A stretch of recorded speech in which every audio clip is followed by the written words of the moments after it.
Board preside. Mike Moore.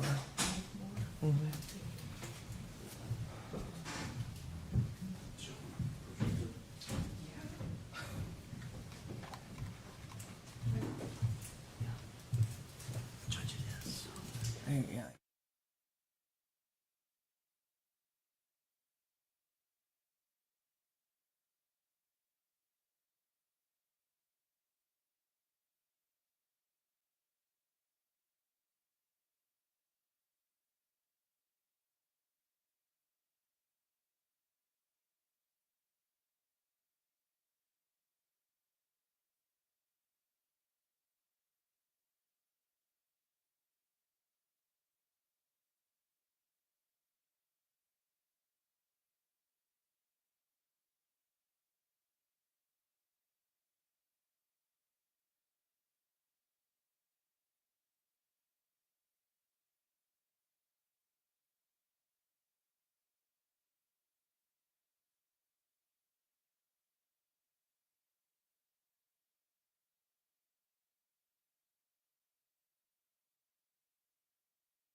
All right, have a seat. Good morning. Good morning.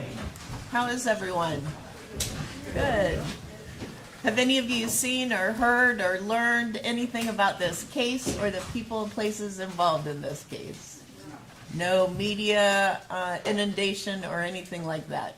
All right, I would just let you know, I think someone expressed a concern. The media is present, but we have an agreement with local media not to film jurors or publish their names. So if any of you were concerned about that, that's generally how news is reported. I don't know if you've kind of noticed that in the past in watching other cases, but that's our agreement with the media, so you shouldn't be concerned about that.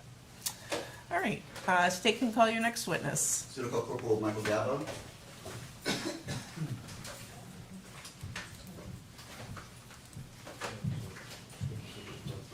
Raise your right hand, please.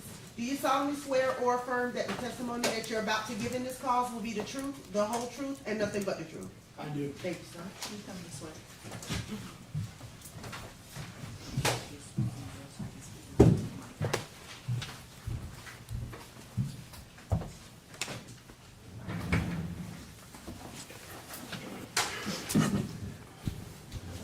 Good morning. If you would please introduce yourself and spell your name for us.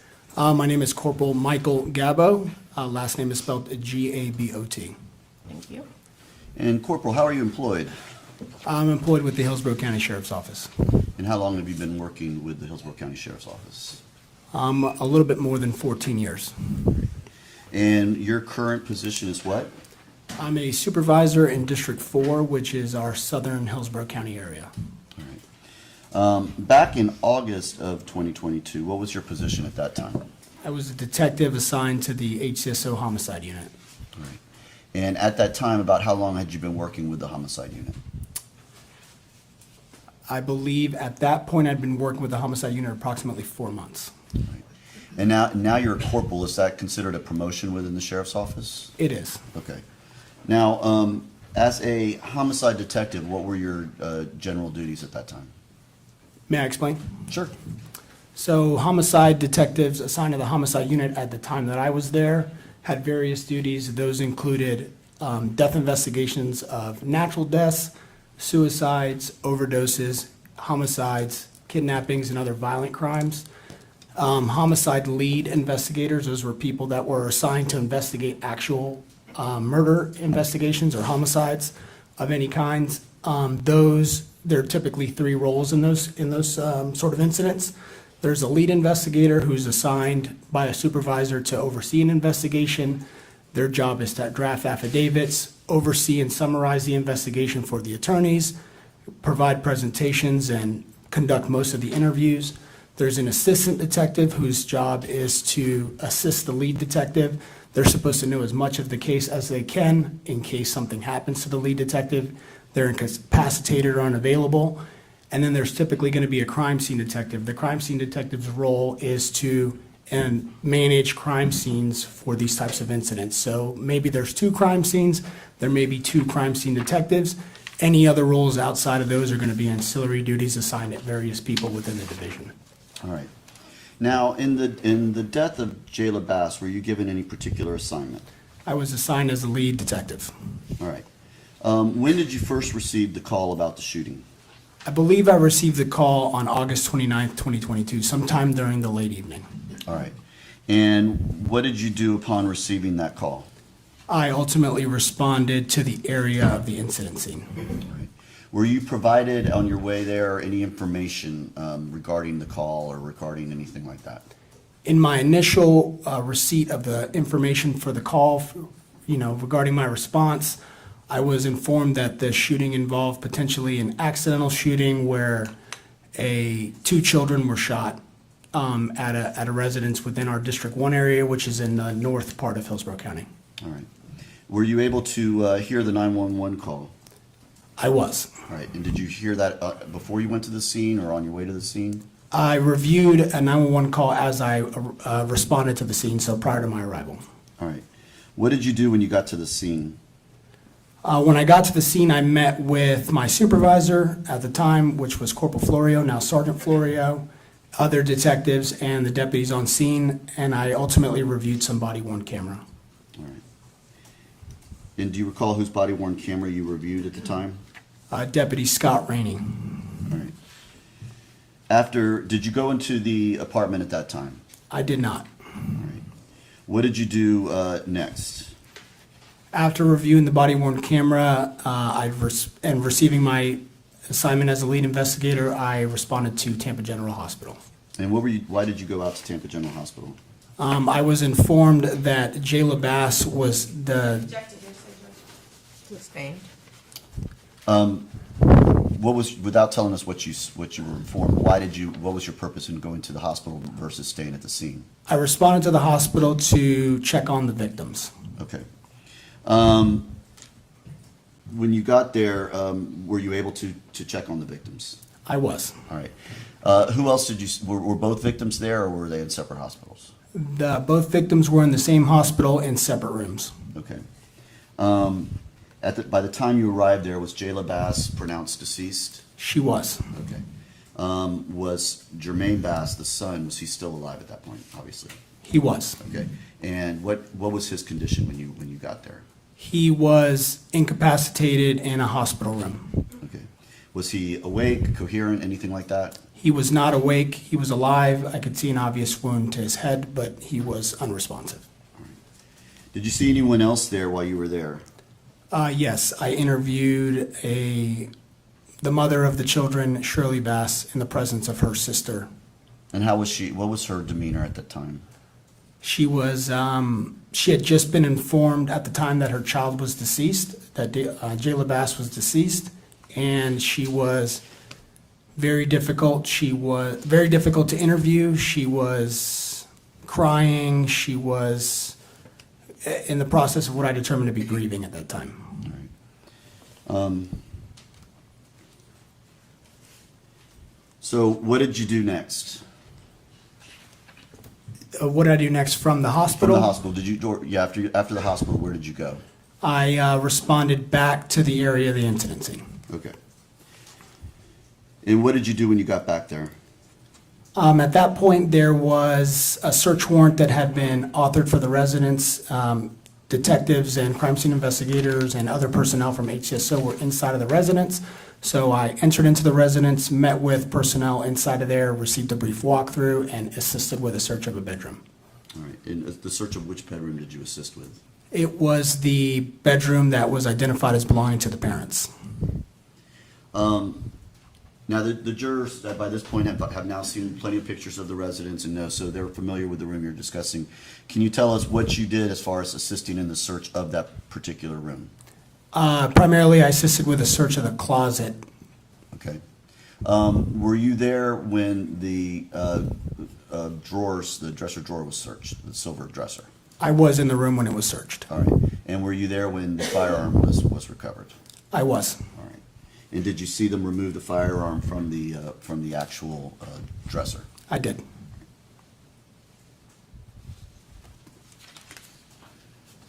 When the firearm was removed, were you able to observe whether or not it was loaded with any bullets? It was not loaded. All right. Was the magazine within the firearm at the time that it was removed from the dresser? I believe it was separate from the firearm. I don't recall specifically. Were there any other live rounds within that magazine? There were not. What type of firearm was this? It was a Glock 42 firearm. And what type of bullets does the Glock 42 take? It fires .380 auto caliber ammunition. Is this a common type of firearm? Relatively common, yes. What type of firearm like this issued for the sheriff's office? The sheriff's office has issued Glock 45 as the primary duty weapon, which fires 9mm. Okay. Which one is a stronger caliber, or does it matter? Relevance? Overruled. So the 9mm and the .380 caliber use the similar size projectile. It's approximately a .357. But the 9mm has a larger case with more powder in it, and therefore it's a higher charge version of a .380. Now, after searching the home, did you have what was your next involvement with the investigation? I responded to the District 1 office where the defendant was. Okay. Did you obtain a phone while you were at the residence? I was informed that personnel at the scene, conducting the crime scene, handling a documentation and capture of evidence, did recover a phone. Okay. Were you able to determine what the phone number was for that phone? Yes, I was. All right. And after obtaining that number, did you do anything with that information? Yes. Detective Vertu, who was my assistant detective, completed an initial request for call detail records with the phone company, which was T-Mobile. And then later, ultimately, I completed a search warrant for a more detailed information related to that phone number. Did you ever receive a return of those call detail records? I did. All right. I'm showing you what's been marked as State's Exhibit number 29 and ask you if you can look at that.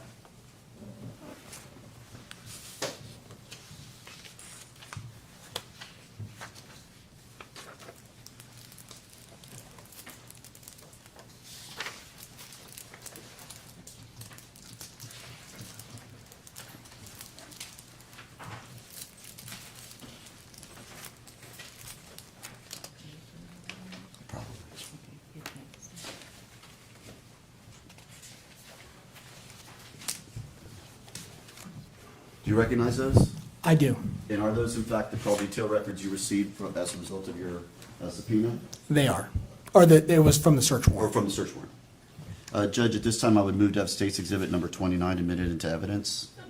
Will be received. All right. And do these phone records give you or indicate who the owner of the phone number is? They do. All right, and in this particular case, where it says subscriber named Jermaine Bass, is that in fact who the owner of that phone number is, based on their records? Yes, it is. All right. And the phone number we're discussing, is that it right there, 813-696-7195? It is. All right. What does the call detail record give you? What information does it tell you? So a call detail record is a record provided by the phone company, which, because a phone company requires a lot of information to provide that customer service, when they have a connected phone, that phone oftentimes connects to a tower to complete the service call or the internet connection that's required to provide the service that the customer requests. So some of the information that's captured in a call detail record may be location data, it may be numbers called, whether that call was incoming or outgoing, the duration of the call, what type of call it was. For example, an SMS may be considered a part of a call detail record or a text message. An MMS or a picture message may be part of a call detail record, or an actual voice call may be a portion of a call detail record. So it will give you indications of when phone calls are being made from that phone, as well as when they're being received? Correct. All right. And on when you get these records, on what timeline are they set? They're set on UTC, which is universal time that's consistent across all time zones. Okay. So what is our time in relation to UTC time, the Eastern Standard Time? Depending on the time of year, we're either on Eastern Daylight Time or Eastern Standard Time. At the time of this incident, we were 4 hours behind UTC. Okay. So the times that are printed out on this call detail record are 4 hours ahead of what our actual time is. Is that accurate? That's correct. Okay. Now I'm going to direct your attention. Before I do that, Corporal, do you recall when the 911 call was received regarding this incident? It was received on 8/29/2022 at 10:33 p.m. 10:33 p.m. Okay. Now I'd like to direct your attention to the very last line on this particular form.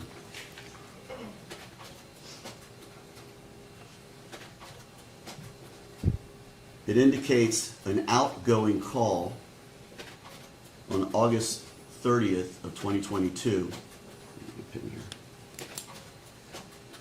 at 02:34:58. What time is that? Would that time be here in Tampa at that moment? That would have been 8/29/2022 at 10:34 PM with 58 seconds. So that would have been approximately 1 to 2 minutes after the 911 call was made in this case. Objection leading. Sustained.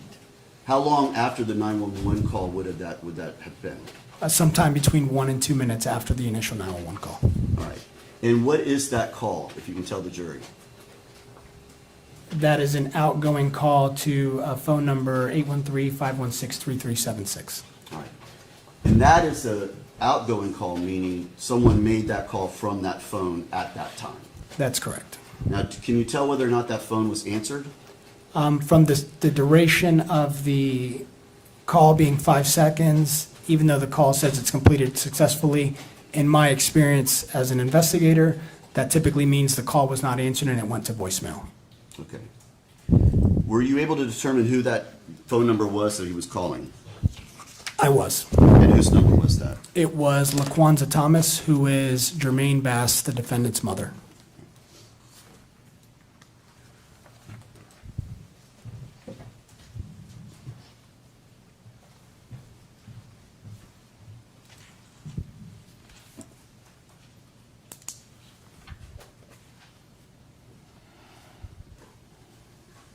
Did you ever receive any video from the location?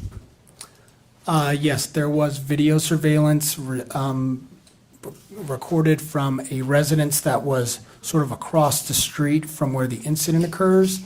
A residence, I believe, was 13937 Heritage Club Drive. All right. And did your office, did the sheriff's office obtain that video, that surveillance video? They did.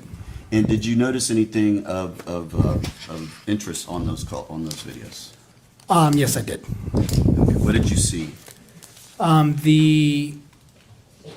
There's vehicles that are seen coming and leaving, or leaving and then returning to the area of the incident scene prior to the call, the 911 call being received, and those two vehicles are going to be determined to be Shirley Bass's vehicles. She owned both of them. Okay.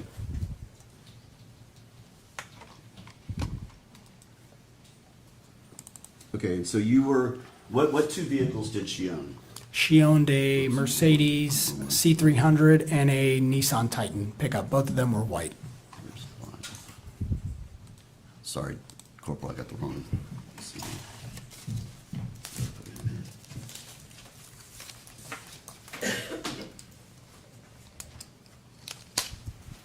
And does this video show where those two vehicles were parked? It does. Okay. And you're able to see, and were you able to determine whether the time was accurate on the videos? Through the other detectives, yes, I was. Okay. And did you in fact learn that it was a minute behind? Yes. Sorry, I got the wrong record.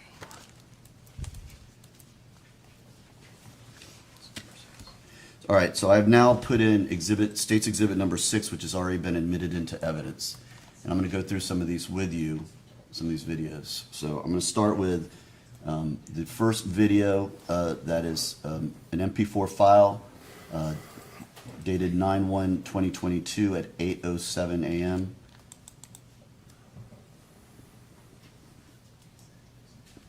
Now, if you could, I'm going to pause this real quick. If you could, Corporal, could you stand and show the jury so that they can see where the cars, the vehicles you are referring to are located? And if you can describe it so it's clear for the record.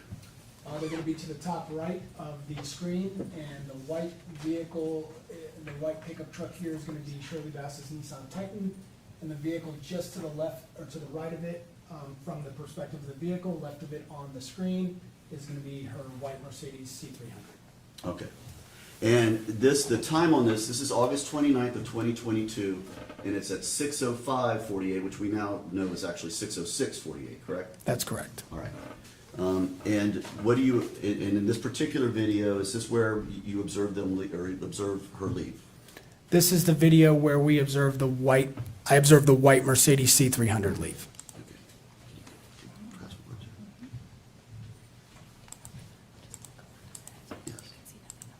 Okay, we're gonna move through this because it's somewhat lengthy, but we're gonna kind of guide through it until we get to the application.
There's nothing else on this one, right?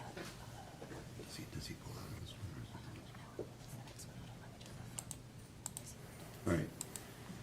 So, Corporal, we did see on that video what appeared to be that Mercedes that you pointed out earlier pull away. Is that what you were notifying or explaining to the jury? That's correct. Okay.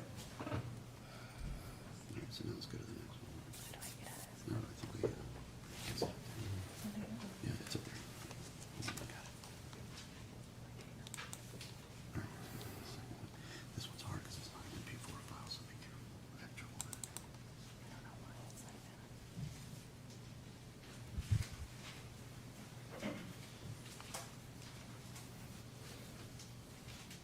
All right, so now I put up the second one in on the list, and this one is now at 18:56, which is in our term 6:56 p.m., but it's a minute behind, so it's actually 6:57 p.m. Correct? Correct. All right.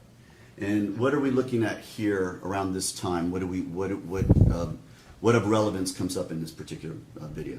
So in this video, in approximately 8 minutes, the Nissan Titan door is going to open and the vehicle is going to drive away. All right, and that's the truck you were referring to earlier. That's correct. Okay.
All right, so we just observed that Nissan truck, and that is at 19:04:30, correct?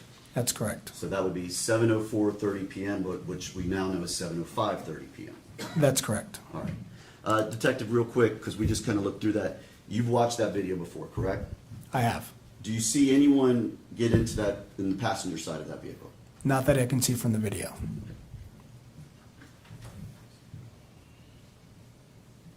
Are you in the third one? All right, we're going now down to the third video. This is him.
Can you get to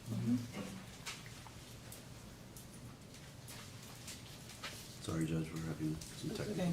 If you We have it on our laptop. We can go put it. back to it and go open with and pick the program, sometimes it.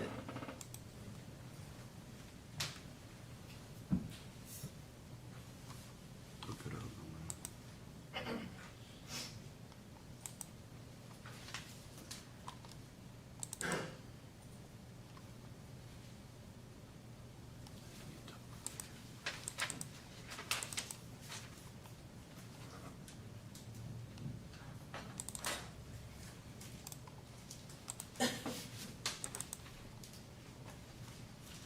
What was it recorded in there? Play.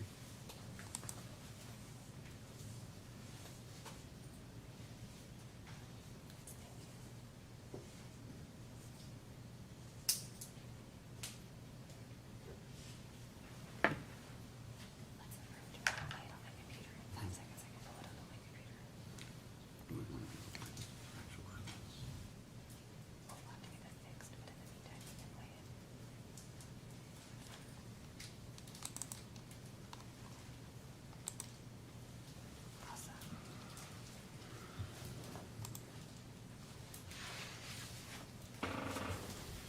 What is this currently on? This one's on PLC Media Player. What are these on?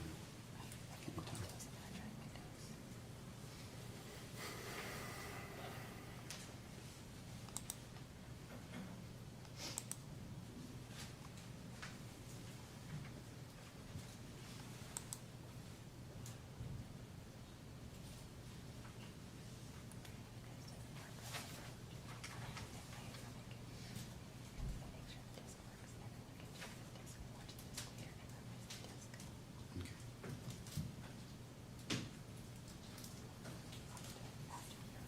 Judge Schlemmer and I approach.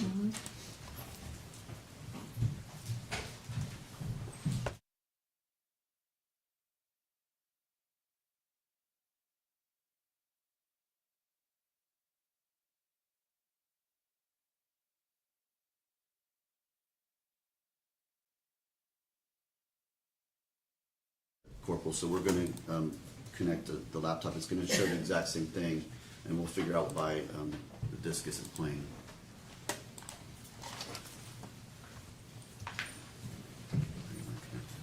Can you help me do that?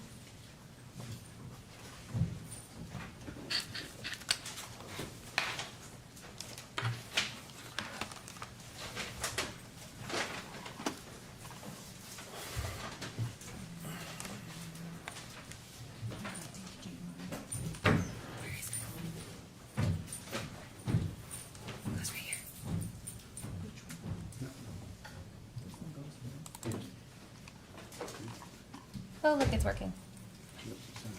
So now it's working. He cleaned it off and now it's working. Okay. Thank you. All right.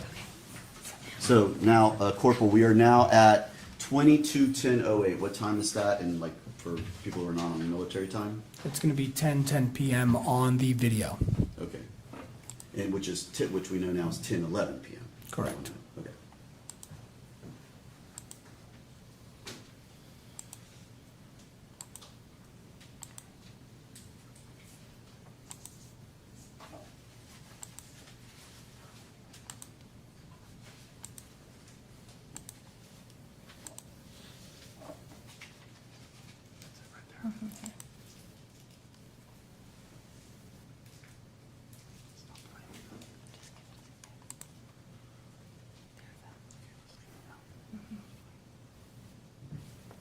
Detective, real quick, what do we see in this video before? Oh, hold on, just go ahead.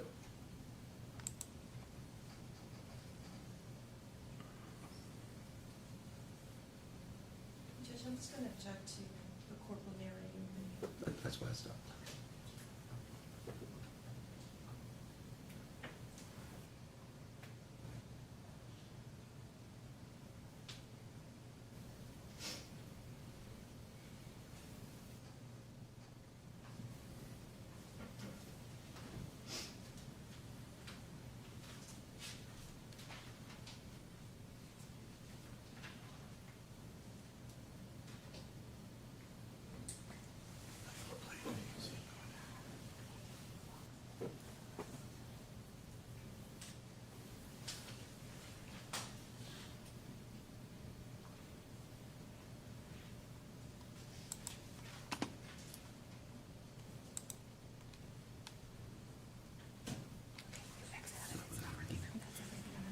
Now, Corporal, in this video, we see that truck that you described earlier coming in. Was that the significance of this video? It was. And again, in watching that video, do you ever see any children or anyone get out of the passenger side or anyone else get out of the vehicle other than the driver? Yeah, I'm going to object to the corporal narrating the video. Right, overruled. I do not.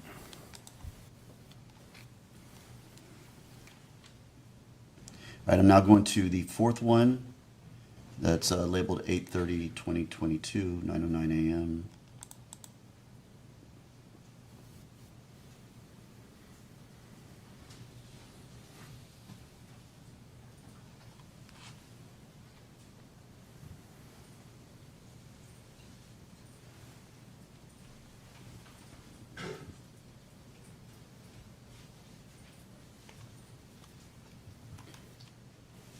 All right, Corporal, what is the time on this particular video at this time?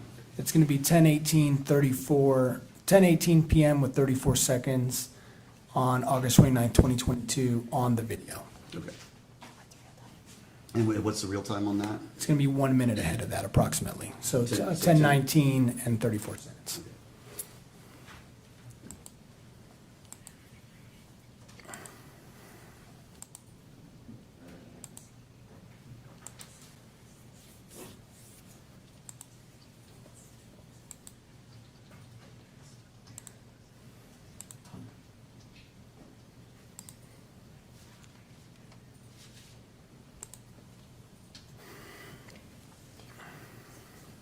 Okay, yeah, just leave it there. Play from here.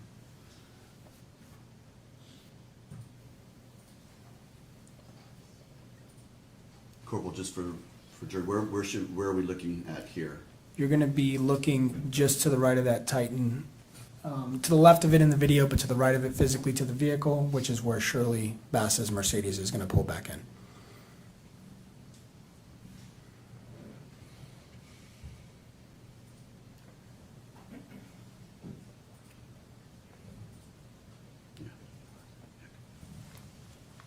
And Corporal, while this is playing, where is their front door in relation to where this video is? It's just off camera to the right.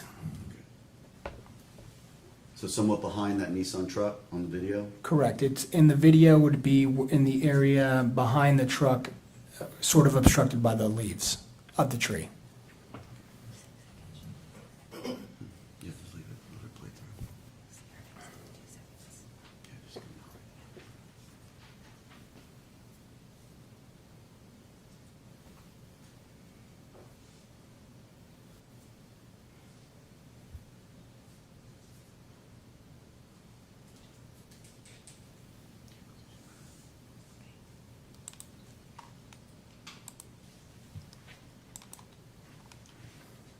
Now we're going to the fifth one down the line. Now, what's the time on this one? This is going to be 10:26 and 59 seconds on the video, or 10:27 approximately and 59 seconds in actual time on August 29th, 2022. So this is approximately 5 or 6 minutes after we just saw the last video. Compared to the last video, it's approximately 4 minutes at this time. 4 minutes, okay, thank you.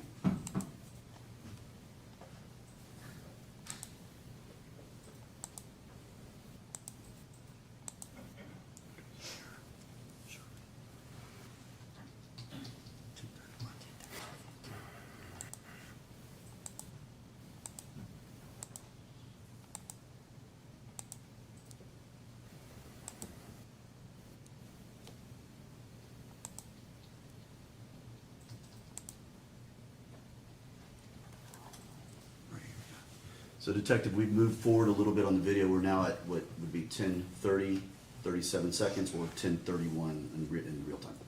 Correct. Okay, thanks.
Detective, it's now 10:33:10. We see an individual walk past. Did you ever identify who that individual was? I did. And who was that? It was Shirley Bass.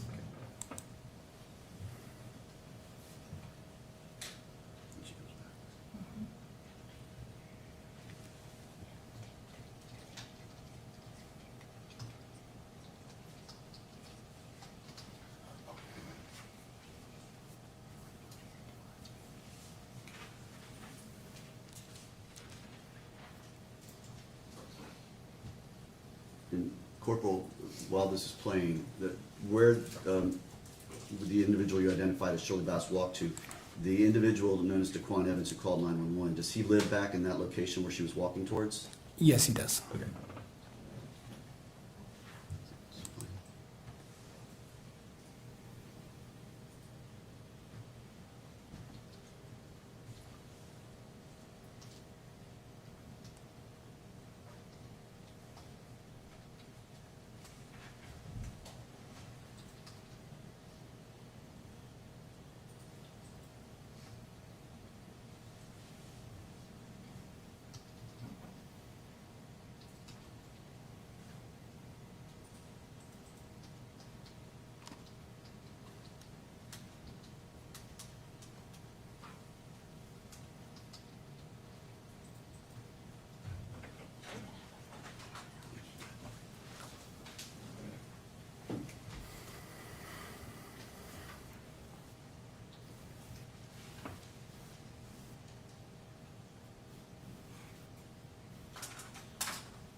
Corporal, we're at 10:34:06, and it appears she has something in her hand. Is that correct?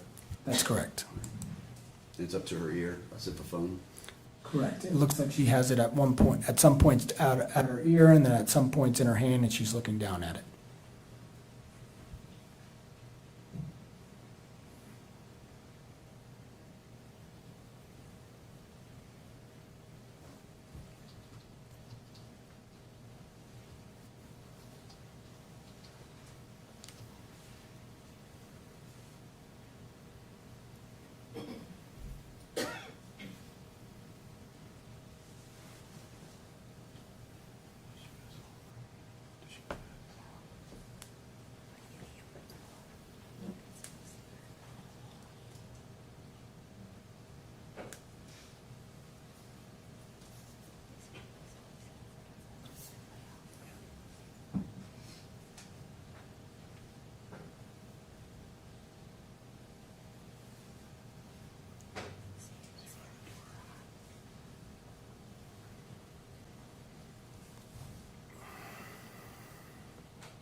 What's the other one for?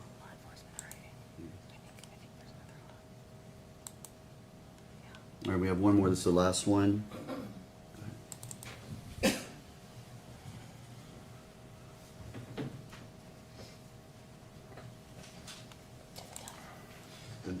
What time are we at here? This is going to be 10:35 and 26 seconds on August 29th, 22nd on the video. However, it's approximately 1 minute later also, so approximately 10:36 p.m. and 26 seconds.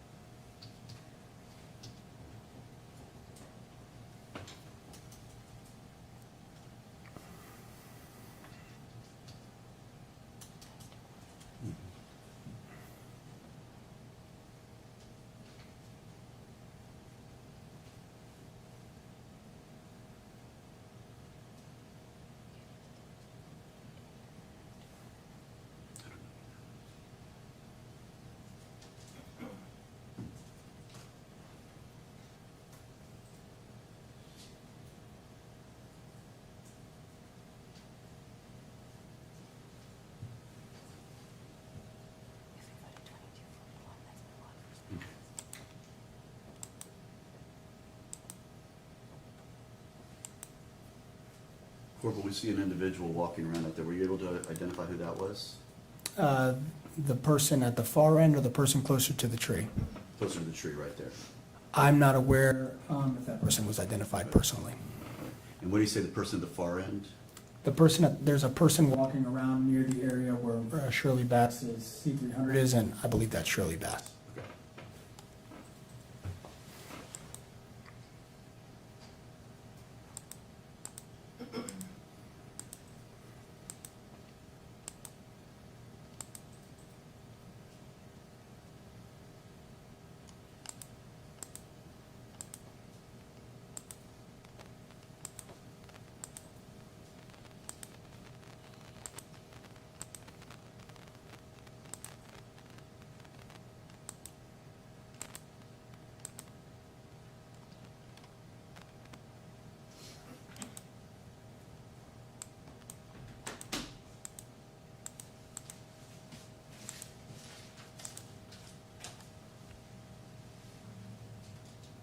All right, Corporal, we are now at 2241 or 1041, which I guess would be 1042. What do we see happening here in the corner up there?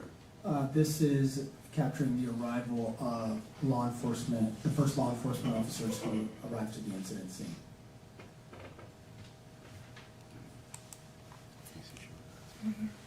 And do we see the law enforcement interaction with Ms. Bass at that time? We do. Okay.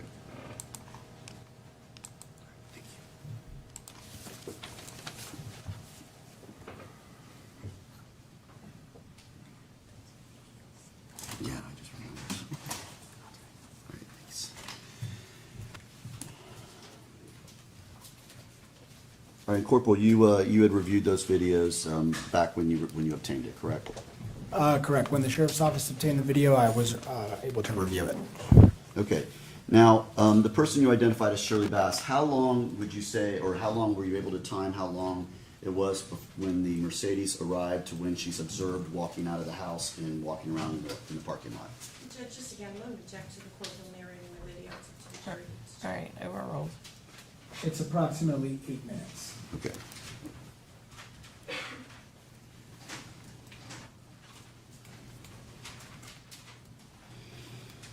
So what did you do next in your investigation?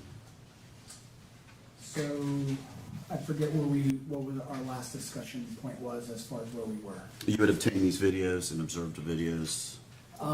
So after observing the videos, in addition to what we've discussed about search warrants, I conducted additional interviews with Shirley Bass. Okay. I obtained a search warrant for a buccal swab for the defendant. All right. Did you learn where Miss Bass had been earlier in the evening? I did. And Objection hearsay.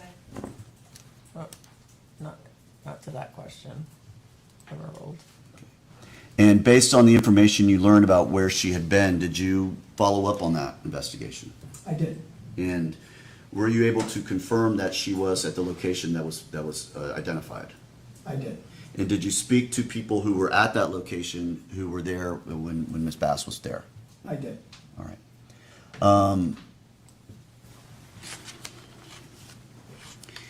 So where were you able to, the location that she went to, were you able to determine what that location was? I did. And what was that? It was the Ruth's Chris Steakhouse in the West Shore area. All right. Now, did you ever obtain video that showed the Nissan truck after it left and pulled out on that in the first video we saw, or second video? I'm sorry. Yes, we did. Okay. Did you obtain? What did you use to obtain video to show where that truck had gone? It's going to be called our HCSO Ion Crime System. The Ion Crime System is a series of cameras strategically placed throughout the county. Some cameras on the Ion Crime System are just cameras. They just record a feed that is captured for a certain period of time in accordance with the law. However, some of those cameras include tag readers, so they're license plate readers or LPRs. Not all intersections include a license plate reader. However, in the District 1 area, in the direction that a vehicle would typically travel to get from the Bass residence at the time to the West Shore area, there were at least 3 intersections that included cameras. Okay. I'm publishing now what's marked as State's Exhibit number 8 that's been admitted into evidence. The first video I'm going to show, it states Fletcher, North 15th Street, F-160, enter. What are we going to see in this video? This is going to be, if the order is correct, as I recall, this is going to be a daytime video where the sun is out, and you're going to see the white Nissan Titan, which is clearly identifiable via it's lifted, it's got the black wheels, the features match Shirley Bass's vehicle, and it's going to be traveling westbound on Fletcher towards the Interstate 275.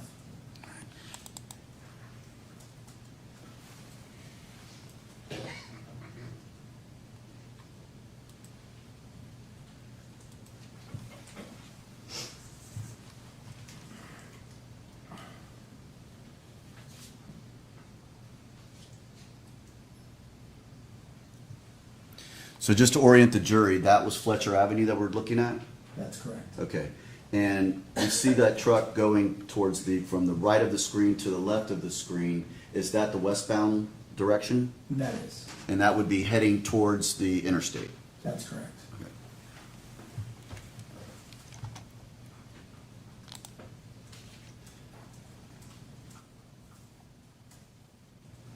All right, I'm not sure if these are in the exact right order, so I'm going to play the next one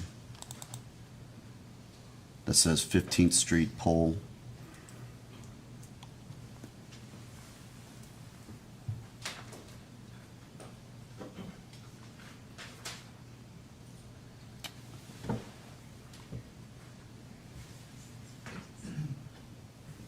All right, Corporal, so once again, we observed that truck you described crossing through, is this from that same intersection?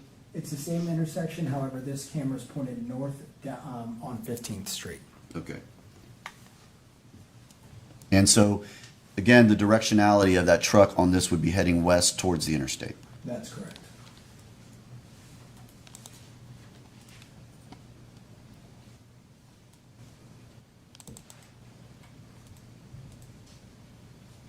All right, I'm gonna save that one. Let's go to.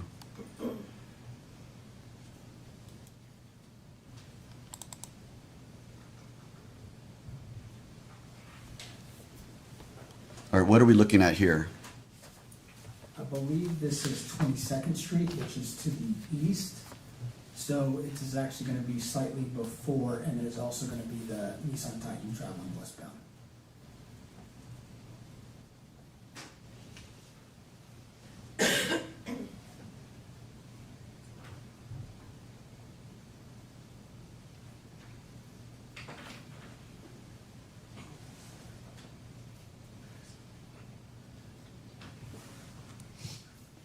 All right, let me play it again. So just so for the jury, where is Fletcher Avenue on this? Fletcher Avenue is the main road that's going from left to right, and then 22nd Street is the road that's going sort of, this is Fletcher Avenue going left to right, and this is 22nd Street. And which direction is west for the jury? West is this way towards the left. Okay, I'm gonna replay that one since we didn't know that ahead of time, so.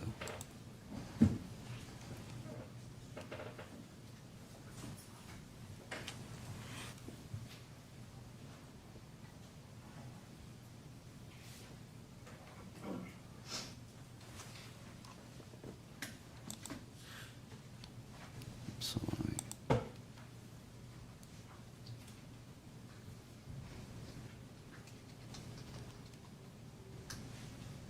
right, go to the next one.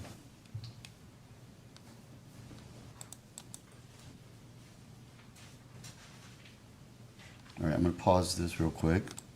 And what are we looking at here again? This is just the same intersection, same time, just another camera also pointed northbound. Okay.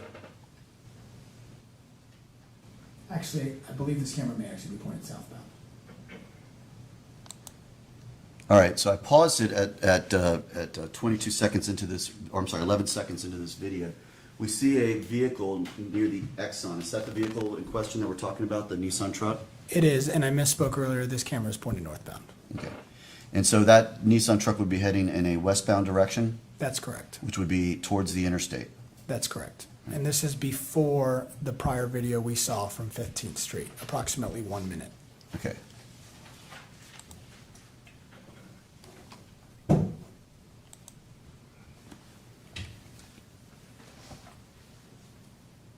All right, now I'm going down to the one that says Fletcher, Nebraska.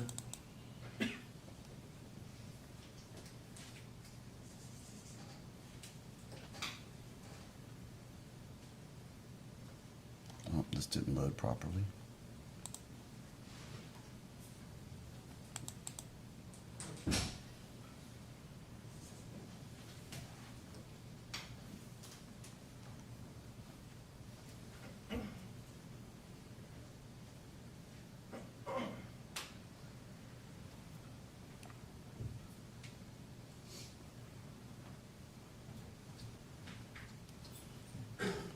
All right, it didn't load exactly properly, but what were we looking at in that video? And this is a video that says 9/2/2022 at 9:29 a.m. It says EOC Fletcher, Nebraska. I'll play it again, see if it loads right. No, for some reason it's not loading. Let me pause it right here though. Where are we looking at from this video, from what you can see from that part of it? This is the intersection of Fletcher Avenue and Nebraska Avenue. This is going to be west of 15th Street and even further west from 22nd Street. This is approximately one traffic light or intersection before the highway for Interstate 275. This camera is pointed south. Fletcher Avenue is the main road where that silver vehicle is now traveling east on, and the vehicle in question is going to be traveling west on Fletcher Avenue. Okay, so it would be going on this video left to right on it, correct? That's correct.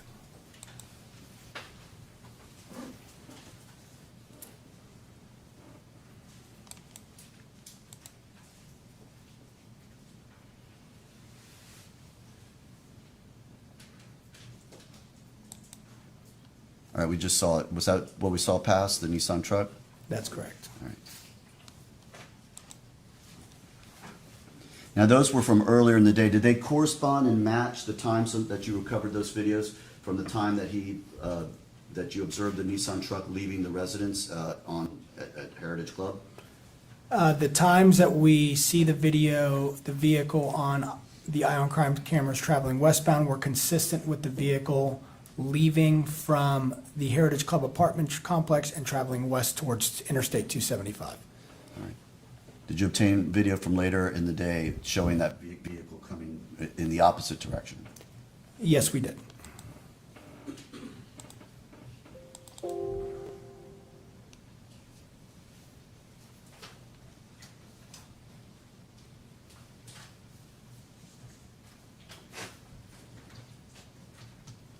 All right. Get back. Not sure why this computer is giving us too hard. Try and play it again. Not sure why it's not loading properly, but.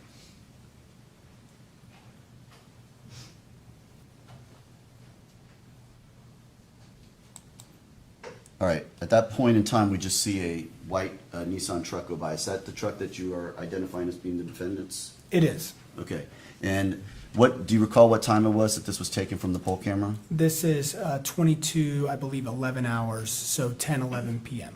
Okay, and in this particular, in this video, that truck is heading eastbound, is that accurate? That's correct. And that would be back in the direction of where Heritage Club Apartments is? That's correct. And does that match up with the time that the truck is actually observed coming back into the apartment complex? Yes, as part of my investigation, I conducted a query of the approximate timeline it would take to arrive from the intersections where we see the Nissan Titan during that date and that time and that approximate traffic pattern, and it was consistent with the arrival time that we see the Nissan arrive back to the apartment complex.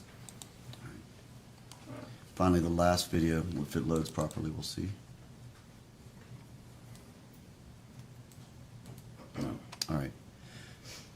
All right, well, I think the jury understands, and so they'll have this back to look at.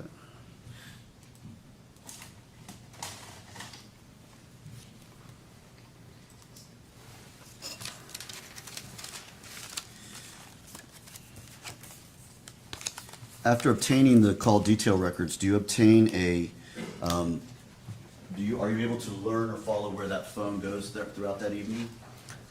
As part of the receipt of the call detail records pursuant to the search warrant that I authored and was sent over to T-Mobile, I received some location data which was for the travel location approximate to the cell phone. Okay, and where did, well, someone else will testify to that, but you, did it confirm that in fact, the vehicle, when the time the vehicle leaves, does it appear that the phone leaves as well? That- Object to lack of predicate, lack of foundation. Sustained. Did you observe the map of the location data from where the phones were on that day? I did. Okay. And did you compare it with the video that you have of when that Nissan truck, Nissan Titan, leaves the residence? I did. Okay. And then with the location of travel, did the defendant's phone appear to match the location of travel of the Nissan Titan? Same objection, Judge. Sustained.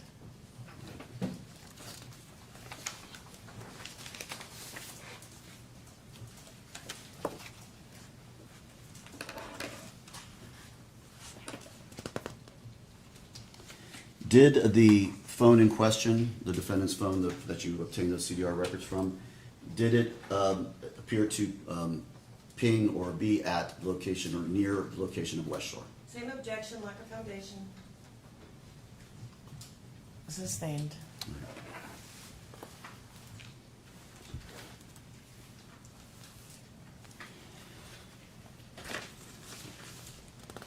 Corporal, what did you do with the firearm that was obtained in this case? That firearm was sent off to FDLE at the time of the initial investigation to FDLE for comparison to the shell casing for covered at the incident scene. All right. And did you receive a report back on that? I did. All right. Did you submit any swabs to Florida Department of Law Enforcement? We did, yes, we did. All right. And as the lead detective, you know what evidence is being submitted, what evidence is not being submitted, and so forth, correct? That's correct. And you can make the decision of what evidence to submit as well, correct? That's correct. And did you submit the swabs from the firearm? Yes, Okay. And did you obtain any information back from those swabs? yes, I did. Okay. Based on that information, what did you do after that? I completed, based on the conversation I had with the FDLE personnel responsible for overseeing that submission and the ultimate report, I completed a search warrant for Jermaine Bass, the defendant's DNA. Okay. And did you submit that? I did.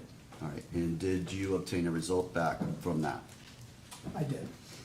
Based on the results you received from FDLE after the submission of the buccal swab of the defendant, Jermaine Bass, what did you do after that?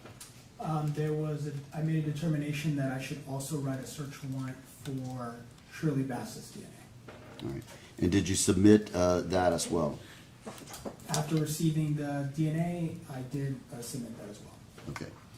Did you receive a return from Florida Department of Law Enforcement regarding that submission? I did.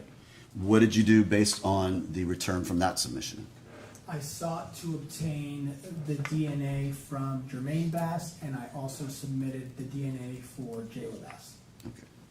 Jermaine Bass, when I say Jermaine Bass, I mean Jermaine Bass, the victim in this case, often referred to as JJ.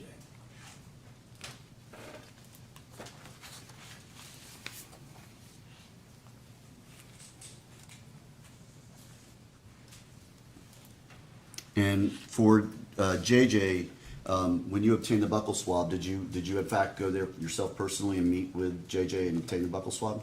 I did. And explain to the jury real quick, how does a buccal swab work? How do you do it if you're obtaining it? Well, once a court order is signed and I'm authorized to, HCSO is authorized to obtain the buccal swab, I will don a fresh pair of gloves, get my my actual swab, which is a buccal swab. It's sort of like a long Q-tip, if you will. I meet with the person who's providing the sample. I will take the swab, 2 swabs come in one pack. I will then insert the swab into that person's mouth, swab both of the sides, the inside of their mouth myself, instead of having them do it. I will then package the swabs into their original packaging, impound them into evidence within an envelope. Okay.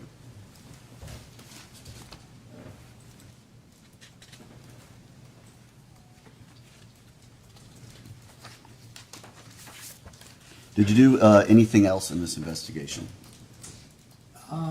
There was an additional submission I submitted for the firearm recently, which went to our internal HCSO lab for the similar comparison that FDLA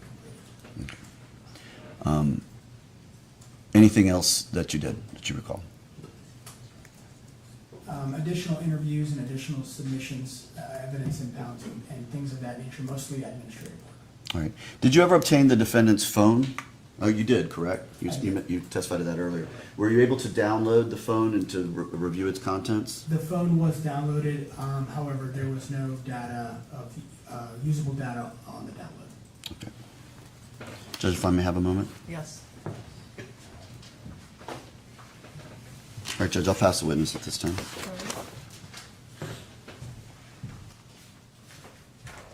Morning, Corporal. Good morning. How are you, sir? Very good. All right. As you indicated to Mr. Terry, you were in fact the lead detective in this case. That's correct. You were with homicide at the time. Since then, you were promoted, and now you're a corporal. That's correct. All right. So I want to talk to you first about contact that you had with Shirley Bass throughout this case. Okay? Yes. All right. Now, the first time that you had, and correct me if I'm wrong, the first time you had contact with her would have been at Tampa General Hospital on August 30th of 2022 when she was with her niece, China Gadsden. That is incorrect. What do I got wrong? It was at Tampa General Hospital. However, she was with her sister, Marlene Gadsden. Okay, so and what date was that? That was the same day, Oh, okay. August 30th, 2022 in the morning. Okay. So the date is correct, it's just not China Gadsden, it's Marlene. That's correct. Now, at that time, you took an interview of Shirley and asked her questions about what happened, correct? That's correct. And would you agree with me, you asked pretty extensive questions, and it was not a short interview, correct? Correct. The interview was approximately 1 hour long. Now, is the next contact going to be on August 31st of 2022? You had made some phone contact with her to have her come back to the hospital because you had went to TGH and she wasn't there. Do you remember that? Yes, the next day I responded to Tampa General Hospital in the morning, met with Marlene Gadsden, who advised Shirley Bass had stepped out. I met with hospital staff who confirmed she had stepped out. So I arranged to meet her I responded later in the day, met with her, and conducted a second interview later in the day. Okay. And in fact, hospital staff has Miss Bass leaving the hospital much earlier than what Marlene told you, correct? The hospital staff had her leaving at approximately 9:30 in the morning. Okay, and Marlene gave you a much later time. Marlene, I believe she told me she stepped out for Judge, may we air. approach? Sure.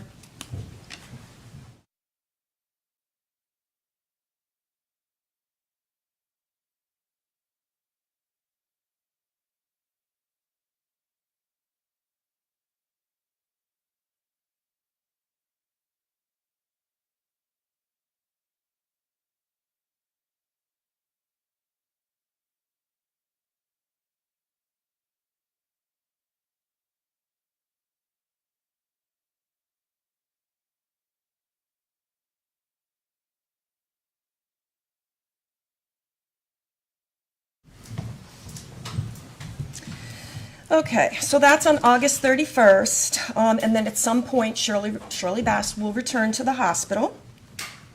Correct. Okay, and you then, as you've indicated, conduct a second interview with her that day. That's correct. Was anybody else present with you in the room as for the first interview? Anybody present? In the first interview, present total was me, myself, Detective Vertu, as the law enforcement investigators, and then Shirley Bass and Marlene Gadsden in the room, in that family room within Tampa General Hospital. And then for the second interview, who is present? Present with me during the second interview was Detective Brunel, who was another detective in the homicide section at the time of the sheriff's office, and Shirley Bass, and then a CPI was in the interview the entire time. However, during the interview, at some point, for victim services, one of the victim specialists came in the room. Okay. And that was pretty extensive as well, correct? That's correct. All right. Now, I have the third interview being the next day, September 1st of 2022. You have received the surveillance in this case, some of the surveillance we have looked at today, and you had some follow-up questions you wanted to ask Ms. Bass, correct? That's correct. All right. That's a shorter interview. That's brief. Comparatively, yes. Right, okay. During the course of this investigation, you found Shirley Bass difficult to reach on the phone if you tried to call her, correct? At times, yes, she was very difficult to reach on the phone. Okay. Now, the next contact I have for you, Corporal, is the execution of the search warrant that you got for Shirley's buccal swab. Is that correct? That's correct. Okay. And I have that date as May 7th of 2023. Yes, I believe that's correct. Okay. And at that time, you got the buccal swab from Miss Bass pursuant to the court order, and you asked her more questions, and you spoke with her about DNA and things like that. I don't recall the substance. I executed the search warrant. I don't recall much more of the conversation. Okay. It's in the, excuse me. In my folder. Okay. All right, so the search warrant that you got for Shirley's Buccal is going to be similar to the same procedure you would use for a search warrant for Mr. Bass. That's correct. Okay. And you also indicated you submitted Jayla's known profile. That's correct. Right. And also, when it came to JJ, the son, his buccal swab was also submitted to the Florida Department of Law Enforcement. That's correct. All right. Now, did you get a court order search warrant? Was it voluntary for JJ? How did you go about doing his? At the time of my response to, attempts to get a JJ's. may we approach? Yes?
All right, so we were talking about how you got search warrants and all that for Mr. Bass, Mrs. Bass. The same type of procedure, correct, that you used for JJ? Yes. Yeah, okay. All right. All of these interviews, the first interview on the 30th, the second interview on the 31st, the shorter interview on 9/1, and the interview for the search warrant of Shirley to get her buccal, you audio taped all of those, correct? That's correct. All right. All right, I want to talk to you a little bit about JJ, Jermaine Bass, the son. First of all, could you tell the jury what is the Mary Lee House? The Mary Lee House is a facility used by law enforcement. In the capacity that we use it, it's used by law enforcement to conduct what's called forensic interviews. That's where a group of trained specialists interview children, because children have their interview procedures are much more delicate and different than an adult interview, or even a teenager interview. Small children are interviewed under a different set of circumstances with a different set of rules and by trained specialists in these types of investigations. So the Mary Lee House facilitates those interviews. Okay. It's kid friendly. It's to make the child feel safe. Yes, I agree. Okay. Now, is uniformed law enforcement ever present in the interview room when a child is being questioned? We are not. Okay. Now, you might be watching via closed caption on video. That's correct. Okay. All right. Well, I want to talk to you about the attempts that you made. Judge, may we approach again? Yes.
All right, back to what we were talking about. All right, so the first appointment was scheduled for September 7th of 2022 in the morning. That's correct. Okay. And who were you with? I believe at the time I was with Detective Ratu. For two, okay. Now, in that situation on that day, you arrived early, did you not? I did. Okay. And Miss Bass, at that point, shows up and refused to allow the interview to take place, correct? Correct. All right. And basically left Mary Lee House. Is that fair? She ultimately did leave after a conversation with myself and the detective. Okay. And in fact, since you were there early, you knew that she had arrived late, correct? Yes. All right. But in fact, she asserted she had been waiting an extended period of time. Objection, Your Honor, hearsay.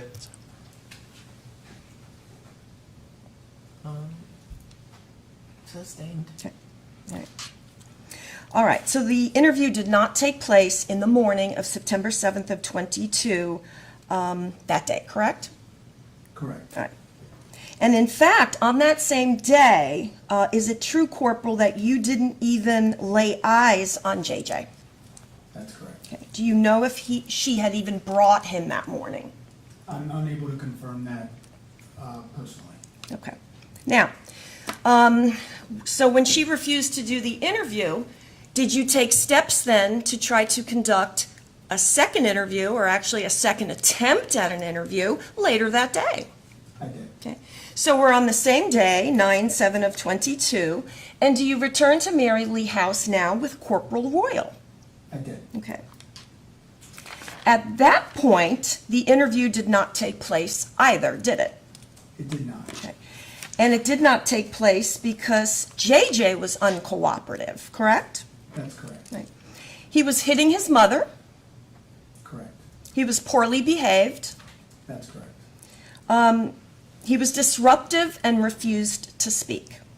That's correct. In addition, JJ was being disrespectful to the adults. That's correct.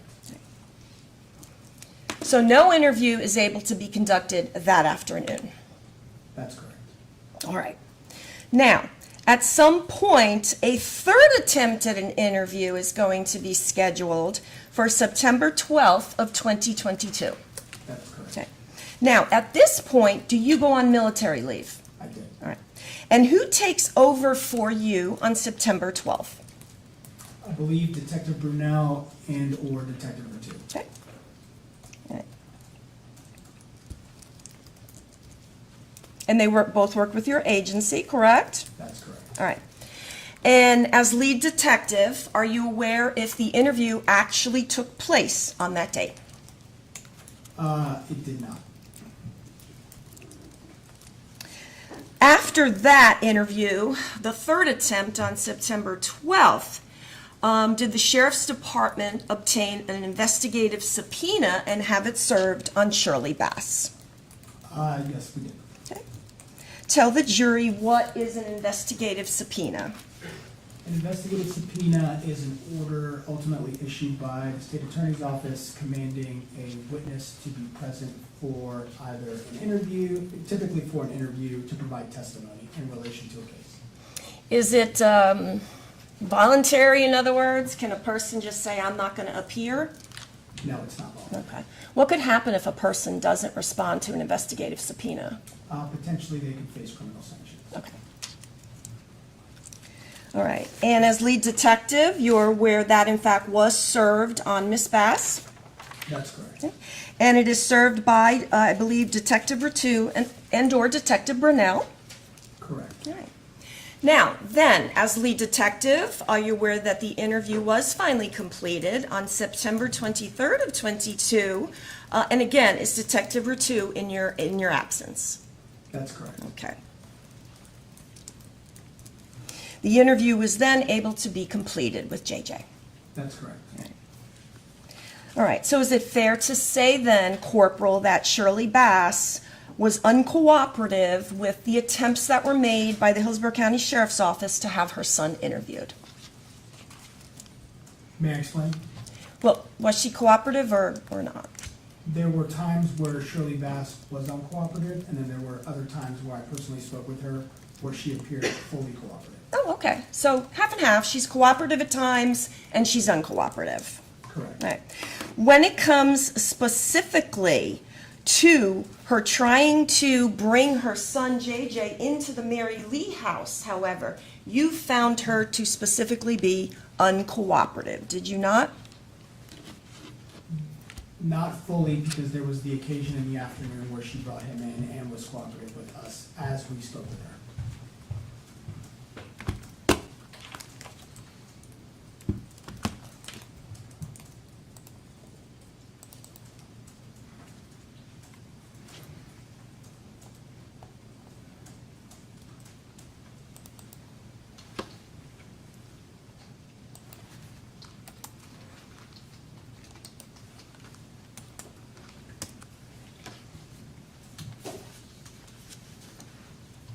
Okay. You remember giving your deposition in this case? I do. All right, what's a deposition? Just tell the jury. A deposition is where a witness in a matter pertaining to a court proceeding provides testimony to attorneys regarding the case. Okay, and witnesses are under oath, right? That's correct. Okay. And did you in fact testify at that deposition that it is safe to say Shirley Bass was somewhat uncooperative when it came to attempts to interview her son? Yes, that's Okay, correct. all right, thank you.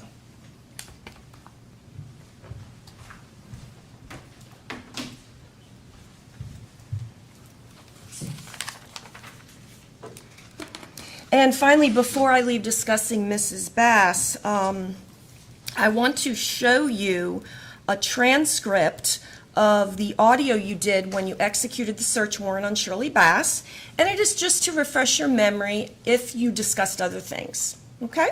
That's all I'm gonna ask. And we have this, I sent it to you.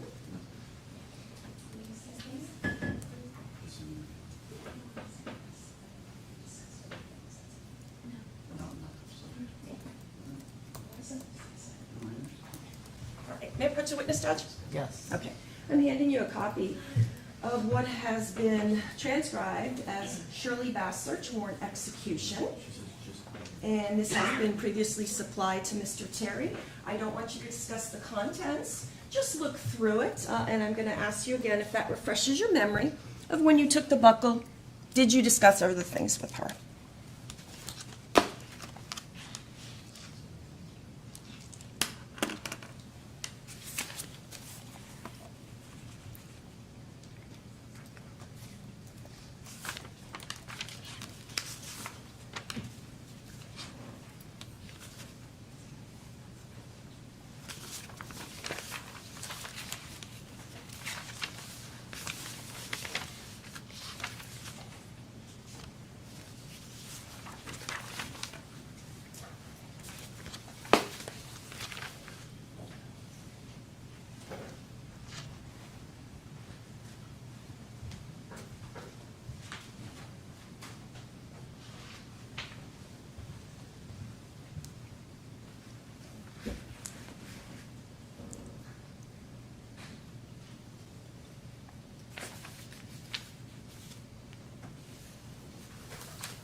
Have you had a chance to look at a copy of the transcript of the execution of the search warrant audio that you conducted? I did. And does that refresh your memory as to whether you you asked Shirley questions and you spoke with her? You didn't just take the buckle, correct? That's correct. All right, thank you. I'll go ahead and take that back. Thank you so much. Now, you do have two contacts with Mr. Bass, correct? Yes, Do you remember? Okay. And basically, on those two occasions when you had contacts with him, he was cooperative with you and with your crime scene unit, that's correct. right? You had contact with him collecting his clothes, taking photographs on August 30th. Sound correct? That's correct. All right. And then you went back to get his buccal, like we've talked about everybody else's, on October 10th of 2022. That's correct. All right. Now, in this case, there's actually two separate 911 calls. Daquan Evans calls, Shirley gets on the line. At some point, for whatever reason, the call is dropped, and then there's a call back. Correct? That's correct. All right.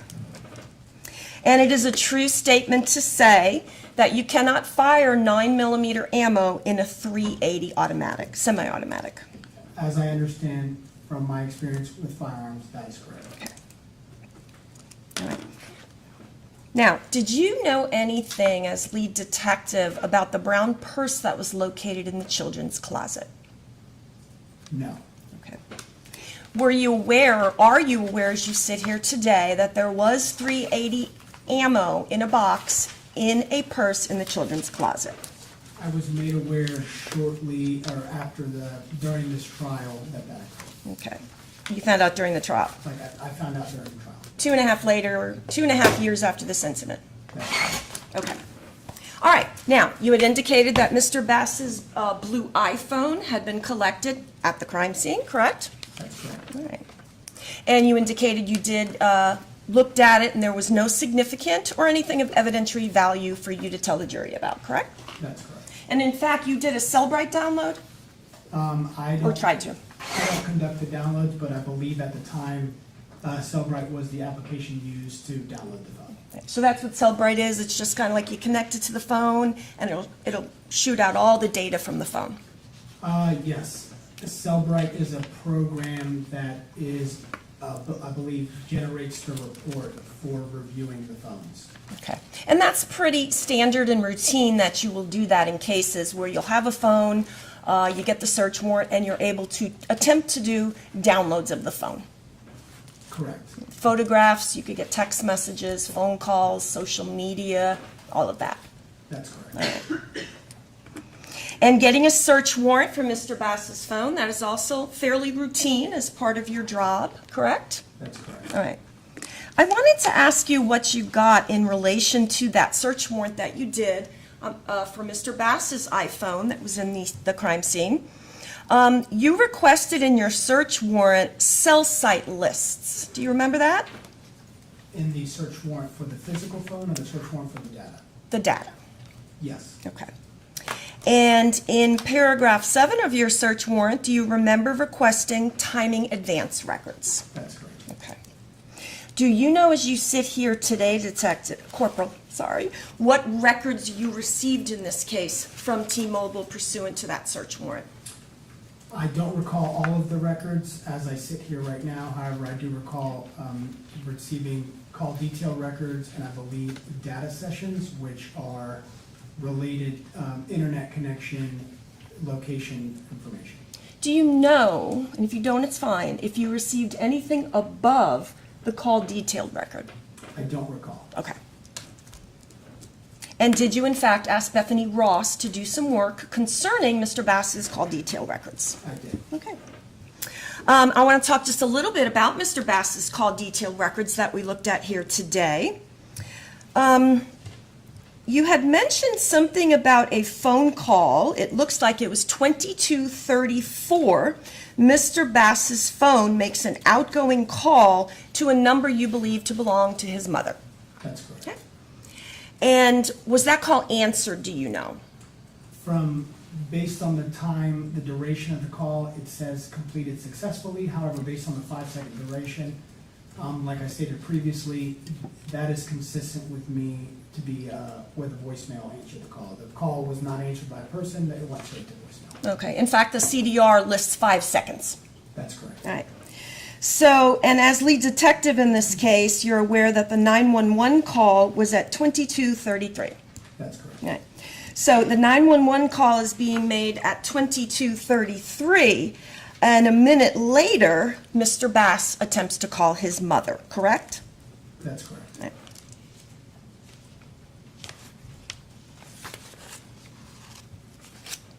Okay. All right. Now, I want to talk about Shirley Bass and the attempts you made in order to get her phone. Now, as lead detective, are you in fact aware that a... Again, Matt, can we approach? Yes.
Okay, so you're aware that a Deputy Creasy, had entered the crime scene and retrieved Miss Bass's phone for her. Correct. Okay. All right, and you were never able, as you sit here today, to do any sort of download from Shirley's phone. That's correct. Now, you did get a CDR, a call detailed record for Shirley Bass, That's correct. right? And you do that via a subpoena, That's correct. right? Because you can get a call detailed record with a subpoena, but you need a search warrant to get into the physical phone. That's Is correct. that fair? Okay. Now, who were you with when you spoke with Miss Bass at the hospital concerning taking her phone? Do you remember if you were with Detective Brunel or Detective Spencer? I would have been, I believe, with Detective number 2 on the first time and Detective Brunel on the second time of that day. And when you say that second time, are these multiple attempts to try to ask her to give you the phone to download? I believe it was all on the 31st. So the first time would have been when I spoke, when I attempted to speak with her, she wasn't there, I was interested in getting the phone then, and ultimately I did ask about the phone when I was present with Detective Brunel. Okay. And in fact, you even offered with Detective Brunel, look, stay at the hospital. We'll take your phone. Objection here, say Dutch. Sustained. You offered to take her phone, download it, and return it to her at the... Hearsay. Sustained. You never got Shirley Bass's phone, correct? That's correct. You were never able to download it, correct? That's correct. Okay. All right, I want to ask you a little bit about China Gadsden. I understand that's Mrs. Bass's niece? Yes, it is. Okay. And you conducted an interview of her on October 23rd of 2023. Does that sound accurate? That's correct. All right. And prior to that date, in late 2023, there had never been anything relayed to you about a supposed meetup between Mr. Bass and his wife Shirley and China in their vehicle. That's correct. And in fact, there were times, and I don't know if it's once or twice, you can tell me, that you tried to call China Gadsden to speak with her, and she would hang up on you. That's correct. Right. You actually audioed that so we could hear it. That's correct. All right. The next topic I want to talk to you just a little bit about is some of the things that were done in this investigation. Did you ever request, or are you aware of any gunshot residue testing done on Mr. Bass's hands? No. Did you request, or are you aware of any gunshot residue testing done on Miss Bass? No. Either child, Jayla or JJ? No. Okay. And you do not attend the autopsy, correct? That's correct. All right. And are you privy, were you the one to have any conversations with the medical examiner's office concerning the issue of potentially getting GSR done on Jayla's hands? No. Okay. And in your situation, when you work for the sheriff's department, you're the lead, Ratu is your assist, Holbelman is the crime scene detective, and you're going to have other detectives that are going to help you out and do things in the investigation. That's correct. You've mentioned some names. We mentioned Brunel, Detective Spencer. Those ladies and other detectives helped in this investigation. That's correct. Okay. Shannon Bader had looked at the Mandalorian comforter and had used an infrared light and a swabbing to see if there was any gunshot residue on that.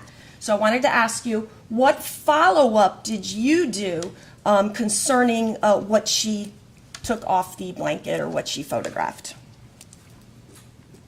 There was no, I wasn't aware, the Mandalorian blanket, the primary follow-up was done after, later in the investigation related to blood. Right, it's done later. Okay.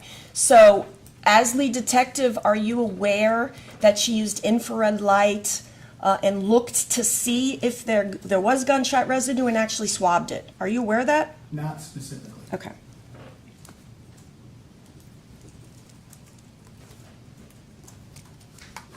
So it's safe to say, as lead detective, you are not aware as you sit here today of any results if Miss Bader had in fact swabbed that comforter for GSR. That's correct. All right.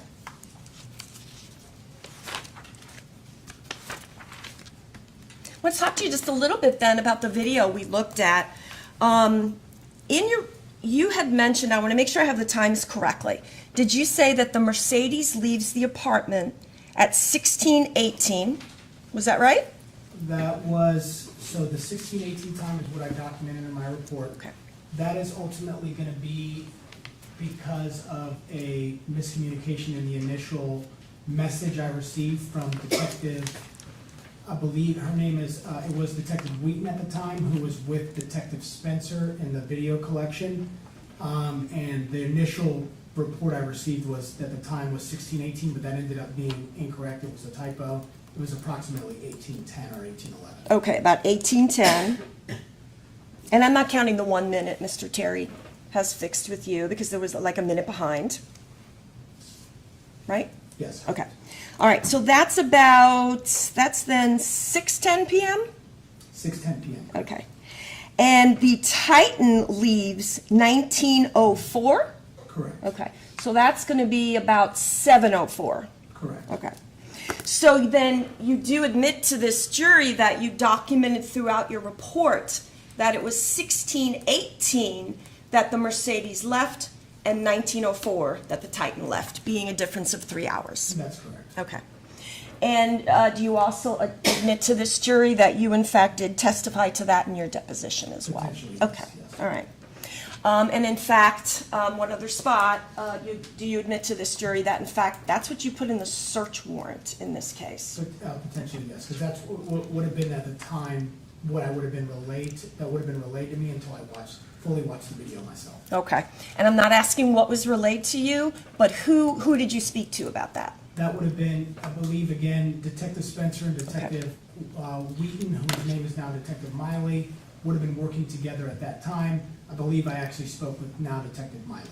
Okay, all right, thank you. That's Wheaton. Correct. Or was Wheaton, all right. Now, I didn't see any video from the Ion Crime from anywhere near the West Shore area. Did I miss something? There was no video, there's no Ion Crime in the West Shore area. Okay. Where is Ion Crime throughout the county? I'm not sure of every location. It's strategically placed by the Hillsborough County Sheriff's Office. Okay, but there's definitely some over up on Fletcher that we saw, correct? That's correct. All right. So all of the video that we looked at, that had to do with areas around Fletcher, correct? Correct. All right. How are you able to tell if you see a white truck pass by, like we saw, we're watching cars drive by, heading to or from the interstate? How do you even tell that that is Mr. Bass's Titan? You can definitively say which vehicle it is when there's a plate read. However, there's not always a plate read because not every plate that passes by a camera is captured for various reasons, and not every intersection or camera has license plate readers. Okay, so there's no license plate reader in this case, or is there? I'm not, the license plate reader image, if it was, the scan, it's not captured in this case. Okay, all right. So in fact, the video we looked at, you cannot definitively say, Corporal, that that is Mr. Bass's white truck, correct? May I explain? Go ahead. Based on the visible features, I believe it to be Mr. Bass's truck. Absent that, I cannot say the license plate of the vehicle, but that license plate was attached to that vehicle as it passes by the vehicle, the cameras. Gotcha. What type of visible features would be unique on a white truck? Well, in this case, it's the make and model, which is the Nissan Titan. Its approximate year range based on its grille design. For example, the Nissan Titan was released for multiple model years, a very long time span. There was design changes in its exterior. It's raised and it had black wheels, specific, the same features that were visible on Shirley Bass's vehicle. Is that typical to all Nissan Titans? Not every Nissan Titan would have those features. Okay. Do you know the features of all Nissan Titans that are located within Hillsborough County? I do not. Okay. And when we looked at the video coming and going from the apartment complex, I didn't see people going in and out of cars. Did I miss something?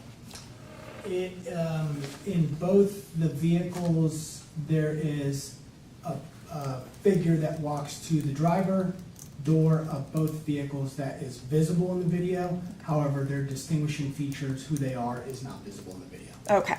Got it.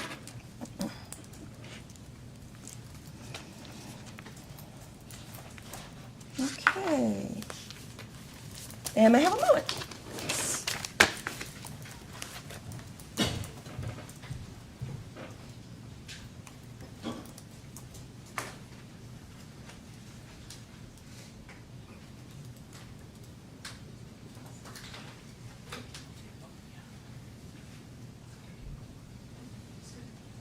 Corporal, thank you so much. We don't have any further questions.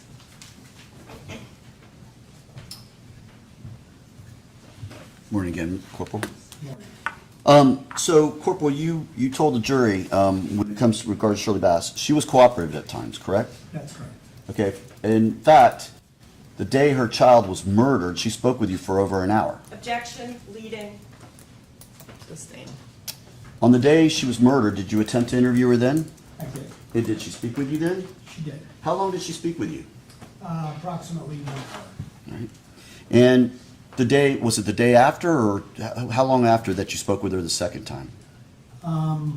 Approximately 1 day later. Okay. And she spoke with you then? Yes, she did. And how long did she speak with you then? Even longer, I believe it was approximately 2 hours. Okay. Now, let's go to this attempt to interview JJ. Do you know the reasons why she did not want to have you interview JJ? She specifically told Well, don't me. without telling you. Did she tell you? She did tell me. Okay. Now, let's set the stage for this. This was on September the 7th, correct? Yes, it was. Okay. Her daughter had been killed on August the 30th, so approximately a week before. That's correct. Do you know whether she'd even had the funeral at this time? Objection, relevance? Overruled. I know she was planning a funeral. Okay. Her son had just gotten out of the hospital. Did the son just get out of the hospital? Correct, I believe 1 day prior. And he had been severely injured. That's correct. And this is his mom, who you are now asking to bring to this location with some strangers to talk. Objection leading. Sustained.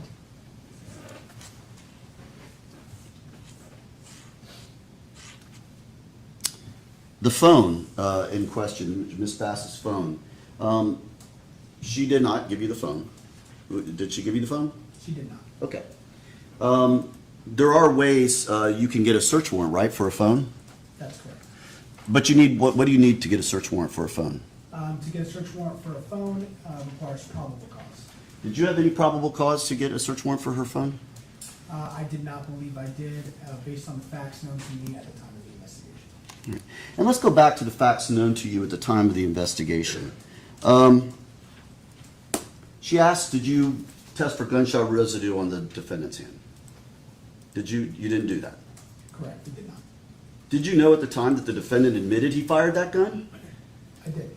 Did you think that would add anything to the evidence? I did not.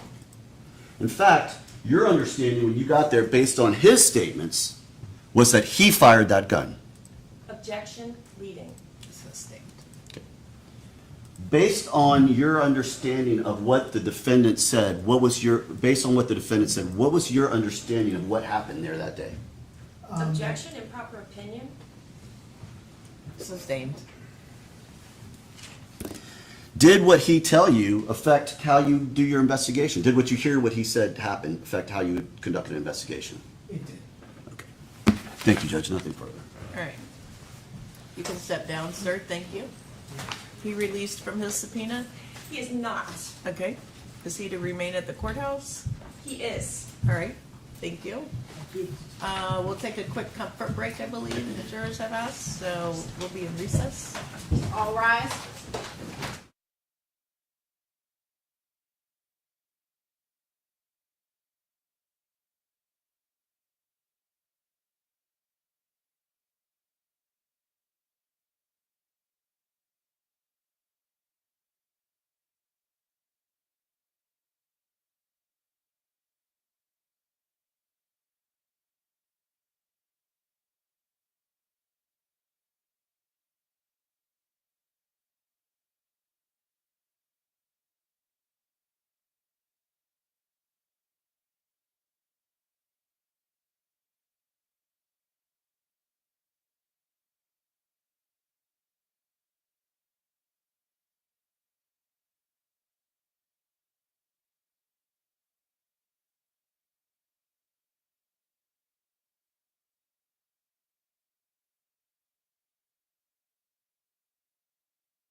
All right, have a seat.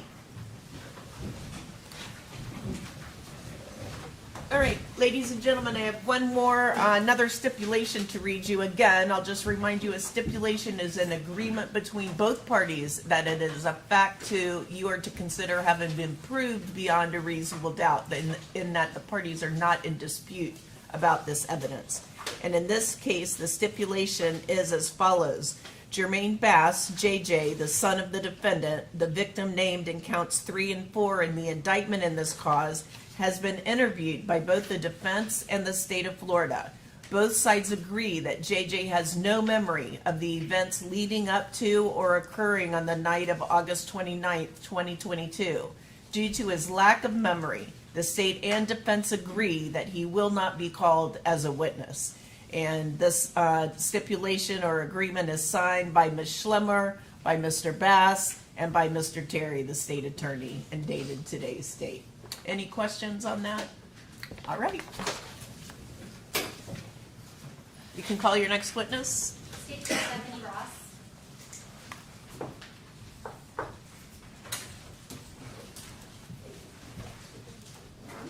Raise your right hand, please. Do you solemnly swear or affirm that the testimony that you're about to give in this cause will be the truth, the whole truth, and nothing but the truth? I do.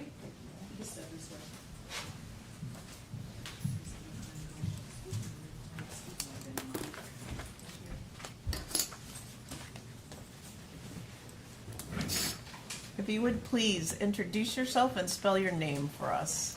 Bethany Ross, Bethanyross. Thank you. Good afternoon, Ms. Ross. Oh, it's still morning. Good morning. Good morning. Please turn to the jury and tell them where you work. The Hillsborough County Sheriff's Office. How long have you worked for the Hillsborough County Sheriff's Office? It'll be 10 years next month. What do you do there? I'm a criminal intelligence analyst in the Criminal Investigations Division. How long have you been a criminal intelligence analyst? About 6.5 years. What did you do before that? I was a deputy for about 3.5 years. Now, when you become a criminal intelligence analyst, what's required of you when you transfer from being a deputy to a criminal intelligence analyst? Yeah, you're learning completely new technology, completely new applications.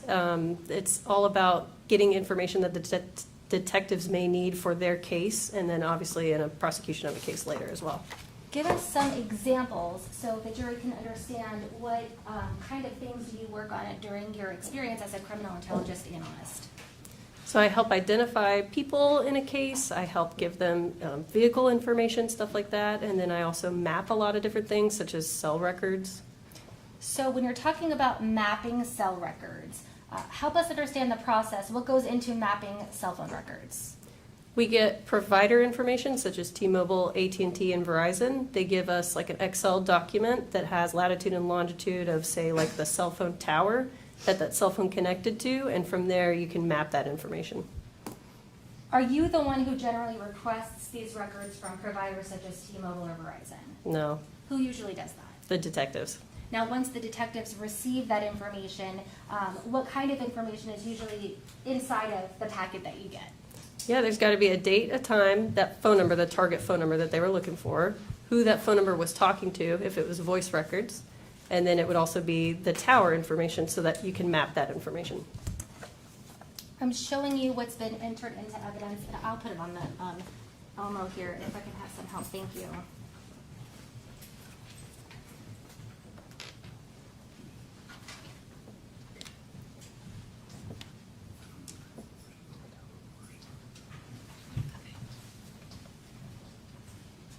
This is what's been entered into evidence as States 29.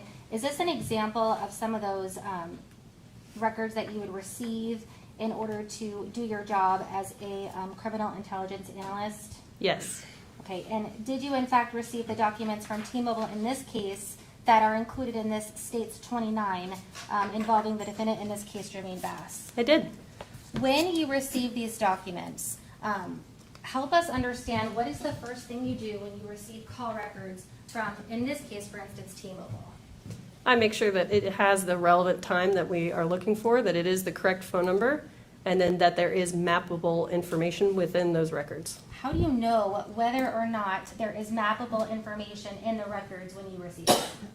It's filled out in the latitude and longitude columns. It's filled out in the E-node columns, everything that denotes that a tower is being used and that tower information is present.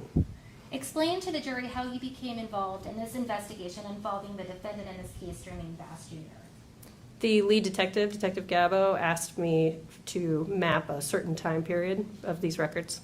Now, tell us the phone number associated with the records that you were asked to map. And if you need your memory refreshed by your report or your map, let me know and I can do that.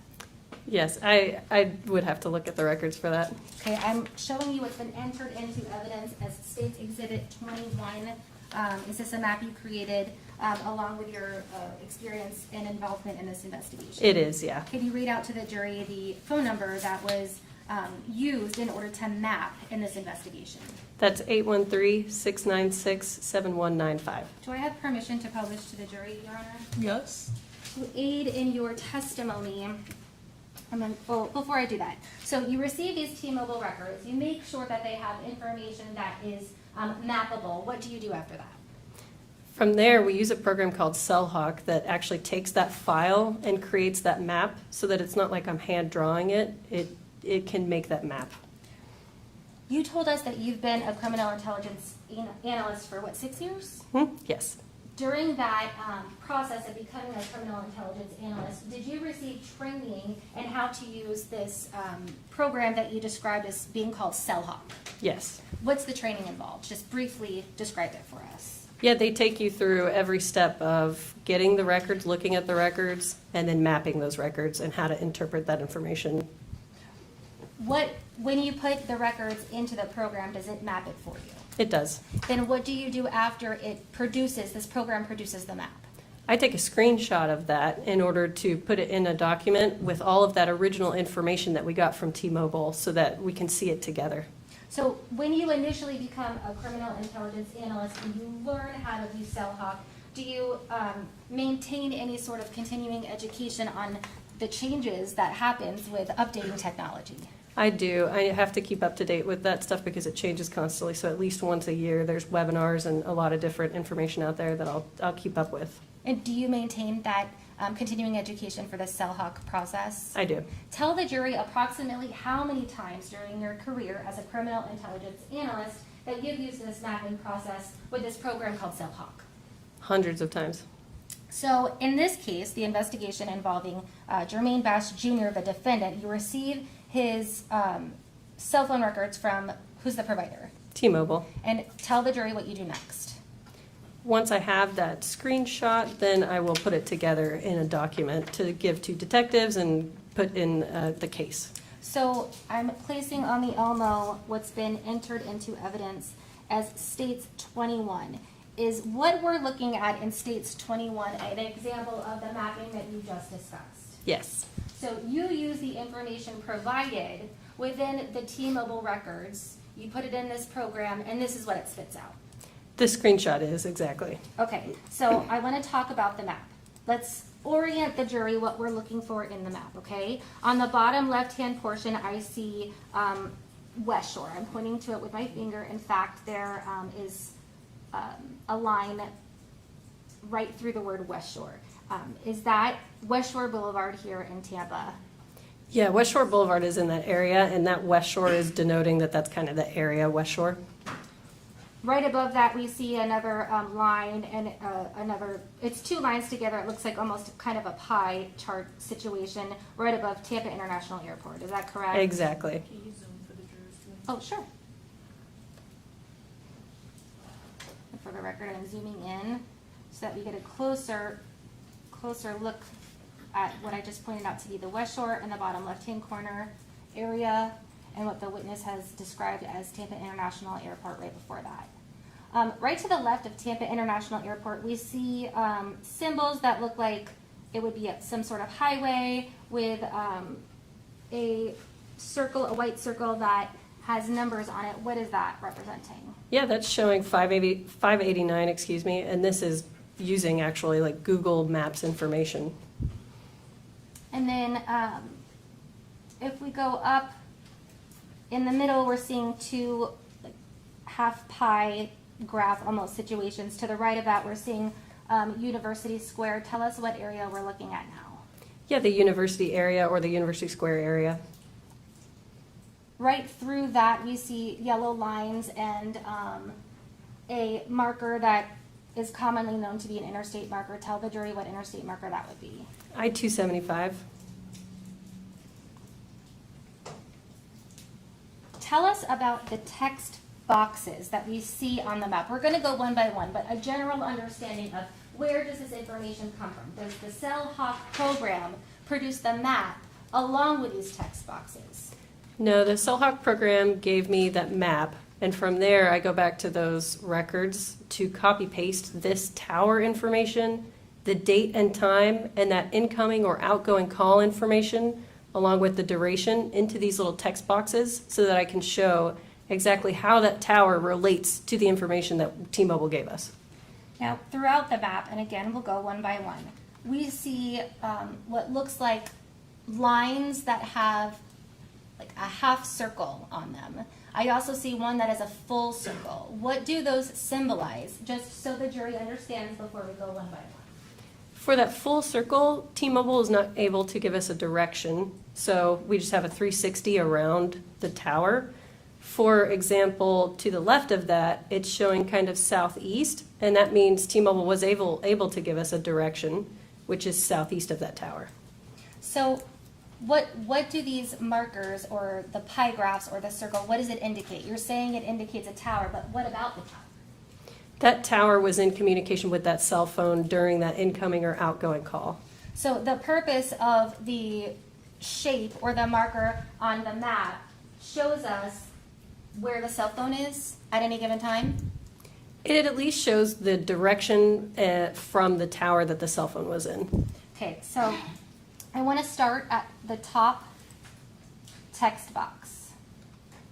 We see a full circle, which again indicates to you that the cell phone is bouncing off this tower, Yes. correct? Yes, But it's not indicating to you a location in which it's heading. Is that safe to say? exactly.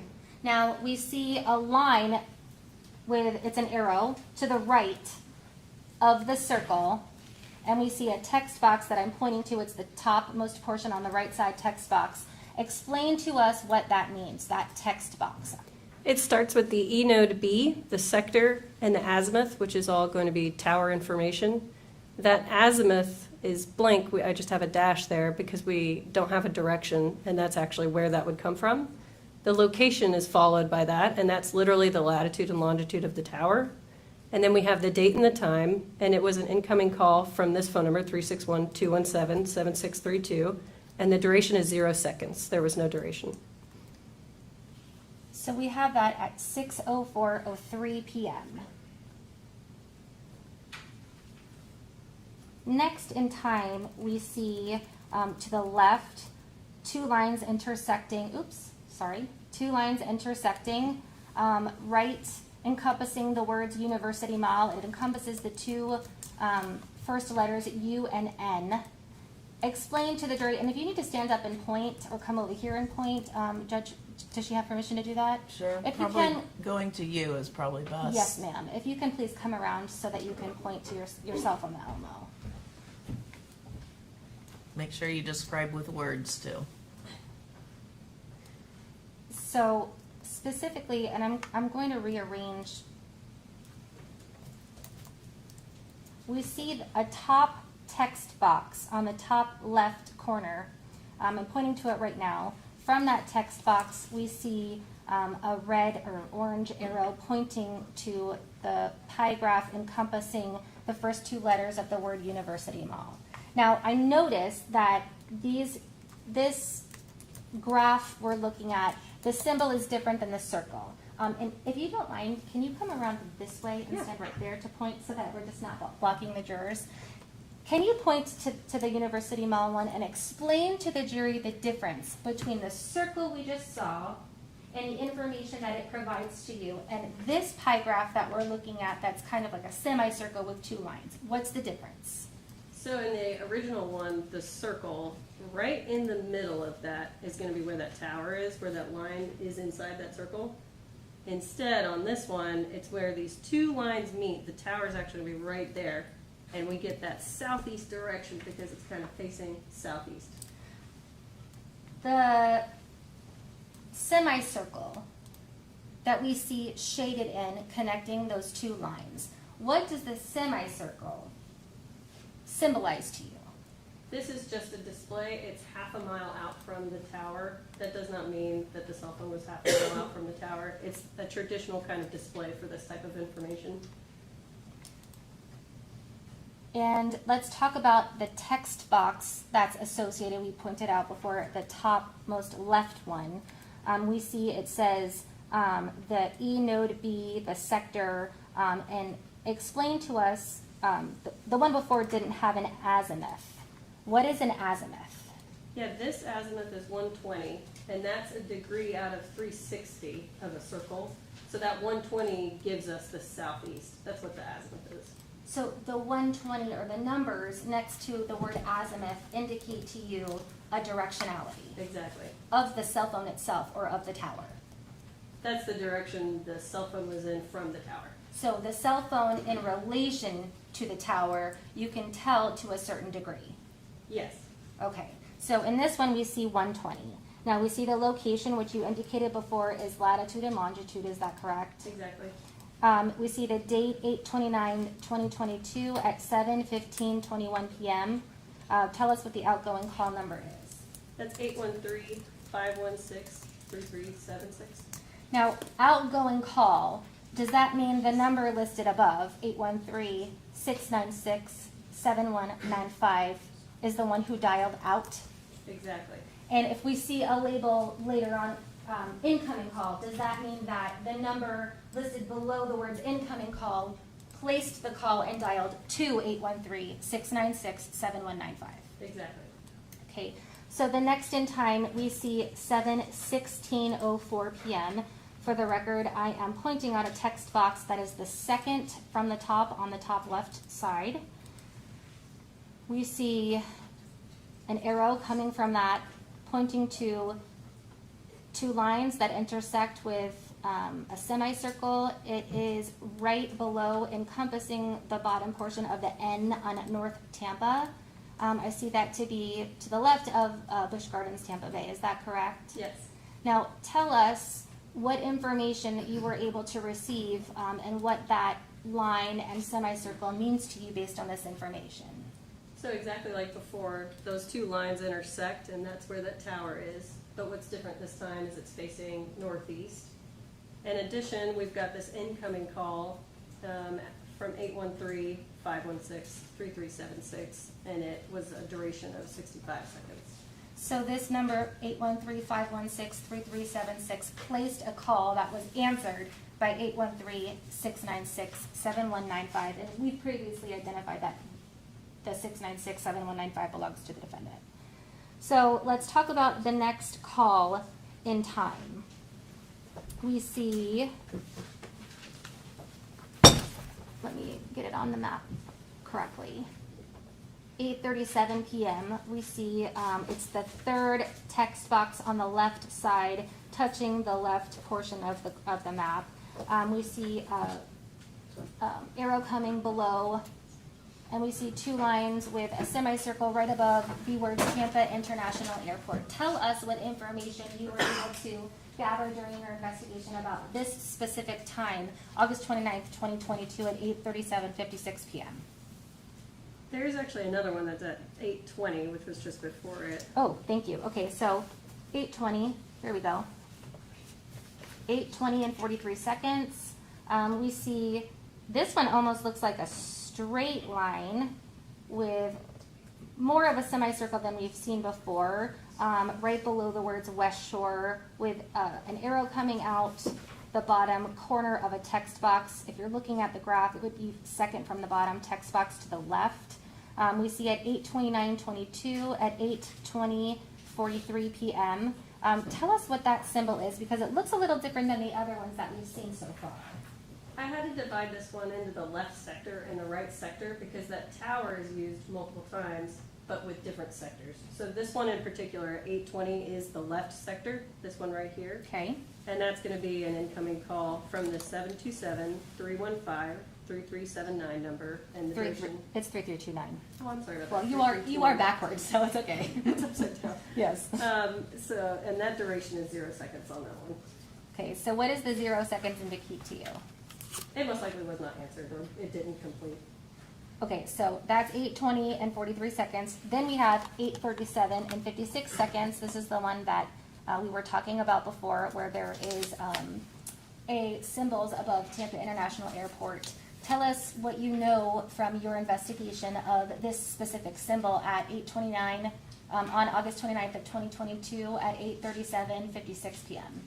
So this one is facing practically north, and it's an incoming call from 727. Let me not mess this up. 315-3329, and that duration is 0.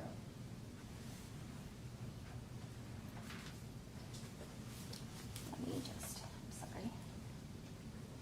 I'm gonna make sure this is in the correct position. So then we see a text box on the right, it's the right bottom quarter, and we see at 8:29:22 at 10 o'clock with 30 seconds p.m. Tell us what information that you were able to gather during your investigation about this specific area. So we are now on the right side of this tower that we talked about before, that's just in this West Shore area. And this is an outgoing call to 727-315-3329, and it was a duration of 15 seconds. Right below that, included in the same text box, we see 8:29:22 at 10 p.m. and 54 seconds. Tell us what you were able to learn about that specific hit off the cell tower. Yep, same, it's the same right sector here, and it's gonna be the outgoing call to 727-315-3329 for 5 seconds. Let's move below the bottommost portion. We have, there we go, it's centered now. A text box on the bottom. And we see at 8:29 of 2022, 10:01 p.m. and 43 seconds, an outgoing call to 727-315-3329 with a duration of 43 seconds. Show the jury where that cell tower pinged. So the tower is right here where these two lines intersect, and we're a little bit farther south from the other tower that we've been talking about, still in the West Shore area, and it's facing basically north or northeast.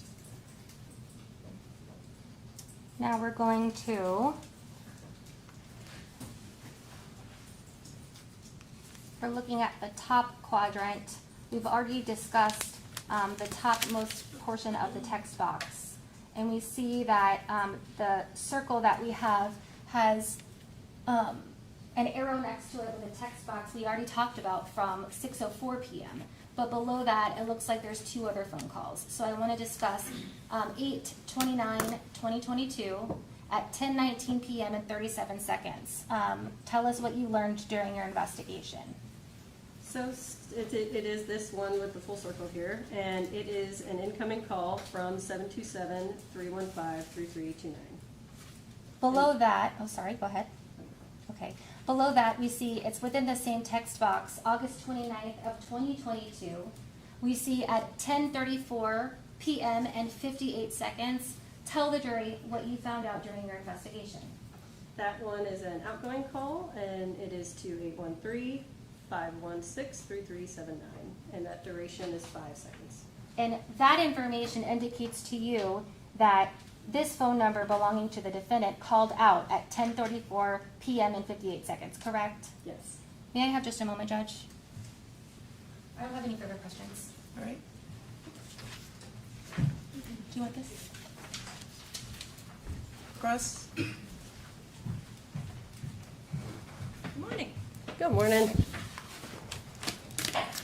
All right, so you are not here today testifying as an expert in cell phone mapping, correct? I don't know if they've listed me as an expert, or I don't know. All right.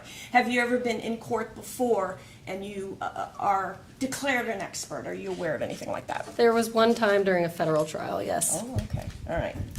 All right. So basically, let me get the gist of what you do. You receive a CDR, correct? Yes. In this case, you received a CDR of Jermaine Bass, our client. Yes. Right. You took that CDR, you plug it into CellHawk, which is the program.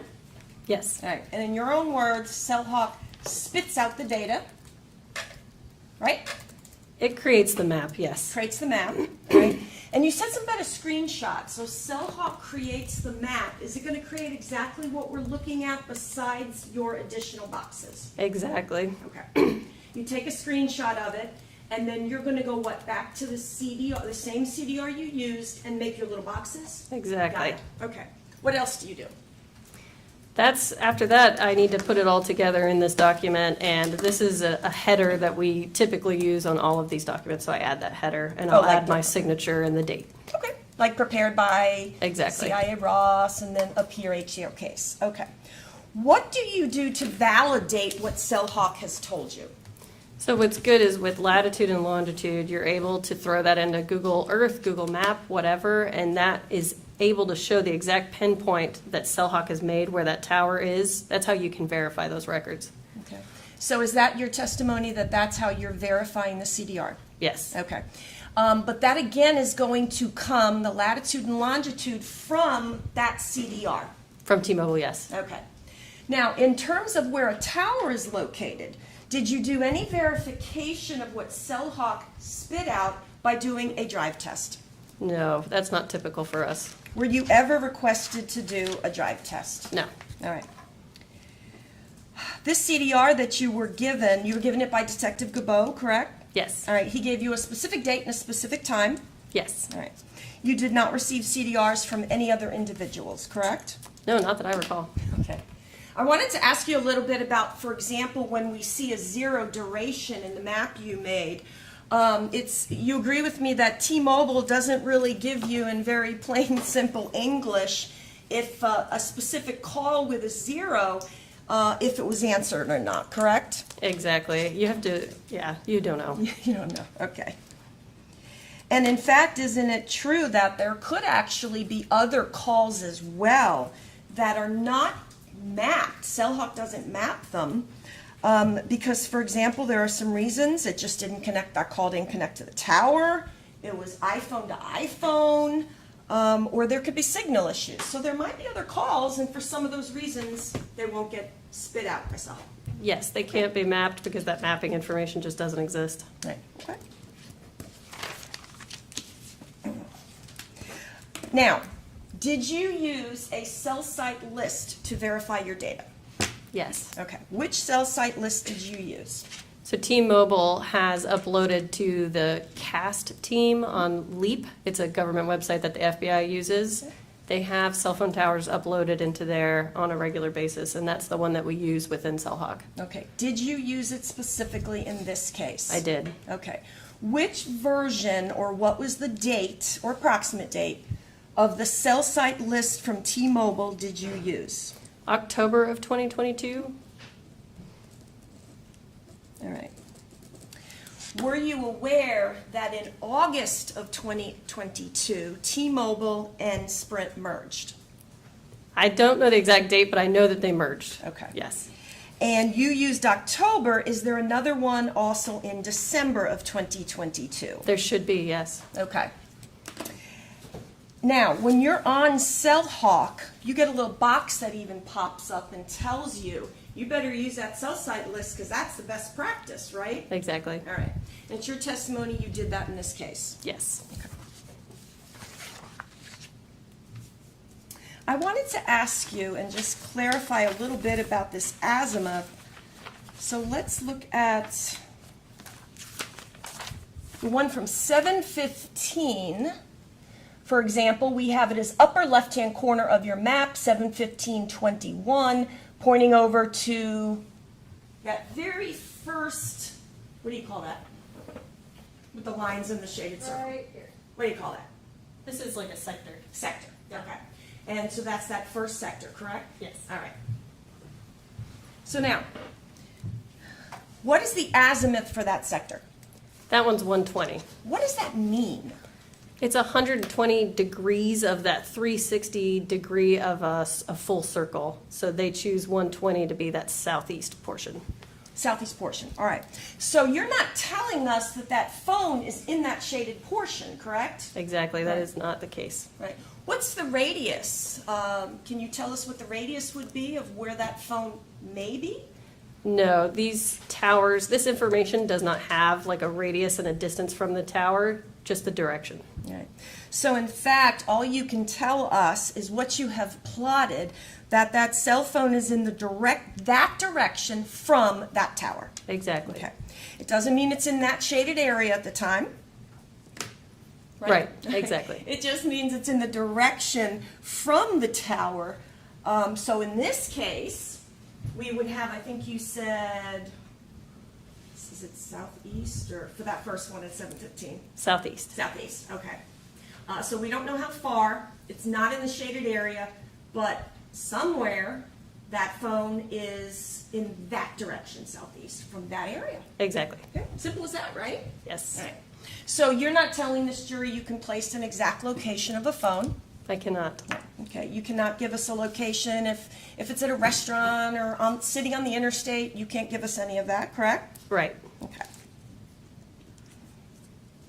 And you cannot, with the records you received in this case, give us any idea how close to the tower itself that phone may be. Right. Did you ever receive timing advance records in this case? I don't recall if I did or not. Are those a little bit more accurate in? So they may have that distance from the tower that we talked about before. Gotcha. Are you aware that when Detective Gabot did his search warrant in this case, and he just talked about it, that he requested timing advance records? I don't know. You use timing advance records pretty commonly in this, Yes, when we do get them. and you're going to get better information. Sometimes, yeah. Okay. So in this specific case, the only thing you had was the CDR data, not any sort of more accurate timing advance records. As far as I remember, yeah. Okay. All right. Besides the CDR itself, and we have it in evidence here, what else do you recall actually receiving from T-Mobile, if anything? It comes with possibly data information. It depends on how they package it and give it to us, but I used just the voice records on this one. All right, we're not talking about data, use of data. No. Okay. All right.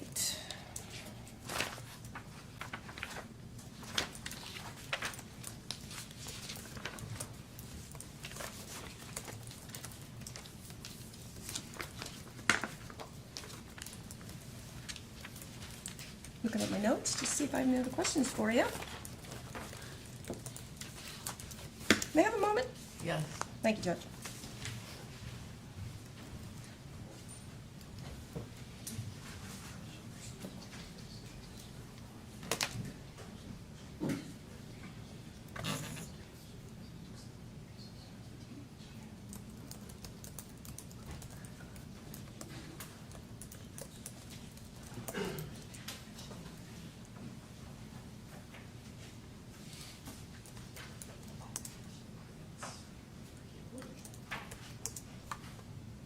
Counsel has reminded me, please just tell the jury what a drive test is. A drive test is you use a device, this sort of like box that goes with you in the car when you physically drive by a cell phone tower, and that's how you can also confirm these azimuths and these latitudes and longitudes and stuff of the tower. And you cannot testify to the accuracy of these actual CDR records you received. You're just relying on that data. I rely on the data that T-Mobile provided, yeah. Okay. Thank you so much, Ms. Ross. I don't have any other questions.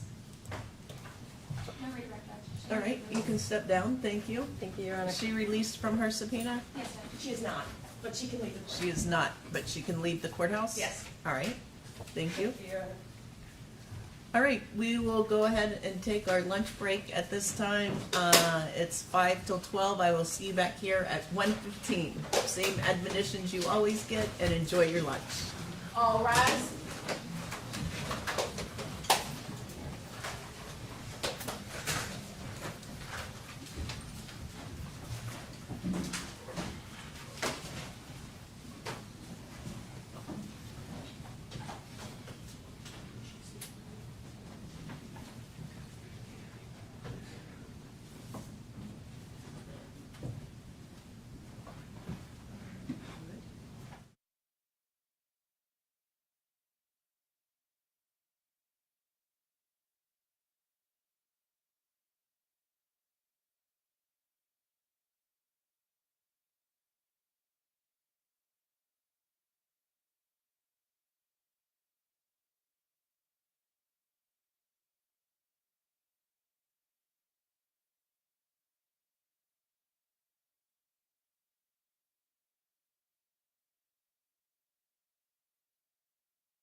making changes?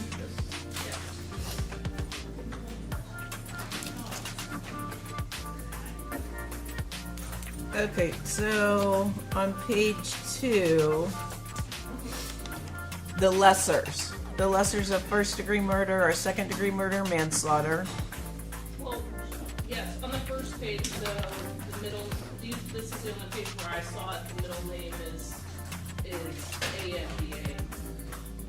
The heading, and then the first sentence. LAVANDA? Yes, and you have it correct in the rest of it, it was just that one page. LAVANDA. I cut and pasted it, so it should be wrong the whole time. It's not. I guess not, okay. I'll check for that, and then throughout, just to make sure. Thank It's you. on the bottom too. Okay, yeah, I'll do a search and replace. Okay. All right, Judge, the only thing I have on that is when it comes to felony murder, there's a third-degree felony murder. right now. on page 2? Yeah. Okay, yeah, that's where I'm getting there. So lesser crimes included in the definition of first-degree murder are second-degree murder and manslaughter? In third-degree felony murder. For the first-degree murder, there's a third-degree murder? Yes. All right. Third-degree felony murder.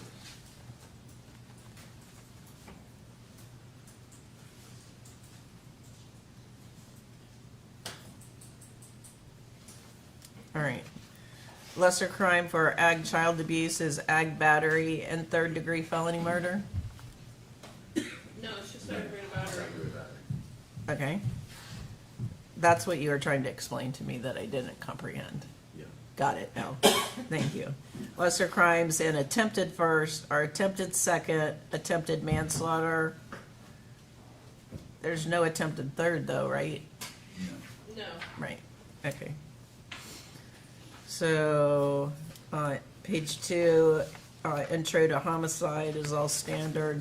You just have to add the third degree felony murder to that as well. Oh, yep. On the second paragraph and the third.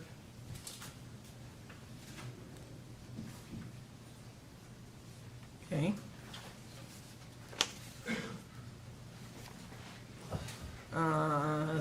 Page 3, 7.2, first degree premeditated murder.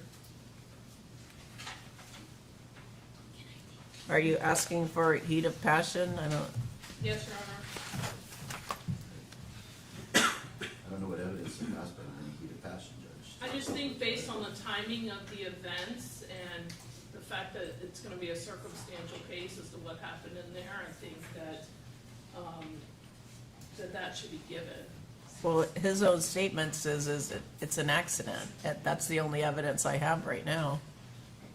I agree, Judge. That's the state's position as well. Well, the state in their opening talked about some kind of, issues going on in the Bass household, as well as what China Gadsden said in the drive home. They made a point of how quickly this happened from the time that Shirley's car arrived and my client's car arrived. So I think based on the timing of the events, that they're gonna say it happened quickly from the time that she got home, which could be inferred by that evidence that this is something that just happened. Right, is Miss Bass gonna testify? No, Your Honor. Is Mr. Bass gonna testify? I don't believe so, Your Honor. All right. Well, I'm putting a big question mark by that because I don't know that I have any evidence. I mean, there has to be something in the record.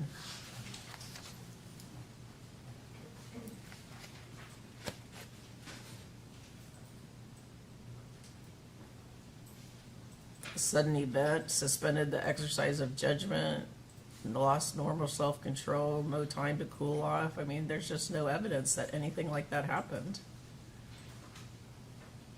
I agree, Judge. The state is not requesting this instruction. It's in fact asking it not to do. Well, you had China Gadsden testifying, if you believe her version of events, that the truck is driving erratically, pulls over on an entrance, has some kind of confrontation, and then shortly after that is when all these events go down. And I would assume that the state in their closing are going to talk about the short time frame from the time that Shirley gets home and the kids are shot. Judge, all that shows is aggression on his part. It doesn't show any sort of sudden event that's suspending any judgment. It doesn't show anything that would make someone lose self-control. There's nothing in there that would show heated passion. That's up to Because the he's jury to angry and being decide. aggressive does not qualify as heated passion. If that's the case, then in every single murder, if someone kills someone, usually it's they're done in anger. But this is for when there's been some sudden provocation that would cause someone to lose control. There's no sudden provocation, or at least there's been no evidence of that. And it has to be something done to them, not something they do themselves. All right, I'll come back to that. Felony murder in the first degree, 7.7. As to the two elements, you had and or there, but I think it's just or. Because you don't have to prove both things, you only have to prove one, right? Am I misreading that? Well, unless,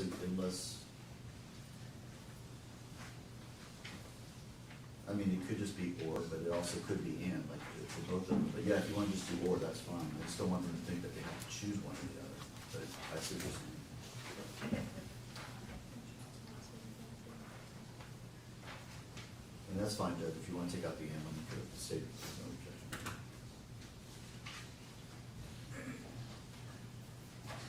Yeah, I think to be safe, it just needs an or. Okay. Because there's a lot of criticism about when we use and or in jury instructions. Okay. Y'all agree? That's fine, no objection. What the standard says is give to A and or to B as applicable, but Right. it doesn't necessarily say that it's and or in the middle of it. Right. So that's fine. Okay. Then page 5, murder in the second degree.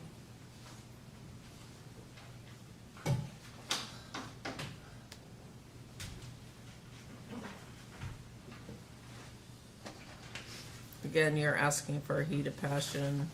Yes, Your Honor. Again, the state's objecting. All right. And then should come third degree murder. Right? Third degree felony murder, yes, Judge. Yes. And I sent you an instruction, I believe. All right. I'll cut a base there. Then manslaughter on page 6 and 7, are you asking for culpable negligence? I would ask that it be included, yes, because I think an argument could be made that if the jury for some reason believes that maybe it was the boy who did it, that by leaving the gun in a location where the boy would have access to, it could be considered culpable negligence.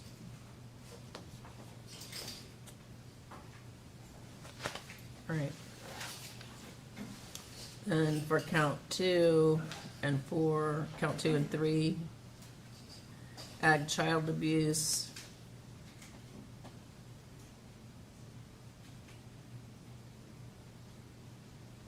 I'm just gonna say Jayla Bass in count 2 and Jermaine Bass in count 3.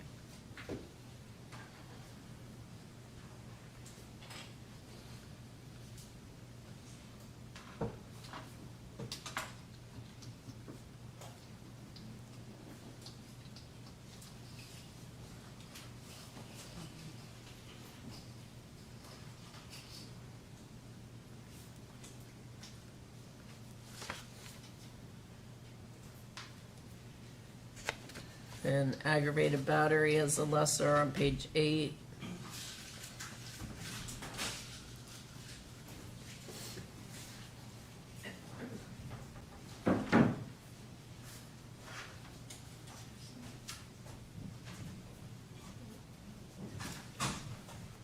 Yeah, I'm gonna say in count 2 and in count 3.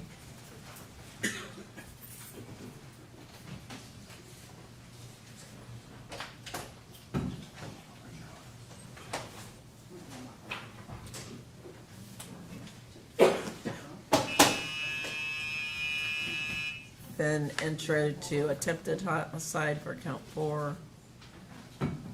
All that's standard.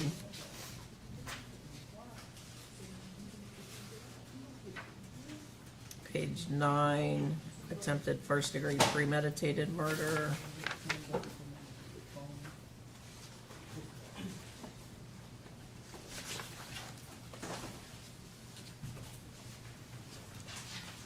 Attempted second.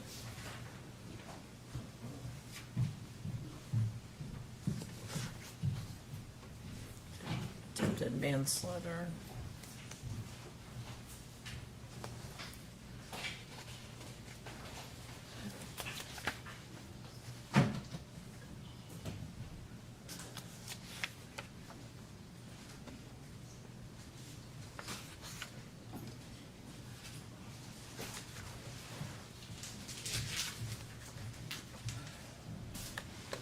You on page 11, Judge?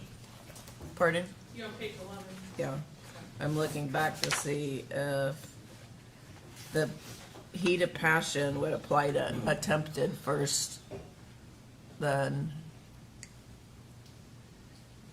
it would.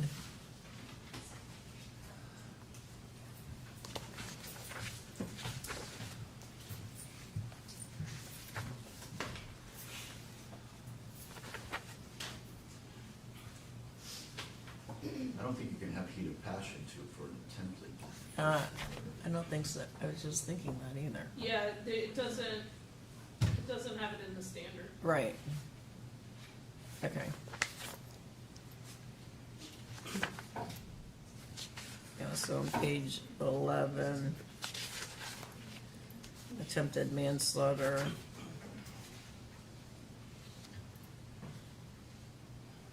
Then the 775-1 enhancement, 3.3A, first, second, manslaughter.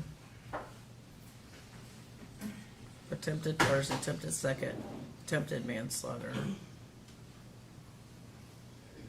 And no enhancement on counts 2 and 3. Correct? Yep, it's not alleged in the charging document. Count 3 only, and 4 and 2 only have 775-0872. So that's the actual possession. So, what about third degree felony murder? That gets any murder. So that gets attempted first degree murder, second degree murder, third degree murder, or attempted third degree murder gets a 775.01 enhancement. And then it also gets a actual possession enhancement, right? Because it's any degree of murder. It says murder upon a human being, so that would include third. Attempted second, attempted third. And ag child abuse, but not ag battery, we determined that. Correct, Correct. Yes, everyone? Judge. All right, so I'm taking out ag battery. All right.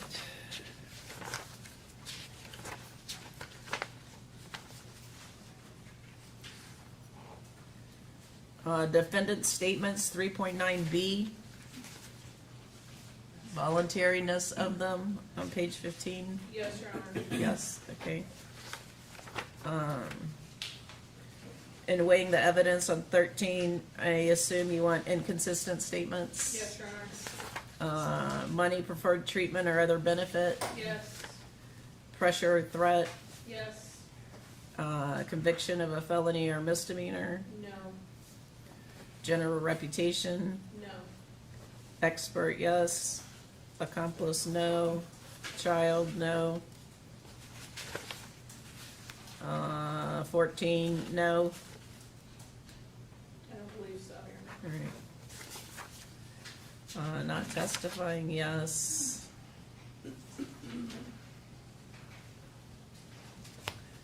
And then legally interlocking counts. Did you send me something else now?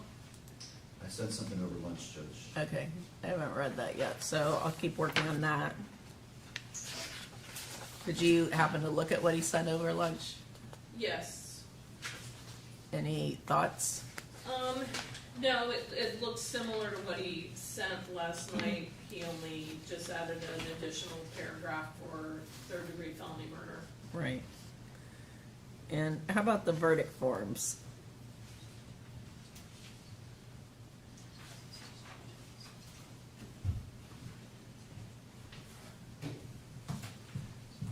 James? You started, when I did these, I did not add felony murder in the third degree. Murder and the felony murder. So that would be felony murder, third degree.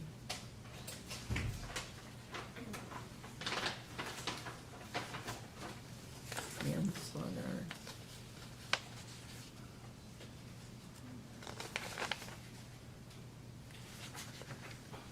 Count 4, it should say attempted murder in the first degree murder. Yep. Attempted.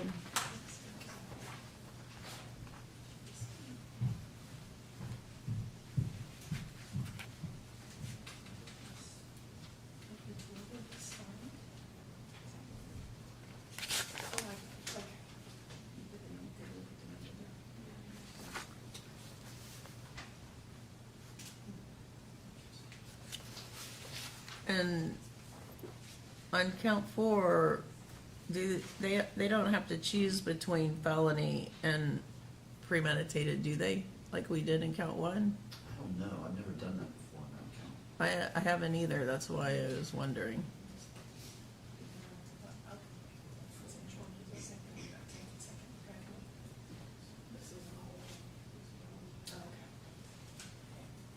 Do I have attempted felony murder now? Do you have? Did I include attempted felony? Yeah, that should Yeah. be for. Oh. I don't think you do have attempted felony murder. Yeah, it shouldn't be, Yeah, I don't think I added attempted felony murder. right, it's just attempted first degree premeditated. So that's the only thing, right? Yes. Yes, So then, no, those questions aren't necessary. Those are the All right. correct.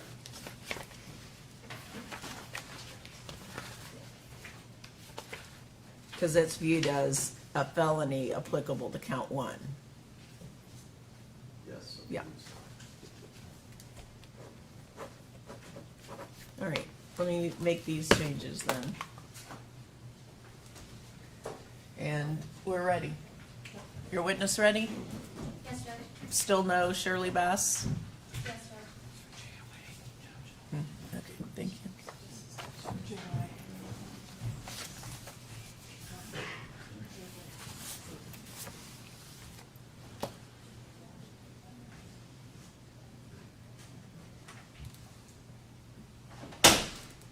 All rise.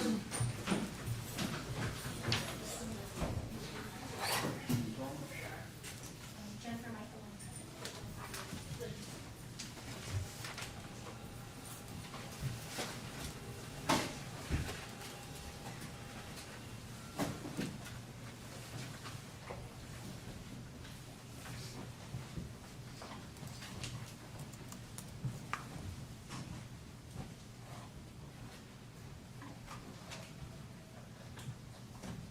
All right, have a seat. How was your lunch break? Great. All right, the weather's nice out there, huh? I wouldn't know, I didn't make it out, but I'll take your word. All right, the state can call your next witness. The state calls Jennifer Michelon.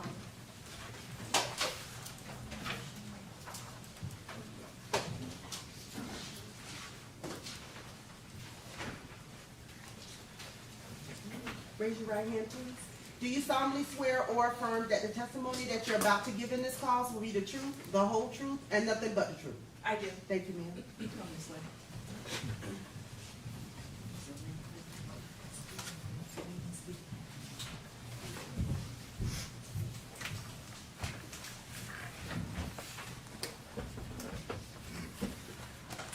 Good afternoon. Good afternoon. If you would please introduce yourself and spell your name for us.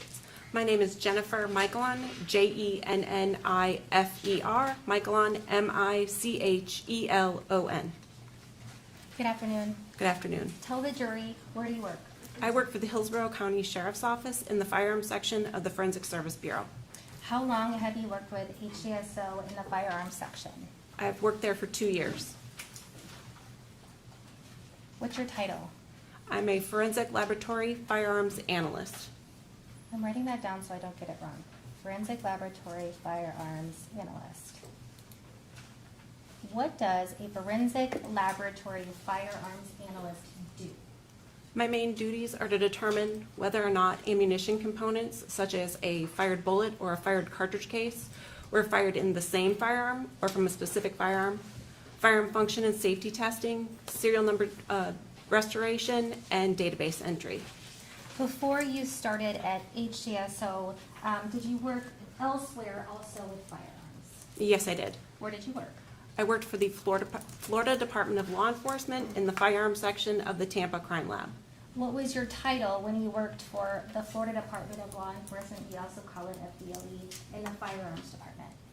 My title when I left was Senior Crime Laboratory Analyst. What did you do at Florida Department of Law Enforcement as a senior crime laboratory analyst? I did the same thing that I'm doing at Hillsborough County Sheriff's Office. So let's go back to your education and your background in firearms. Tell the jury what your training and your education background is in firearms. I have a bachelor's degree in chemistry from the University of South Florida, and I completed an 18-month structured training program at the Florida Department of Law Enforcement in the field of firearms identification. What year did you start working at FDLE? I began working at FDLE in 2006. When you started working with FDLE in 2006, did you receive specialized training in order to become a crime laboratory analyst? When I began with FDLE in 2006, I was in a different section. I started in firearms in 2009. So in 2009 at FDLE, explain to us what training that you underwent in order to be working in the firearms section at FDLE. The 18-month structured training program that I went through included units in firearms function and safety testing, which included assembly and disassembly of firearms in order to know how they work. I did units in microscopy of bullets, microscopy of cartridge cases, firearms history and development, ammunition history and development. I did units in serial number restoration, distance determination, and I also completed then I completed an oral board, which was essentially 3.5 hours of question after question, making sure I understood everything in the firearms section. During that time, I also completed I had to do competency tests and also had to do practicals in order to be able to complete my training. After I completed all of that, I did 6 months of supervised casework, which was then culminated with a mock trial of testimony, and then I was released to do supervised casework. I'm not supervised, my own casework. Do you have to have an official certification in order to be completely done with all of this training to do your own casework? I received just a completion of the training program from the Florida Department of Law Enforcement. When you worked at FDLE in the forensic or the firearms department, approximately how many times did you have an occasion to analyze a firearm? I did not count how many times I had an opportunity to analyze a firearm, but at this point it's in the thousands. When you started at HCSO, approximately how many times since you've joined HCSO have you had an occasion to analyze a firearm? Hundreds. Have you testified in court as a firearms expert before? Yes, I have. Approximately how many times? More than 60. Your Honor, at this time I tender the witness as an expert in the area of firearms to... Any questions? No question. All right, you can proceed. Help us understand, we have during the course of this trial heard terms such as projectile and casing. Are those things that you analyze in your capacity as a forensic lab firearms analyst at HCSO? Yes. Let's start with a projectile. Walk us through what is a projectile. A projectile is the portion, it is also called a bullet, That is the part of a cartridge that will go down the barrel of a firearm when it is fired. What about a casing? What is a casing? A cartridge case is the Tupperware container of the cartridge itself. It will hold the bullet at the top. The cartridge case holds inside of it the gunpowder. And at the very head stamp or the bottom of the cartridge case, you will see the primer. On the head stamp of that cartridge case is usually the brand and the caliber. So a projectile, is that word synonymous with or the same as a bullet in layman's terms? Yes. You refer to the cartridge casing. We've heard the term casing. Are those two words or terms synonymous, the same thing? Yes, I call it a cartridge case. I will hear the word casing.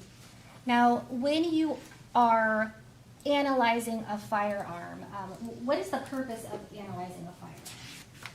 When I'm looking at a firearm, I'm looking at it to see that all of the safeties are working, that there's no damage to the firearm. I want to make sure it's safe for me to fire when the time comes. Then the next step would be to test fire that firearm and obtain those test fires in order to look at those test fires to do any comparisons to any evidence of cartridge cases or bullets that I might receive. When you receive a firearm and you are requested to test a firearm, when you're doing these test fires, is that the process of making sure the firearm is functional? Yes. During your inspection of the safeties that you described, is that also a part of your analysis of whether or not a firearm is actually functional? Yes. When you analyze a firearm to see if the safeties are working or whether or not it's functional, do you ever receive projectiles or cartridge casings as well? Yes. What are you an expert at doing when you have a projectile, casings, and a firearm as a forensic lab firearms analyst? I am tasked to determine whether or not those bullets or cartridge cases were fired in or from that firearm. I want to talk about that process in detail. When you are tasked with analyzing whether or not a cartridge casing came from a specific firearm, walk us through the process. How is that done? Once I've test fired the firearm, I'm going to bring those test fires back, and I'm going to then look at the class characteristics that are on those cartridge cases. I'm going to document them on the firearm worksheet, and then I'm going to take out each of the evidence cartridge cases that I receive, and I'm going to document each one of those.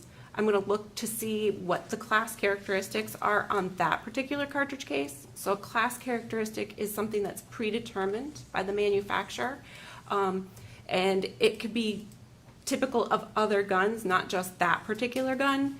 An example would be the shape of the firing pin, the shape of the firing pin aperture, that's the hole that the firing pin sticks out of, and what type of marks I see on that cartridge case.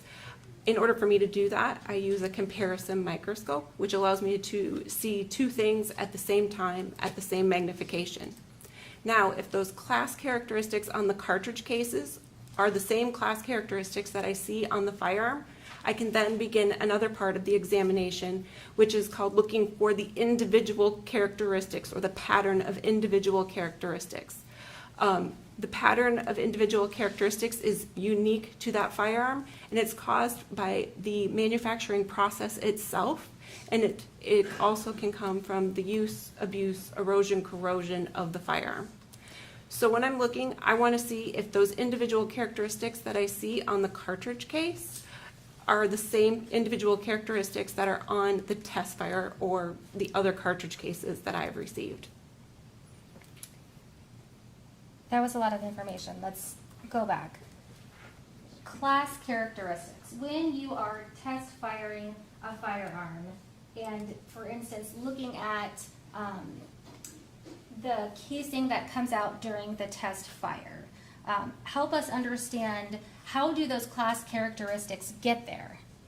So when the firearm is fired, the cartridge case, the first thing that's going to happen is the firing pin is going to strike that primer, and it's going to leave an impression of the shape of that firing pin on the primer of the cartridge case. If I can stop you right there, I apologize.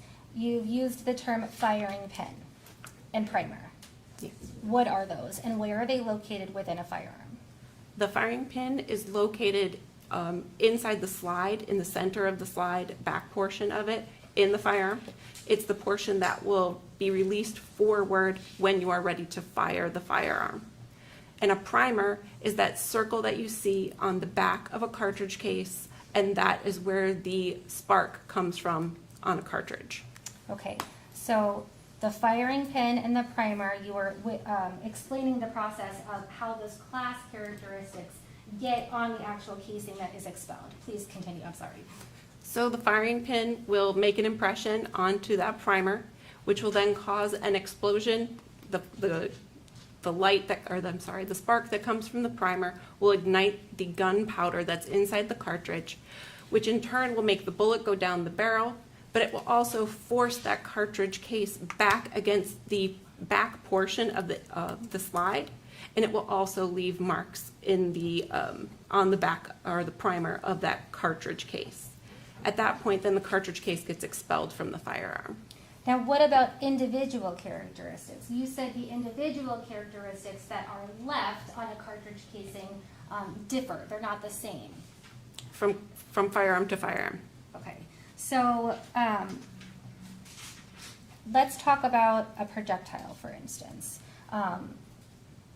What happens to a projectile as it's going through to be ejected or fired from a firearm? When the cartridge is ignited and the bullet goes down the barrel, the bullet will travel down the barrel and it will get class characteristics from inside the barrel, which are the rifling inside the barrel, which are those spiral grooves that you see within the interior of the barrel. Those will be imparted onto the bullet. That's a class characteristic. Multiple firearms may have the same class characteristics. At that same time, it's also getting individual characteristics imparted onto it. Those impressions are class characteristics and individual characteristics. Is that what allows you to analyze a test fire to a projectile that's already been fired to see whether or not they match? Yes. Before you kind of started to describe using a microscope to compare the two, the test fire that happens in a controlled environment and the one that's actually expelled. Help us understand how you do that. The first thing I do is I want to make sure each of those items has individual characteristics. I can't continue my examination if it does not have any individual characteristics.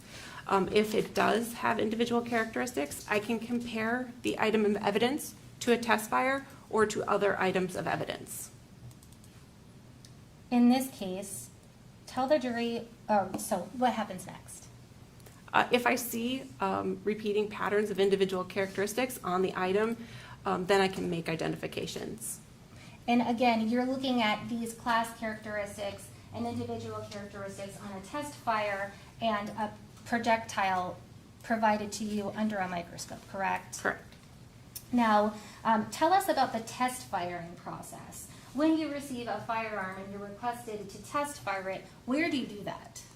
I test fire it into the section water tank. What does the water tank look like? The water tank is essentially a big steel box that has a port on one end, and you'll fire the firearm into that port. Is it just like a big open area that you aim at and fire in, or is it a defined area? There is a small port at the front of the tank. The tank is filled with water. I aim the firearm into that port, and then the bullets will be collected from the water. How many times do you think in your career as a firearms analyst have you done this process of firing a firearm into this water tank with this port at the front? I haven't counted, but I would assume at this point in the thousands. When you're test firing firearms, are they all of the same type or are they different types? As far as the cartridge, No, of the firearms that you're asked to fire. I have test fired many different firearms. Have you test fired a Glock 43 as the same as the one that was involved in this case and provided to you? 43 or 42? 42. Yes, I have. And for reference, I'll show you what's been entered into evidence as State Exhibit 16. I'm going to place it in front of you. Were you provided State's Exhibit, was it 16? 16 to testify. May I check the box?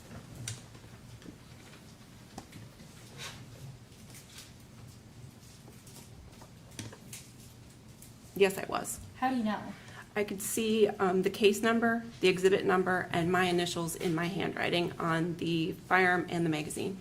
Each firearm that you receive for testing, does it get an individual case number associated with it that you just explained is representative on this firearm? It gets an individual property item number or exhibit number, and it will have a case number, and then I will write those things on the firearm or the date and my initials on them. In this case, I wrote all of that myself. When you receive a firearm, I heard you talk about some of your training includes the assembly and disassembly of the firearm when deciding whether or not a firearm is operable.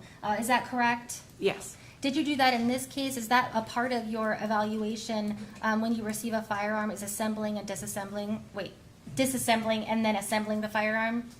I test fired the firearm first, and then I did remove the slide to check the safeties. Okay, so how many occasions have you had in your career to fire a Glock 42 specifically? I don't have a specific number. I've fired many Glocks, though. Do you think over 100 times in your career is safe to say, approximately? Yes. Now, let's talk about your understanding and your education or background in the brand of Glock. What do you know about the brand of Glock? I did take a Glock Armorer's course when I began my training at the Florida Department of Law Enforcement, and I'm very aware of how the Glock operates. Tell us how the Glock operates. And I guess while you're explaining that, can you specify how it operates and how it may be different than other brands? Do you want me to start of how to essentially fire the Glock? Sure. In order to test fire or to fire a Glock, the first thing you need to do is to load ammunition into the magazine. That's the container that holds the cartridges so that you can fire one right after the other. The next thing you're going to need to do is take that top portion of the firearm and you're going to have to pull the slide back and release it. I'm sorry, after you've inserted the magazine into the mag well. Then you're going to take that slide back and release it. The first cartridge in that magazine will now be inserted into the chamber of the firearm, and the firearm is ready to fire. When you released that slide at the top of the firearm, at that same time, the firing pin has been slightly cocked in the firearm. That means it's been pulled back ever so slightly. Now the firearm is ready to fire. When I pull the trigger, I have to depress the trigger itself, and there's also a trigger safety on this particular firearm. I have to depress the trigger safety and the trigger at the same time in order for that firearm to fire. When I pull that trigger, the firearm will fire, the bullet will go down the barrel, the slide will move back, and the cartridge case will be extracted and ejected from the firearm. At the same time, the slide will now start moving back forward. It will take the next cartridge out of the magazine and it will load it into the chamber. And it will have now repeated the process that happened again. On the Glock brand specifically, help us understand the safety precautions that are present on Glock firearms. The Glock has the trigger safety, which is located on the trigger. It's in the center. It kind of protrudes a little bit from the trigger itself. It's right down the middle. You have to depress it in order for the trigger to be pulled back. The Glock also has a firing pin block safety, which in order for that firing pin block to get out of the way of the firing pin, you have to pull the trigger. And again, in order to pull the trigger, you have to depress the trigger safety. This firearm also has what is known as a drop safety. All that particular thing is doing is it's holding back that firing pin, and then it will pull it back a little bit more and then drop out of the way. And the firearm will not fire unless that has dropped out of the way. So, for instance, with this firing pin block safety, does that help prevent things like accidental shootings? The firing pin block safety will not allow the firing pin to go forward unless the trigger has been pulled. The trigger safety you've described as a small object on the middle of the trigger. If the trigger safety is depressed, but not the entire trigger behind it, will a Glock 42 fire? If just the safety has been depressed, no, it will not fire. You have to finish pulling the trigger. Help us understand the difference of the terms semi-automatic firearm and automatic firearm, excuse me. A semi-automatic firearm requires a pull of the trigger for every shot that is fired. A fully automatic firearm, all you have to do is depress the trigger, and as long as there is ammunition in the magazine and you're still depressing that trigger, it will continue to fire. The Glock 42 that we see in States 16 that's sitting on the ledge in front of you, is that a semi-automatic firearm or is that an automatic firearm? It's a semi-automatic firearm. Does that mean in order for the firearm to be fired multiple times, you would have to both depress the trigger safety and the trigger in its entirety multiple times in order to fire it? Correct.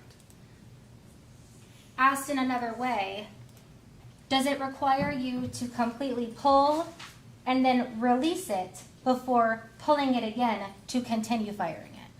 You will pull, and then you have to release pressure. It doesn't mean your finger's still not there. It may be putting a little pressure, but it does have to be fully extended again in order for you to pull again.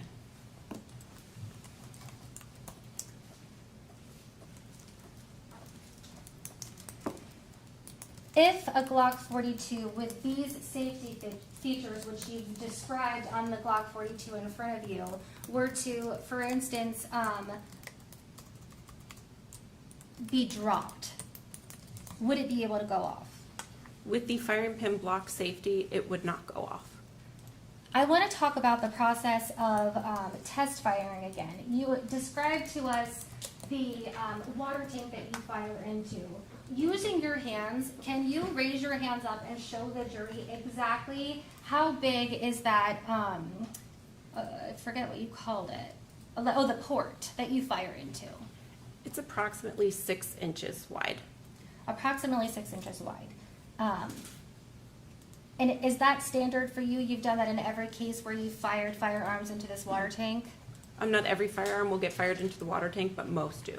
Okay, so when you test fired this firearm into a water tank that had a 6-inch wide port, how many hands did it require you to use on the firearm to point and aim it correctly in the hole?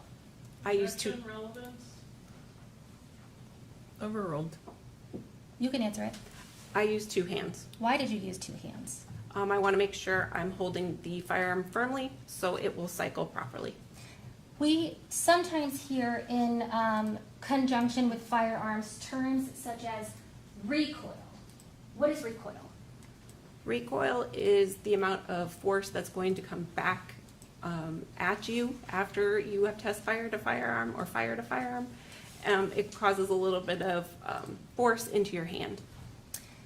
A Glock 42, or I guess maybe even the Glock brand in general, what is the recoil based on your training and your experience firing Glocks? What is the recoil like in firearms? Depends on the firearm. For Glock,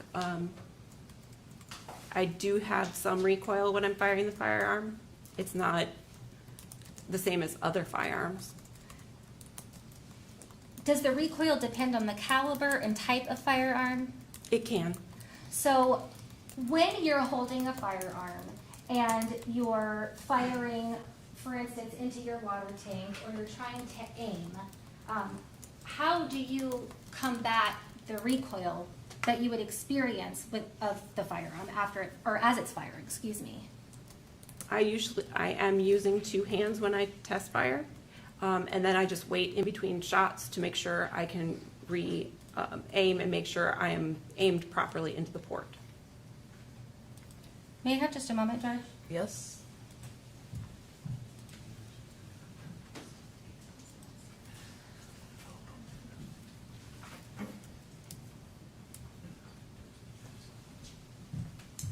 In this case, were you provided shell casings and projectiles in order to do a comparison after you test fired the firearm?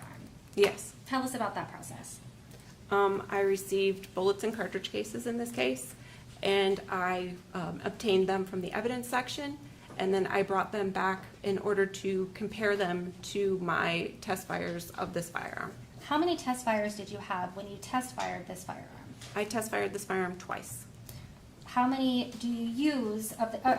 How many of the test fires do you use when you're placing it on the microscope and you're looking at it in comparison to the ones that you're provided from the scene? I used one bullet, one cartridge case.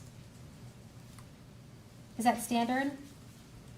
You could use multiple test fires if needed, or multiple bullets or cartridge cases. It depends on the scenario. Did you need to do that in this case? In this particular case, I did not. Why? They were well marked.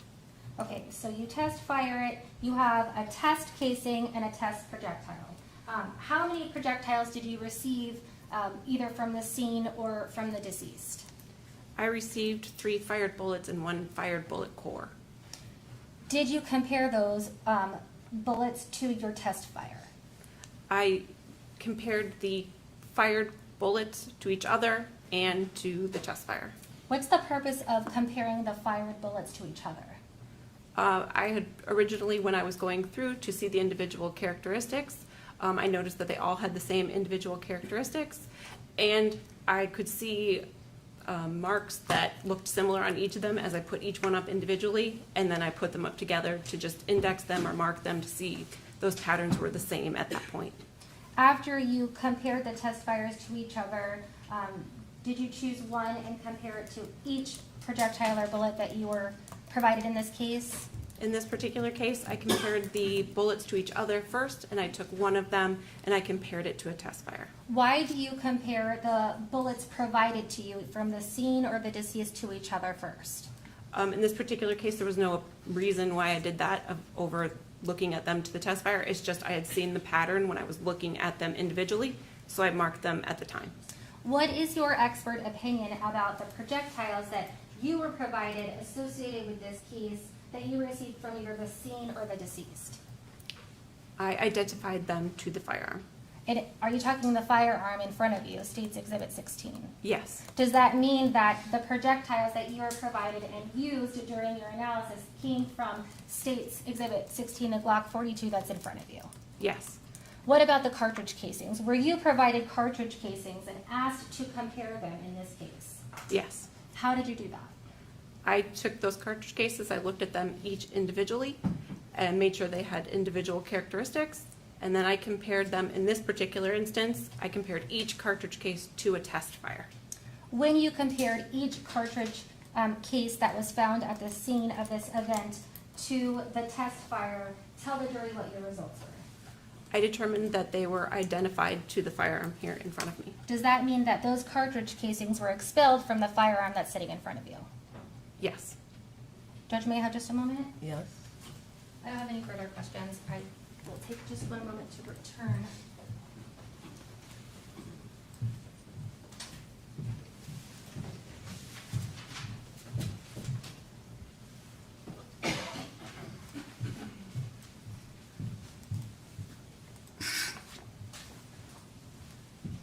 Cross? Good afternoon. Good afternoon. Now, you were involved in doing some analysis in this case, and then later on, you were asked to do some additional analysis more recently. That is correct. And that was based on the retirement of one of the FDLE examiners that was involved in the case, Mr. Kwong. That's what I'm assuming, yes. Okay. But you had originally done some test fires in the case and did an examination of the firearm. That is correct. So then later, when you were asked to continue to review the case or review the rest of the evidence, you were able to use those original test fires that you used in this case. That is correct. And you were able to identify those casings to each other and to the firearm in this case. In this particular case, I ID'd each cartridge case back to a test fire. Okay, and that test fire was from this firearm that you were shown a minute ago. Yes. When you looked at the ammunition, there was two types of ammunition, right, from the casings? Correct. And what were the types of ammunition? There were two types, Hornady and Norma. Okay, and both of those are obviously 380. Correct. Now, Ms. Reeder was asking you about the safety features on the Glock, on the firearm in this case, and you said that there's the trigger and the trigger safety, and then there's the firing pin block safety, correct? There's the trigger safety, the firing pin block safety, and the drop safety. Okay. And all of those, as you pull back the trigger, will go along and allow you to fire the gun. That is correct. It's not something that you have to do separately. It all kind of goes together as you pull the trigger. Correct. As you're depressing the trigger along with that trigger safety, and you pull the trigger all the way back, it will disengage the firing pin block safety, allowing that firing pin to flow through the channel. Adults could fire this firearm, correct? I would assume so. Okay. And children could fire this type of firearm. I can't determine whether or not anybody particularly could fire a firearm, but is it possible? Yes. Okay. And in fact, you're able to test for trigger pull.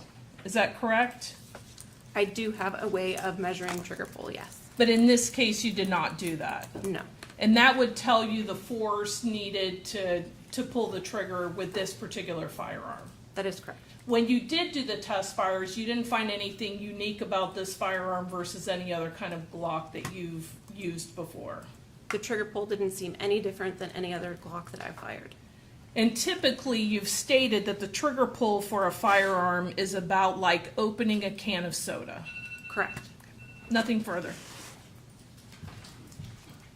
Anything else? No, Judge. All right, you can step down, ma'am, thank you. She released from her subpoena? Yes, Judge. All right, free to go. She's released, right? Yes, Your Honor. All right. Call your next witness. Judge, we have a stipulation that we'd ask the court to read. All right. this time.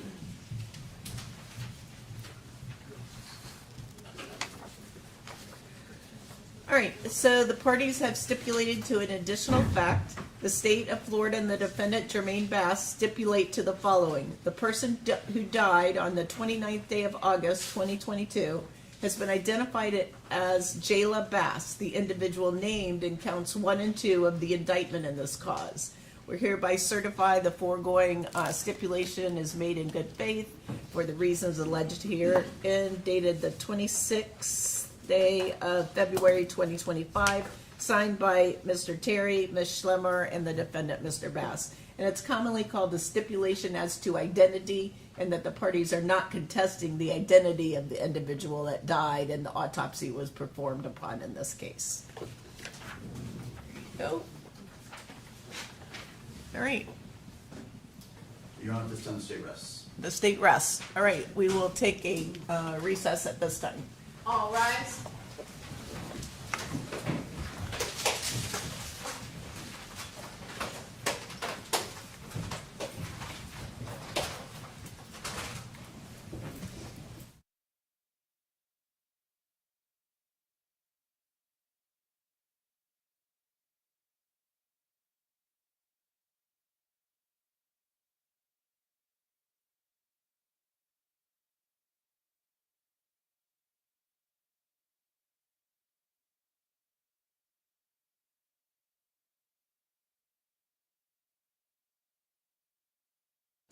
Judge, at this point, the defense, we renew all previous motions and objections, specifically our motion to suppress Mr. Bass's statements that were made to law enforcement prior to being read Miranda.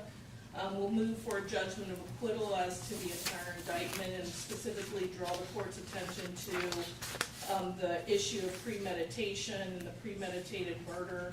I provided the court in the state 2 cases, Bertram, B-U-R-T-T-R-A-M, v. State, and that's found at 780 Southern 2nd, 224. That's a 2nd District of Appeal case.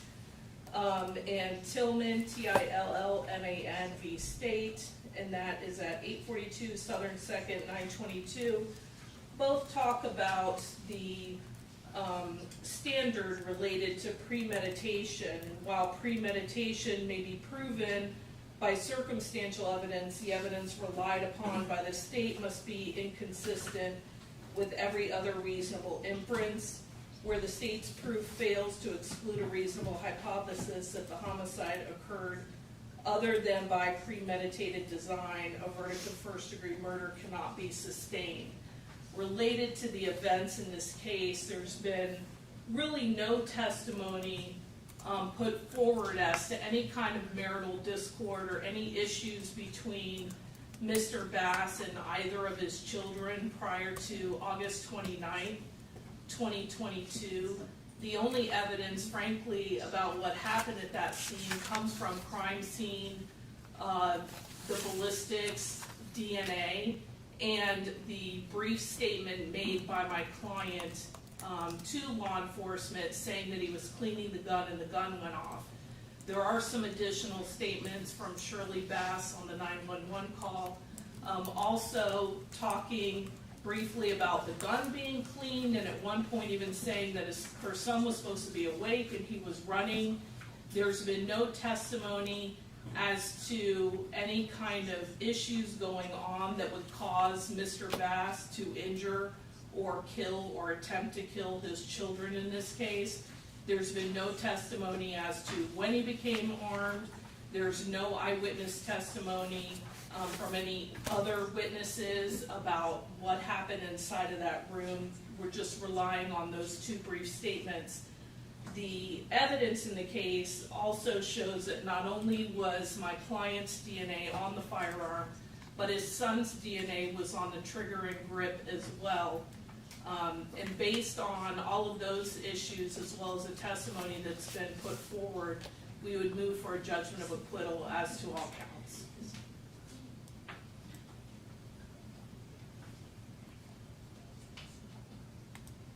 Mr. Terry? Your Honor, both these cases are very distinguishable from our situation at hand. We had, in Bertram's case, it's a one shot, but I think both of these are just one shots. Here we have 5 shots directed at the victims, at least 4 we know of for sure, into the victim's head. 3 of them into Jayla Bass's head were all centrally located to the head. It's clear evidence of premeditation, the number of shots, the location of the shots, the fact that these children were helpless and defenseless laying in their bed. And the defendant admitted to being the person who shot and gave an excuse as to it being an accident. However, I believe the state has put forth evidence that this could not have occurred as an accident. And the defendant acknowledging that we do not have to prove motive in this case. And I think just the manner of the shots and the defendant's obvious lie is basis in that would argue premeditation. Anything else from the defense? No, Your Honor. All right, the motion for judgment of acquittal is denied. All right, what says the defense as to witnesses? Do you have a minute? Pardon? May I have more? Of course. Discussing that with Ms. Yep.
side, Judge.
I understand there's very limited evidence, but the state can argue there's no evidence of that. It's one less thing to worry about.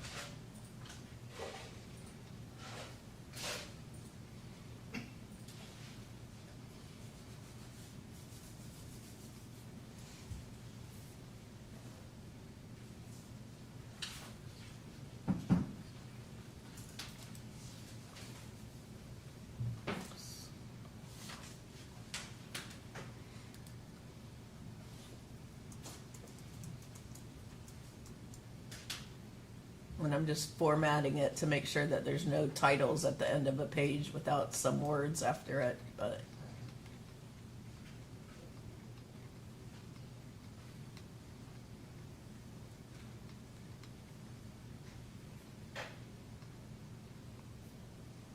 I've added third-degree felony murder as a lesser of count 1.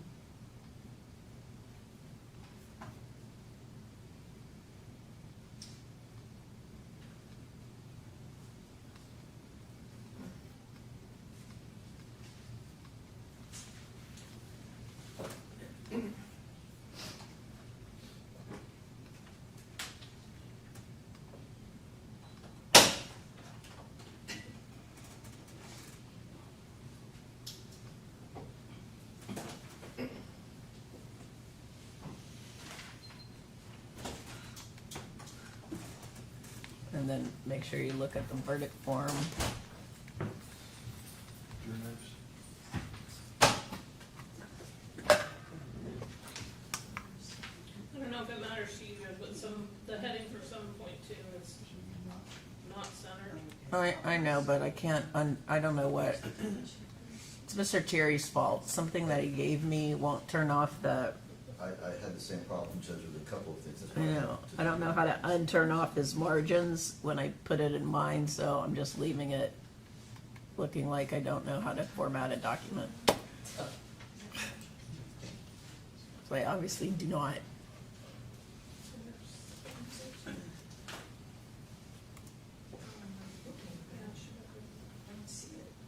Judge, there's on 7.2, Hang on one second, let me Sorry. get there. Yeah, we're missing those 2 paragraphs under the act. The definition of what premeditation is. oh, I put it at the front, that's why. That is in the front. I put it in the definition page, Okay. Okay. Got it. because it occurred like 3 times, so Okay. Okay. Thank you. you're welcome.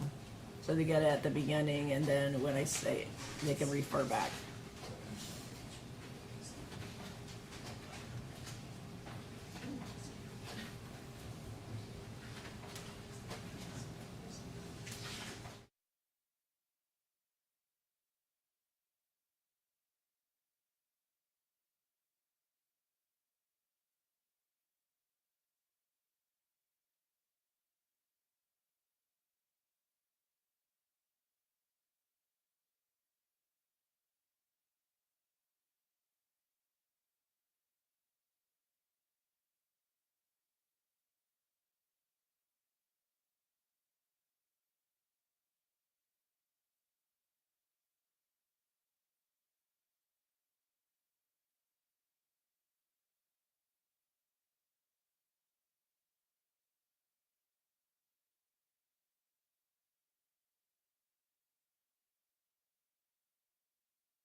Okay. Aggravated child abuse. There's just a D missing under paragraph B.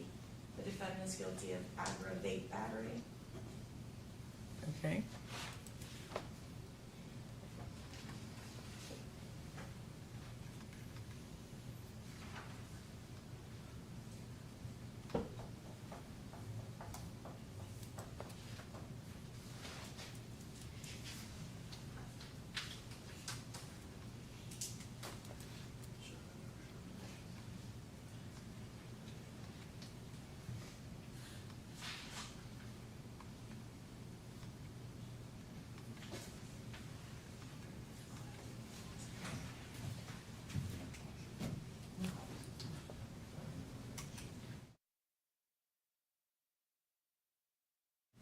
Yes, Your Honor. State? Yes, Judge.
Do you want a clean copy of the instructions to use for closing or anything?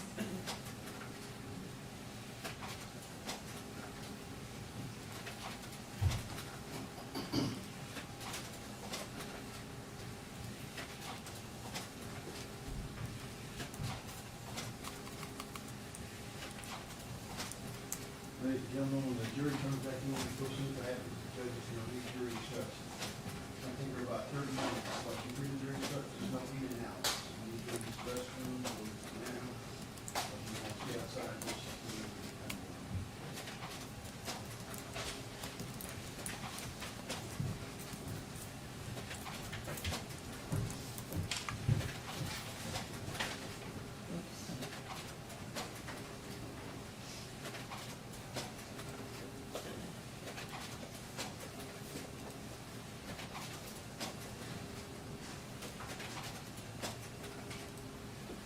Okay, Ange, I'm gonna send this to you. Can you make me one yellow copy and Yes. 2 white copies?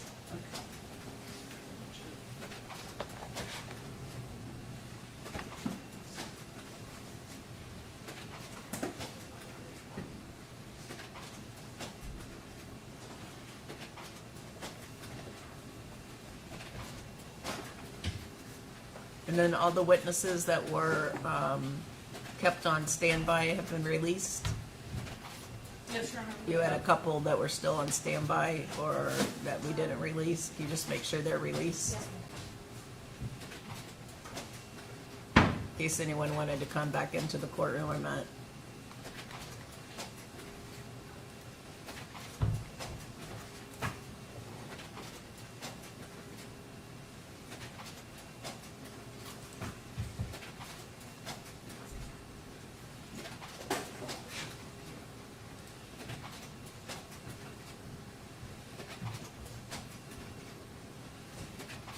I got your email, but I didn't get your attachment. Okay, let me, it should be coming any Oh, second. okay. It usually takes a second, I don't know why. I got the email to make the copies, but You got an email on it? I have the email that you sent, but there was no. Attachment? Then I just resent it with an attachment, because I You forgot. just resent, oh, Yep. okay. I haven't got it yet. Okay.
How long do you think you'll take in closings?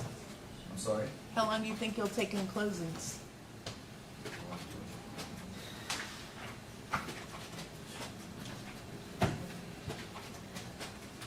Just speculative. Speculative. I mean, Judge, she said 45 minutes, and I might have 30 to 45 in mind, so All right. I think that's on the higher end. I don't know.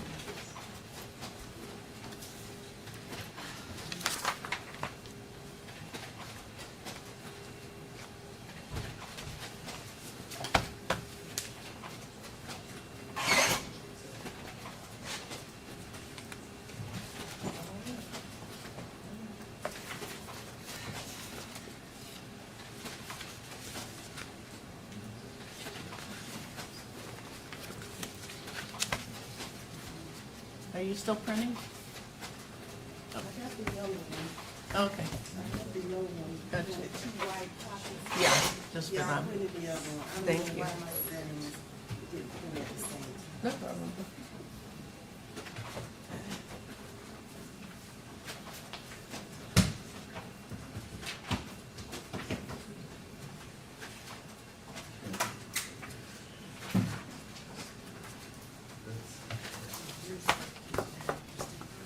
Thank you.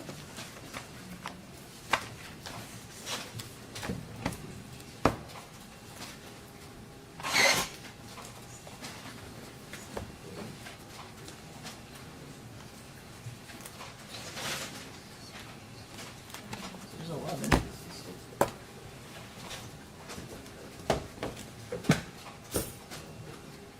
You can put them on the back row.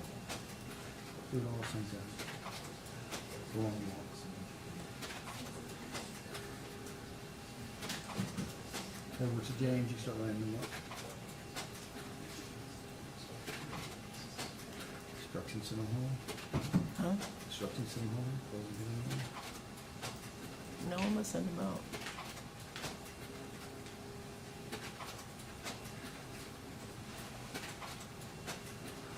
Ready for punishment.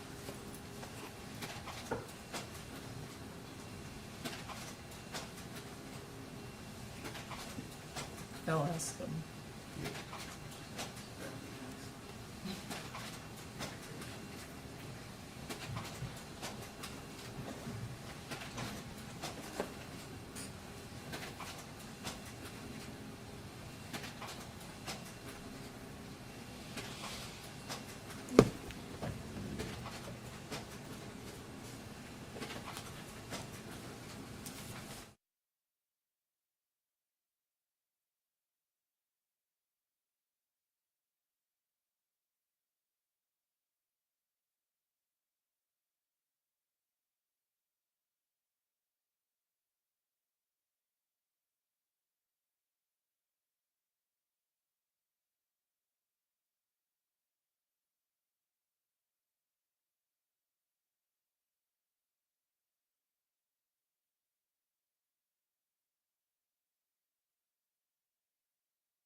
Stating you're about to arrest? Yes, we'll renew our prior motion for judgment of acquittal and all of our prior objections and motions. Same argument. All right, same rulings. And we'll rest on the record. Do we have a second while you're still making copies? Yeah, Second we're, on the record? Andrew's printing it, I think. The two white, oh, that's for them. Oh,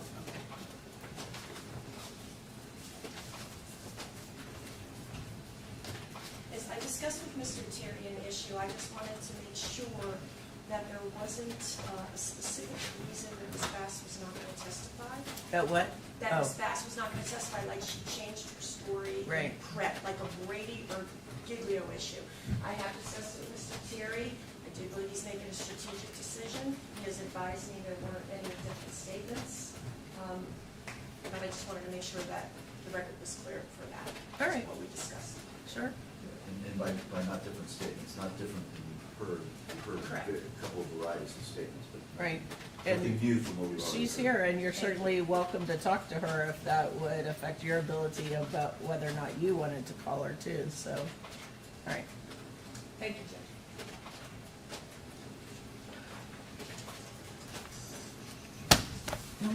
Can we do that? I need to pass.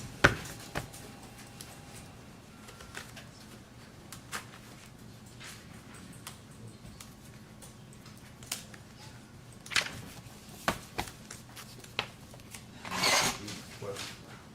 13.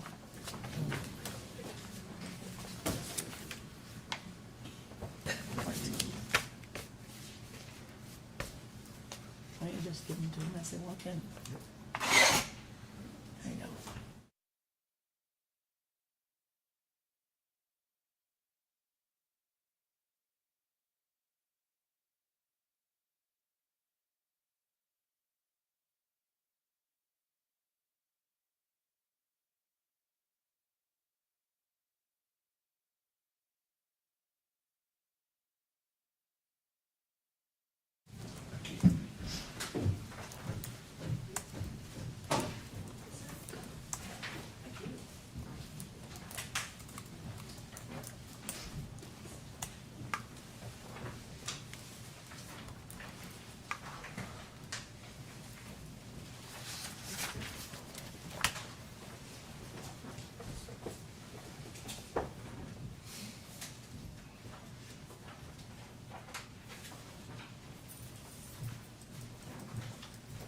All right, have a seat.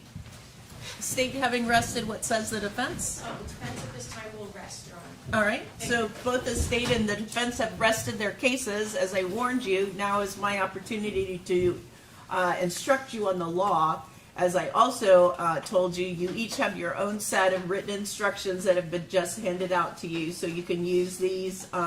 It's not a history test or a civics test. You don't have to remember everything I've said, so you'll have each of these copies to use during the arguments of the lawyers and or during deliberations as you should see fit. I am required by law, though, to read them aloud to you. So those of you who are visual learners are welcome to read along with me. Those of you who would like to be read to may be read to. Either way, I just ask you to pay attention to the instructions. All right, Jermaine Bass, the defendant in this case, has been accused of the crimes of first-degree murder and 2 counts of aggravated child abuse and 1 count of attempted first-degree murder. Here's some definitions that will apply throughout these instructions. A weapon is defined as any object readily capable of inflicting bodily harm if used in the ordinary manner contemplated by its design and construction, or any other object that was used or threatened to be used to inflict bodily harm. A deadly weapon or a dangerous weapon is any object that will likely cause death or great bodily harm if used in the ordinary and usual manner contemplated by its design and construction. An object not designed to inflict bodily harm may nonetheless be a dangerous weapon if it was used in a manner likely to cause death or great bodily harm. A firearm is any weapon which is designed to or may readily be converted to expel a projectile by the action of an explosive. Great bodily harm means great as distinguished from slight, trivial, minor, or moderate harm, and as such does not include mere bruises. Willfully means intentionally and purposely. Killing with premeditation is killing after consciously deciding to do so. The decision must be present in the mind at the time of the killing. The law does not fix the exact period of time that must pass between the formation of the premeditated intent to kill and the killing. The period of time must be long enough to allow reflection by the defendant. The premeditated intent to kill must be formed before the killing. The question of premeditation is a question of fact to be determined by you from the evidence. It will be sufficient proof of premeditation if the circumstances of the killing and the conduct of the accused convince you beyond a reasonable doubt of the existence of premeditation at the time of the killing. In considering the evidence in this case, you should consider the possibility that although the evidence may not convince you the defendant committed the main crimes of which he is accused, there may be evidence he committed other acts that would constitute what's called a lesser included crime. Therefore, if you decide the main accusation has not been proved beyond a reasonable doubt, you will next need to decide if the defendant is guilty of any lesser included crime. The lesser crimes included in the definition of first-degree murder are second-degree murder, third-degree felony murder, and manslaughter. The lesser crime included in the definition of aggravated child abuse is aggravated battery. The lesser crimes included in the definition of attempted first-degree murder are attempted second-degree murder and attempted manslaughter. Mr. Bass is accused of first-degree murder. First-degree murder includes the lesser crimes of second-degree murder, third-degree felony murder, and manslaughter, all of which are unlawful. However, a killing that was excusable or that was committed by the justifiable use of deadly force is lawful. If you find Jayla Bass was killed by Jermaine Lavonda Bass, you will then consider the circumstances surrounding the killing and deciding if the killing was first-degree murder or any lesser included that should be offense, or whether the killing was excusable or resulted from justifiable use of deadly force. The killing of a human being is justifiable homicide and lawful if necessarily done while resisting an attempt to murder or commit a felony upon the defendant, or to commit a felony in any dwelling house in which the defendant was at the time of the killing. The killing of a human being is excusable and therefore lawful under any one of the following three circumstances: when the killing is committed by accident and misfortune, in doing any lawful act by lawful means with usual ordinary caution and without any unlawful intent; or when the killing occurs by accident and misfortune in the heat of passion upon any sudden and sufficient provocation; or when the killing is committed by accident and misfortune resulting from a sudden combat, if a dangerous weapon is not used and the killing is not done in a cruel or unusual manner. I'll now instruct you on the circumstances that must be proved before Jermaine Bass may be found guilty of first-degree premeditated murder or any lesser included crime. There are two ways a person may commit first-degree murder. One is known as first-degree premeditated murder, and the other is known as first-degree felony murder. To prove the crime of first-degree premeditated murder, the state must prove the following three elements beyond a reasonable doubt. 1, Jayla Bass is dead. 2, the death was caused by the criminal act of Jermaine Bass. And 3, there was a premeditated killing of Jayla Bass. An act includes a series of related actions arising from and performed pursuant to a single design or purpose. An issue in this case may be whether Jermaine Bass did not act with a premeditated design to kill because he acted in the heat of passion based on adequate provocation. In order to find the defendant did not act with a premeditated intent to kill because he acted in the heat of passion based on adequate provocation, there must have been a sudden event that would have suspended the exercise of judgment in an ordinary reasonable person. And a reasonable person would have lost normal self-control and would have been driven by a blind and unreasoning fury. And there was not a reasonable amount of time for a reasonable person to cool off. And a reasonable person would not have cooled off before committing the act that caused death. And Jermaine Bass was, in fact, so provoked and did not cool off because he committed the act that caused the death of Jayla Bass. If you have a reasonable doubt about whether the defendant acted with a premeditated design to kill because he acted in the heat of passion based on adequate provocation, you should find him not guilty of the charge of first-degree premeditated murder. To prove the other way you can prove first-degree murder, first-degree felony murder, the state must prove the following three elements beyond a reasonable doubt. 1, Jayla Bass is dead. 2, while engaged in the commission of an aggravated child abuse on either Jayla Bass or Jermaine Bass in counts 2 and 3, or any lesser charge on those counts, Jermaine Lavonda Bass caused the death of Jayla Bass. Or, while engaged in the attempt to commit first-degree murder on Jermaine Bass in count 4, or any lesser charge, Jermaine LaVonda Bass caused the death of Jayla Bass. And 3, Jermaine Bass was the person who actually killed Jayla Bass. In order to convict the defendant of first-degree felony murder, it is not necessary for the state to prove the defendant had a premeditated design or intent to kill. To prove the lesser included offense of second-degree murder, the state must prove the following 3 elements beyond a reasonable doubt. 1, Jayla Bass is dead. 2, the death was caused by the criminal act of Jermaine Bass. And 3, there was an unlawful killing of Jayla Bass by an act eminently dangerous to another and demonstrating a depraved mind without regard for human life.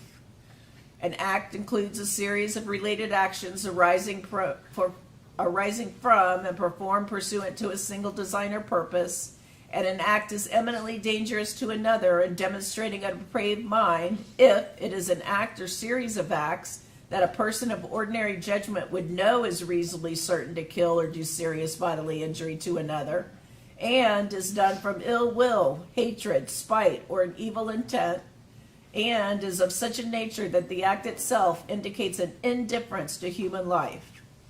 In order to convict of second-degree murder, it is not necessary for the state to prove the defendant had an intent to cause death. An issue in this case is whether Jermaine Bass did not have a depraved mind without regard for human life because he acted in the heat of passion based on adequate provocation.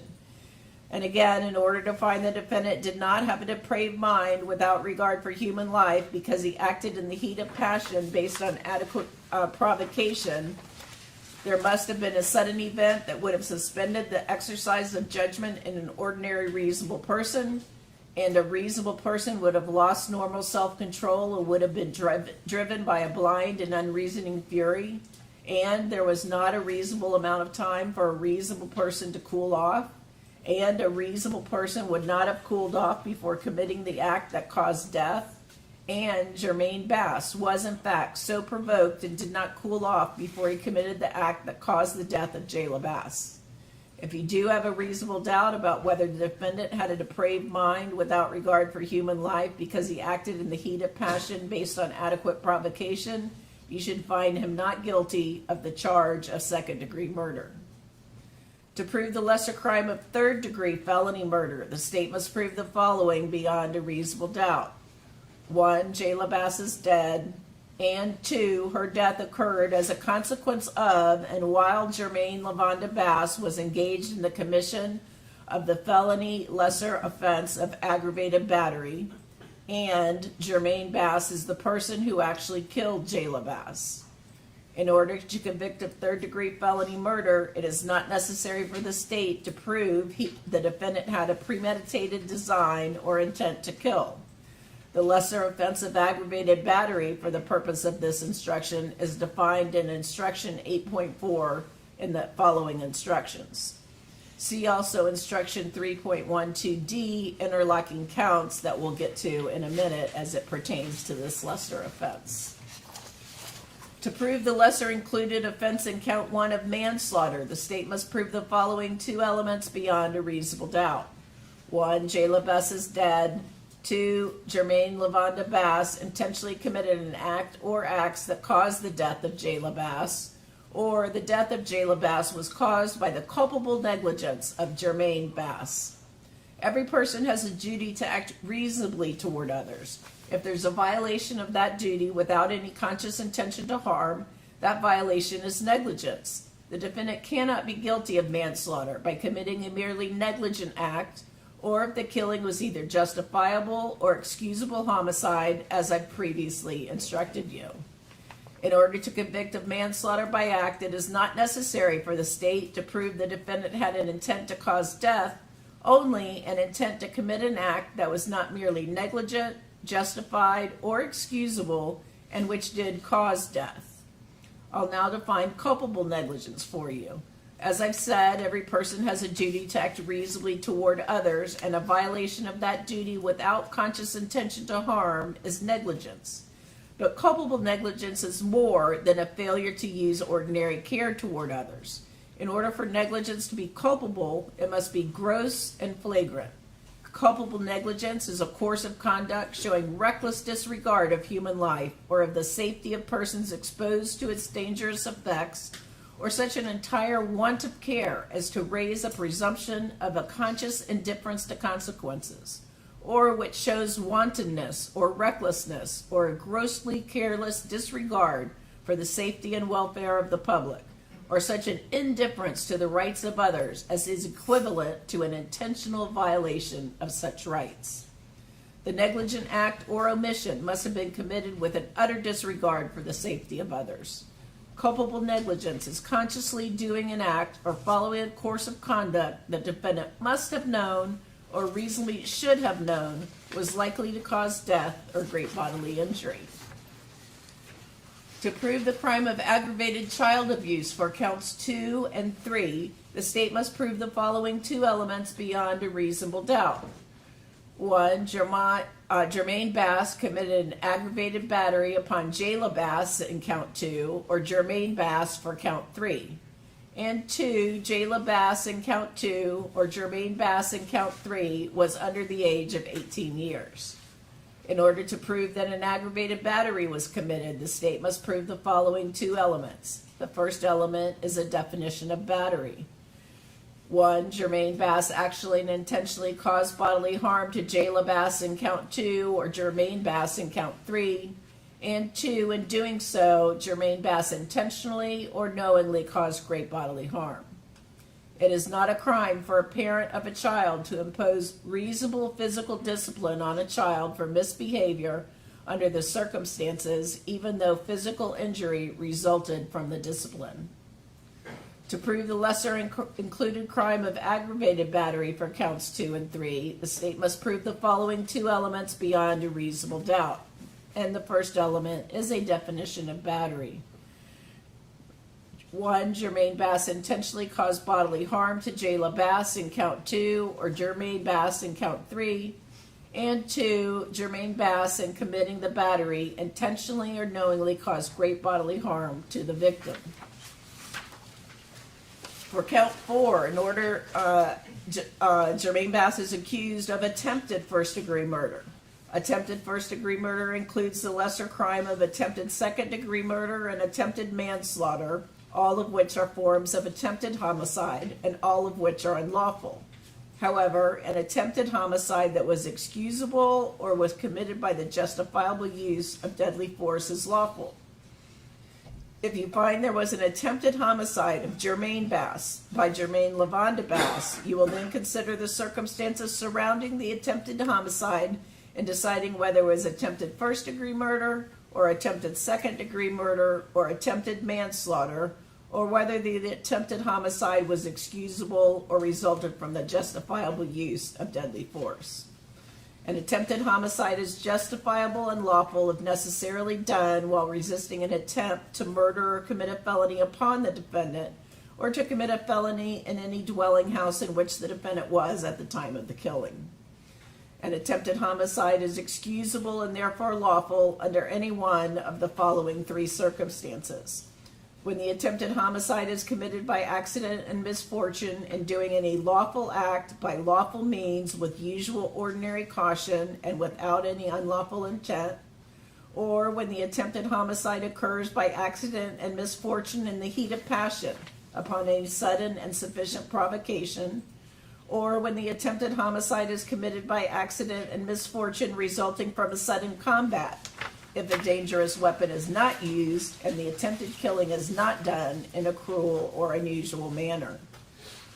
I'll now instruct you on the circumstances that must be proved before Jermaine LaVonda Bass may be found guilty of attempted first-degree murder or attempted second-degree murder or attempted manslaughter by act. To prove the crime of attempted first-degree premeditated murder, the state must prove the following three elements beyond a reasonable doubt. 1, Jermaine LaVonda Bass intended to commit the crime of first-degree premeditated murder.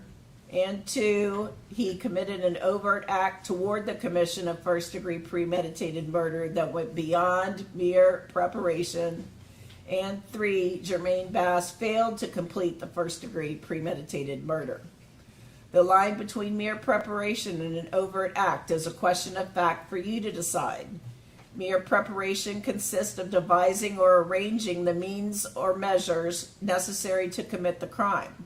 An overt act consists of some movement toward committing the crime after mere preparation. An overt act need not be the last possible act toward completing the crime.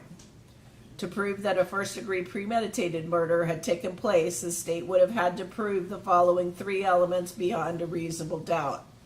1, Jermaine Bass is dead. 2, the death was caused by the criminal act of Jermaine LaVonda Bass. And 3, there was a premeditated killing of Jermaine Bass.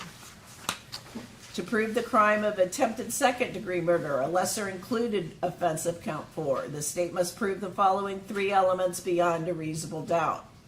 1, Jermaine LaVonda Bass intentionally committed an overt act that could have resulted in the death of Jermaine Bass, but did not result in Jermaine Bass's death. And 2, that act was eminently dangerous to another and demonstrating a depraved mind without regard for human life. And 3, the overt act went beyond mere preparation. An act is eminently dangerous to another and demonstrating a depraved mind if it is an act or series of acts that a person of ordinary judgment would know is reasonably certain to kill or do serious bodily injury to another, and is done from ill will, hatred, spite, or an evil intent, and is of such a nature that the act itself indicates an indifference to human life. The line between mere preparation and overt act, again, is a question of fact for you to decide. Mere preparation consists of devising or arranging the means or measures necessary to commit the crime. An overt act consists of some movement toward committing the crime after mere preparation. An overt act need not be the last possible act toward completing the crime. To convict the defendant of attempted second-degree murder, it is not necessary for the state to prove the defendant had any intent to cause death. To prove the lesser-included crime in count 4 of attempted manslaughter by act, the state must prove the following two elements beyond a reasonable doubt. Jermaine LaVonda Bass intentionally committed an overt act that could have resulted in the death of Jermaine Bass, but did not result in Jermaine Bass's death. And 2, the overt act went beyond mere preparation. And again, the line between mere preparation and overt act is a question of fact for you to decide, and we've defined that before 2 times already. The defendant cannot be guilty of attempted manslaughter by act by committing a merely negligent act. Again, every person has a duty to act reasonably and use ordinary caution toward others. If there is a violation of that duty without any conscious intention to harm, that violation would be negligence. To convict of attempted manslaughter by act, it is not necessary for the state to prove the defendant had an intent to cause death, only an intent to commit an act that could have caused death and was not justifiable or excusable attempted homicide, as I previously instructed you. If you do find Jermaine LaVonda Bass committed first-degree murder, second-degree murder, third-degree felony murder, or manslaughter, or attempted first-degree murder, attempted second-degree murder, or attempted manslaughter, you will then be asked to determine whether the state has proven beyond a reasonable doubt he personally carried, displayed, used, threatened to use, or attempted to use any weapon or firearm. If you find he committed first-degree murder or second-degree murder, third-degree felony murder, attempted first-degree murder, attempted second-degree murder, or aggravated child abuse, you will also be asked to determine whether the state proved beyond a reasonable doubt that during the commission of that offense he actually possessed a firearm, whether he discharged that firearm, and whether that discharge caused death or great bodily harm.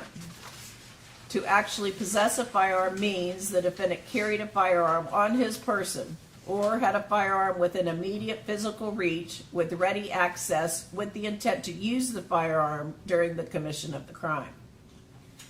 Mr. Bass has entered a plea of not guilty. This means you must presume or believe he is innocent. This presumption of innocence stays with him as to each material allegation in the charging document through each stage of this trial, unless it has been overcome by the evidence to the exclusion of and beyond a reasonable doubt. To overcome his presumption of innocence, the state has the burden of proving the crime with which he is charged was committed and that he is the person who committed that crime. Mr. Bass is not required to present evidence or to prove anything. Wherever the phrase reasonable doubt is used, you must consider the following. A reasonable doubt is not a mere possible doubt or a speculative, imaginary, or a forced doubt. Such a doubt must not influence you to return a verdict of not guilty if you have an abiding conviction of his guilt. On the other hand, if after carefully considering, comparing, and weighing all the evidence, you do not have an abiding conviction of his guilt, or if you have a conviction of his guilt, it is one which is not stable, but one which wavers and vacillates, then the charge is not proved beyond every reasonable doubt, and you must find him not guilty because that doubt is reasonable. It is to the evidence introduced in this trial and to it alone that you're to look for that proof. A reasonable doubt as to the guilt of Jermaine Bass may arise from the evidence, from conflicts in the evidence, or from a lack of evidence. If you have a reasonable doubt, you should find him not guilty. If you have no reasonable doubt, then you should find him guilty. It is up to you to decide what evidence is reliable. You should use your common sense in deciding which is the best evidence and which evidence should not be relied upon in considering your verdict. You may find some of the evidence not reliable or less reliable than other evidence. You should consider how the witnesses acted as well as what they said. Some things you should consider are as follows. Did the witness seem to have an opportunity to see and know the things about which the witness testified? Did the witness seem to have an accurate memory? Was the witness honest and straightforward in answering the attorney's questions? Did the witness have some interest in how the case should be decided? Did the witness's testimony agree with other testimony and other evidence in the case? Did the witness at some other time make a statement that is inconsistent with the testimony he or she gave in the courtroom? The evidence that a witness may have made a prior statement that is inconsistent with his or her testimony in court should be considered only for the purpose of weighing the credibility of that witness's testimony and should not be considered as evidence or proof of the truth of the prior statement or for any other purpose. Had the witness been offered or received any money, preferred treatment, or other benefit in order to get the witness to testify? Had any pressure or threat been used against the witness that affected the truth of the witness's testimony? Expert witnesses are like other witnesses with one exception. The law permits an expert witness to give his or her opinion. However, an expert's opinion is reliable only when given on a subject about which you believe him or her to be an expert. Like other witnesses, you may believe or disbelieve all or any part of an expert's testimony. The fact that a witness is employed in law enforcement does not mean his or her testimony deserves more or less consideration than that of any other witness. It is entirely proper for a lawyer to talk to a witness about what testimony the witness would give if called to the courtroom. The witness should not be discredited by talking to a lawyer about his or her testimony. Whether the state has met its burden of proof does not depend on the number of witnesses it has called or upon the number of exhibits it has offered, but instead upon the nature and quality of evidence presented. You may rely upon your own conclusion about the credibility of any witness. A juror may believe or disbelieve all or any part of the evidence or the testimony of any witness. The Constitution requires the state to prove its accusations against Jermaine Bass. It is not necessary for him to disprove anything, nor is he required to prove his innocence. It is up to the state to prove his guilt by evidence. Mr. Bass has exercised a fundamental right by choosing not to be a witness. You must not view this as an admission of guilt or be influenced in any way by this decision. No juror should ever be concerned that he did or did not testify at trial. Statements claimed to have been made by Jermaine Bass outside of court were testified to in this trial. Any such statement should always be considered with caution and be weighed with great care to make certain it was freely and voluntarily made. Therefore, you must determine from the evidence whether the alleged statement was knowingly, voluntarily, and freely made. In making this determination, you should consider the total circumstances, including but not limited to, whether when he made the statement he had been threatened in order to get him to make it, and whether anyone had promised him anything in order to get him to make it. If you conclude that any out-of-court statement was not freely and voluntarily made, you should disregard it. These are some general rules that apply to your discussion. You must follow these rules in order to return a lawful verdict. First, you must follow the law as it is set out in these instructions. If you failed to follow the law, your verdict would be a miscarriage of justice. There's no reason for failing to follow the law. Everyone is depending upon you to make a wise and legal decision in this case. This case must be decided only on the evidence you've heard from the testimony of the witnesses, have seen in the form of exhibits and evidence, and based on these instructions. This case must not be decided for or against anyone because you feel sorry for anyone or because you are angry at anyone. Remember, the lawyers are not on trial. Your feelings about them should not influence your decision in any way. Your duty is to determine if the defendant has been proven guilty or not in accord with the law. It is then my responsibility to determine a proper sentence if he is indeed found guilty. Whatever verdict you render must be unanimous, which means each juror must agree to the same verdict. In reaching your verdict, do not let bias, sympathy, prejudice, public opinion, or any other sentiment for or against any party influence your decision in any way. Your verdict must be based on the evidence and on the law contained in these instructions. Deciding a verdict is exclusively your responsibility. I cannot participate in that decision in any way. So please disregard anything I may have said or done or any ruling that I've made that make you think I prefer one verdict over another. You may find Mr. Bass guilty as charged in the charging document or guilty of such lesser offense as the evidence may justify or not guilty. If you return a verdict of guilty, it should be for the highest offense on the verdict form for each count, which was proved beyond a reasonable doubt. If you find no offense was proved beyond a reasonable doubt, then of course your verdict must be not guilty. If you do return a verdict of guilty to the charge of first-degree murder, it is not necessary that all of you agree the state proved first-degree premeditated murder, and it is not necessary all of you agree the state proved first-degree felony murder. Instead, what is required is that all of you agree the state proved either first-degree felony murder or first-degree premeditated murder. You will be asked to choose as to each theory of first-degree murder whether or not you are unanimous as to that theory. A separate crime is charged in each count of this charging document, and although they have been tried together, each crime and the evidence applicable to it must be considered separately and a separate verdict returned as to each.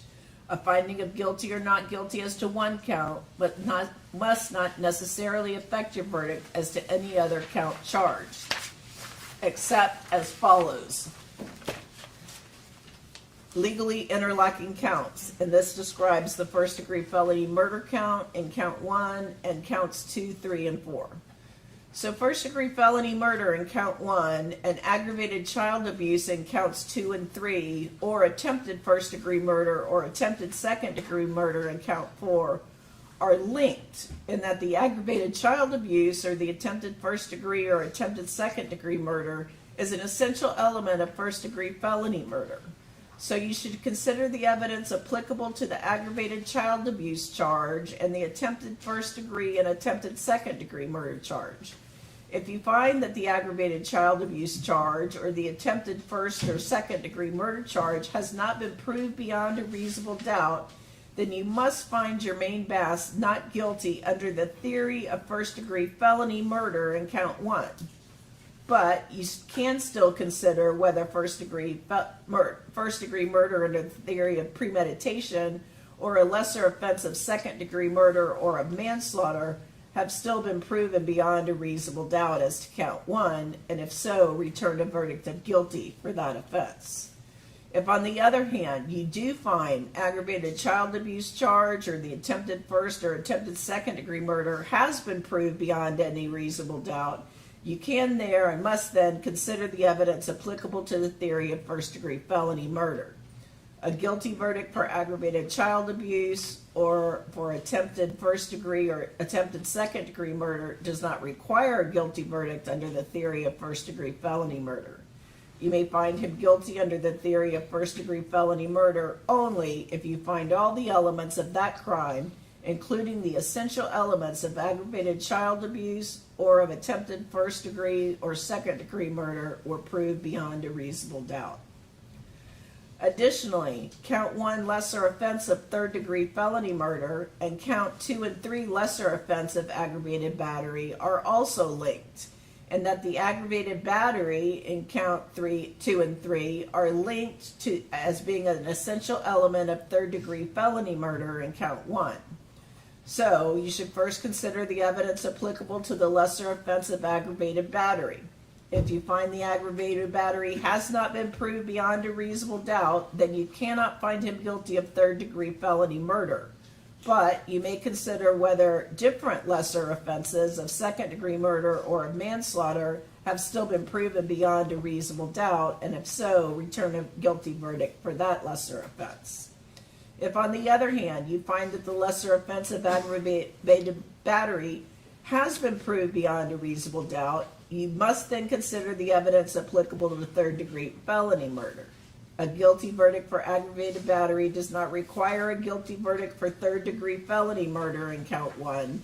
You may find him guilty of third-degree felony murder, the lesser offense in count 1, only if you find all the elements of that crime, including the essential elements of aggravated battery, were proved beyond a reasonable doubt. Only one verdict may be returned as to each count, and each of you must agree to the same verdict. The verdict must also be in writing, and for your convenience, we prepared the verdict form for you. And if you'll flip over to page 20, we're going to go over that together just so there are no questions. You'll see on page 20, we, the jury, find as follows as to count 1, murder in the first degree. You check only one letter, A, B, C, D, or E, and answer any questions under the lettered selection. So A, the defendant is guilty of murder in the first degree of Jayla Bass as charged. And if you select A, you must answer each of these following questions. 1, did the defendant personally carry, display, use, threaten, or attempted to use any weapon or firearm? Yes or no? Did the defendant actually possess a firearm? Yes or no? Did the defendant discharge the firearm? Yes or no? Did the discharge cause the death of the victim? Yes or no? 5, you must fill in a number. Blank of the 12 of us find the killing was premeditated murder. 6, blank of the 12 of us find the killing was felony murder based upon a guilty verdict of aggravated child abuse on counts 2 and 3, or a guilty verdict of any degree of attempted homicide on count 4. And 7, blank of the 12 of us find the killing was premeditated murder and felony murder. Or B, the defendant is guilty of the lesser offense of murder in the second degree, a lesser included offense. If you select B, you must answer those first 4 questions, either yes or no. Or C, the defendant is guilty of felony murder in the third degree, a lesser included offense. If you select C, you have those first 4 questions to again answer yes or no. Or D, the defendant is guilty of manslaughter, a lesser included offense. And if so, you answer that first question, yes or no. Or E, the defendant is not guilty. For counts 2 and 3, those are the same. We, jury, find as follows as to count 2. That's the aggravated child abuse of Jayla Bass. A, the defendant is guilty of aggravated child abuse as charged. B, the defendant is guilty of aggravated battery, great bodily harm, a lesser included offense. Or C, the defendant is not guilty. Those same 3 findings under we, the jury, find as follows as to count 3, the aggravated child abuse of Jermaine or JJ Bass. And on the last page, page 22, we, the jury, find as follows as to count 4. That's the attempted murder in the first degree of Jermaine JJ Bass. Again, you answer only one letter, A, B, C, or D. If you select any of those letters, if there are questions under them, you must answer each one yes or no. A, the defendant is guilty of attempted murder in the first degree of Jermaine J.J. Bass as charged. You must answer 1, did the defendant personally carry, display, use, threaten, or attempted to use a weapon or firearm? Yes or no. Did the defendant actually possess a firearm? Yes or no. Did the defendant discharge the firearm? Yes or no. Did the discharge cause great bodily harm to the victim? I see I left out the yes or no, so I'll add that before I finalize this verdict form. And then B, attempted murder in the second degree, a lesser included offense, those same 4 questions to answer. C, the defendant is guilty of manslaughter, a lesser included offense, that first question to answer. And, or D, the defendant is not guilty. There's also a place for the foreperson to both sign and print his or her name and date the verdict form. So at this time, I'm going to turn it over to the lawyers to give their final arguments to you. I'm just going to remind you of a couple of things. One, the lawyers are not witnesses, so what they say is not testimonial evidence. So if their recitation of the facts differs from your recollection of the facts, I'm going to ask you to rely on your own memories. That's why you've been chosen as jurors in the first place. Both sides have equal time to address you, but because the state has the burden of proof, they're entitled to go both first and last in their remarks to you. The state prepared to make a final argument. Yes, Judge, but may we approach first real quick regarding Sure. one of the verdicts, or one of them? Yep.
Members of the jury,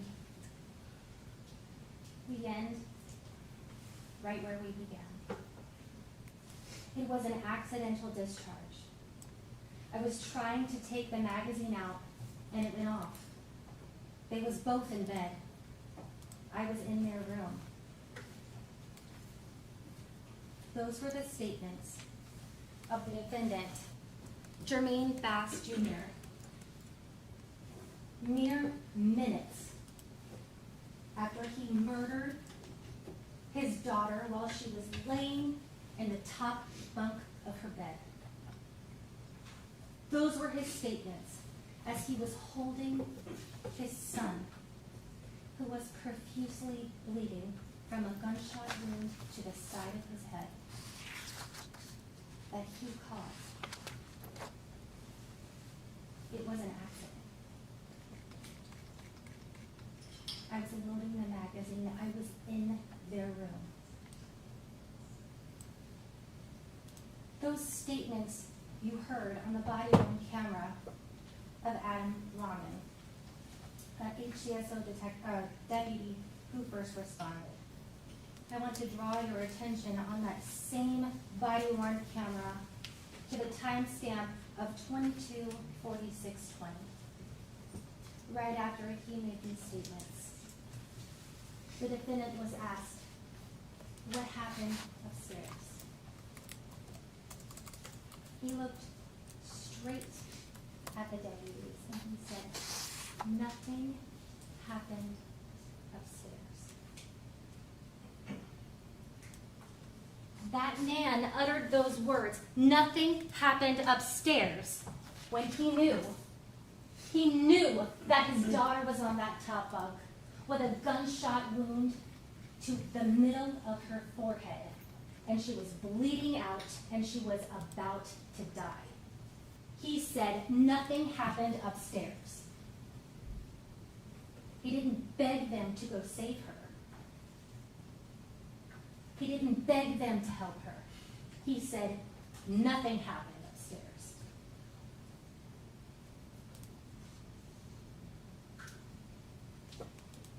We end right where we begin. Right where we began. Where defense counsel in their opening statement to you said, my client did not shoot Jayla Bass or JJ. We know that's not true. We know he did it. We know that forensic evidence points to him. And I want you to recall when our blood spatter expert was on the stand. She said to you, the scene will guide you to collect the evidence that is relevant so that you can piece together what happened. And members of the jury, that's exactly what happened throughout the duration of this trial. The testimony and evidence are pieces that, when laid together, form an arrow that point to the guilt of only one person in this case. The defendant murdered his 5-year-old daughter as she was sleeping, and he tried to murder his 8-year-old son, JJ.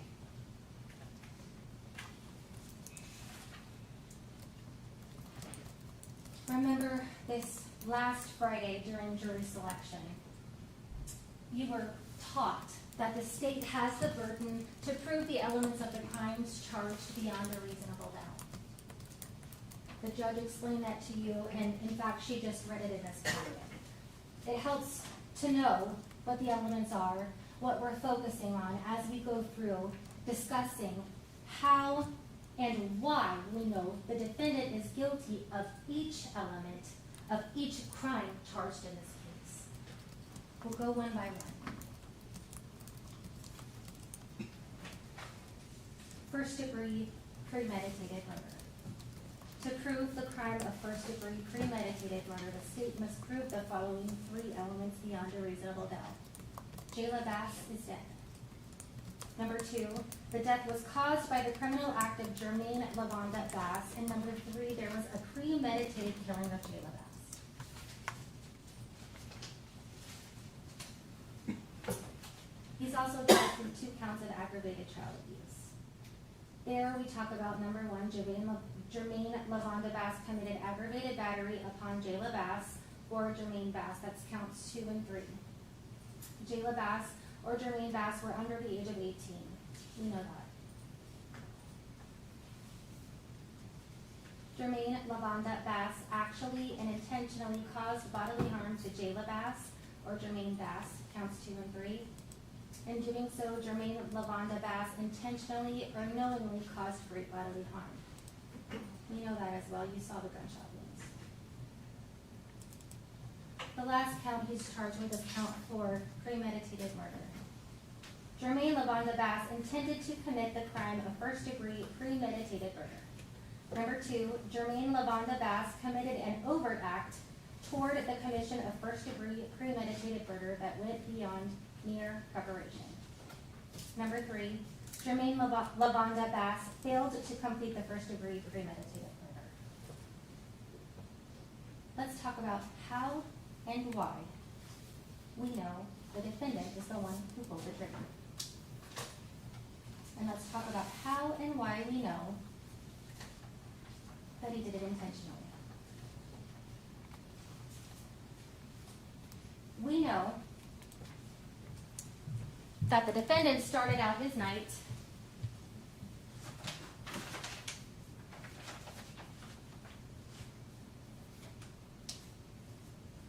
by leaving his 5-year-old and his 7-year-old home alone in their beds. We know that's true. 5 and 7 home alone at nighttime. We know that he followed his wife Shirley to her family dinner in the West Shore area at Ruth's Chris restaurant. How do we know that?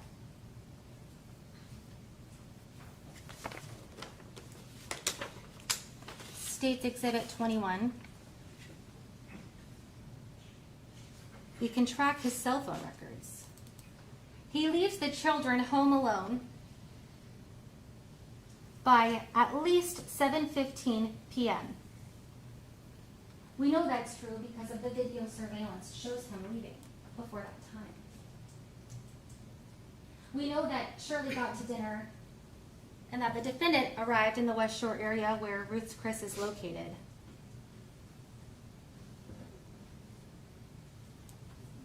And around 10 o'clock, we know that he's calling Shirley and he's leaving by 10:01. We heard testimony from Shirley's niece, who's kind of more like a cousin, they're similar in age, China Gadsden. She explained to you what she saw that night. She saw the defendant in his Nissan truck pull in front of Shirley's car that she was driving, stop, get out, walk up to the vehicle, and confront Shirley for going to a family dinner. You know, he immediately got back in his car and went to his house. That's what States 21 shows through his phone records. We know that's true. Just like Anna Cox said, the evidence will reveal to you what happened. Other evidence that reveals this in fact is true, that the defendant followed Shirley to her dinner and confronted her, is the Ion crime camera video footage that we see of the defendant's car.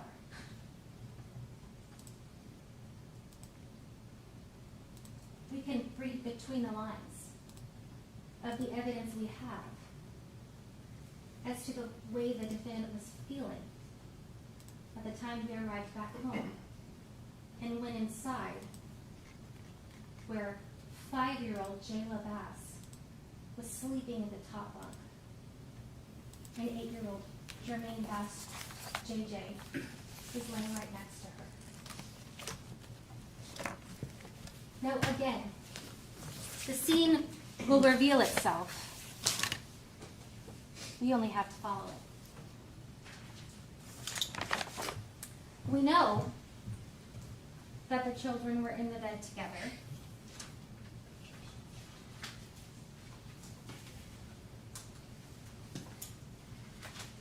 Laying side by side.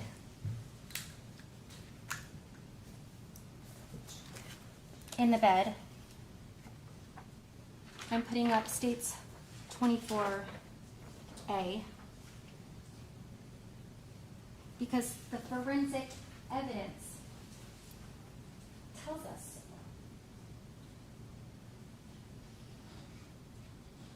We know that Jayla Bass was laying closest to the wall, her head where this pooling of blood is seen, and that JJ's head was right next to her, either touching the mattress or slightly above, at the point in time that the firearm was pointed at their heads and the trigger was pulled.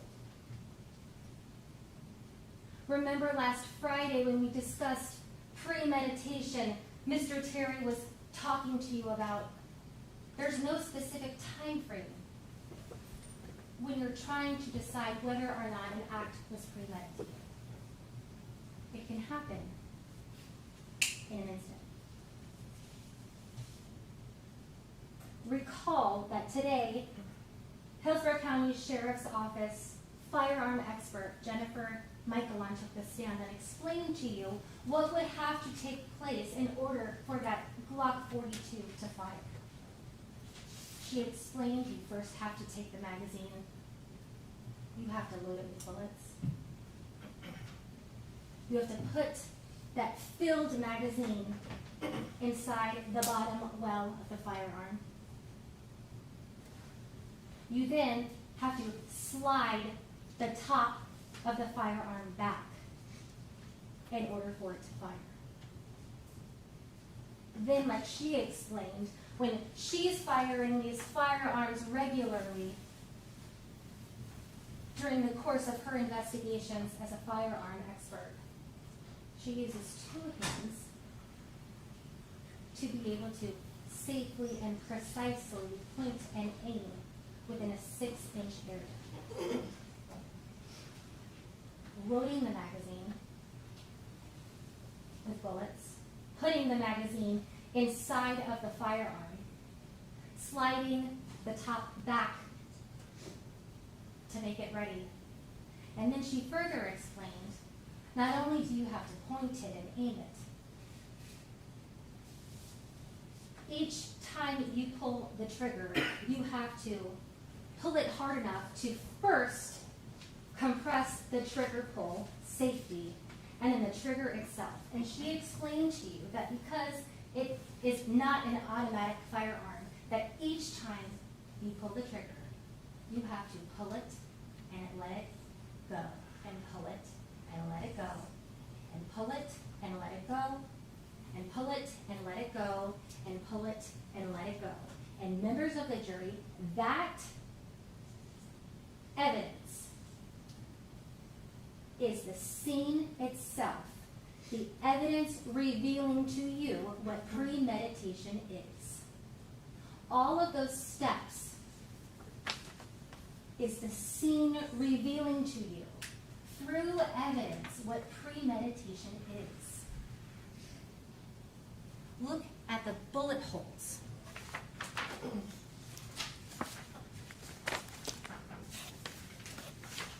On these precious children's face. Look at them. Objection, Your Honor, improper Sustained. argument. I Look. would ask the jury to be disregarded. Right. The jury's to disregard the last statement by the prosecutor. Speak facts. Let's talk about the facts. Look where the bullet holes are located on Jayla Bass's head. Those are aimed, precise, deliberate bullet holes. That is not an accident. That is not loading the firearm and it going off. Those are aimed, precise, deliberate shots. Shots that require some sort of control over the firearm.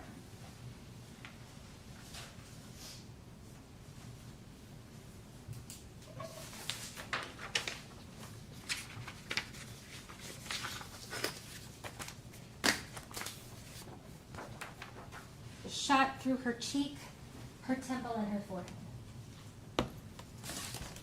Jennifer Michelon says that shots that are within 6 inches of one another require her to use 2 hands to shoot.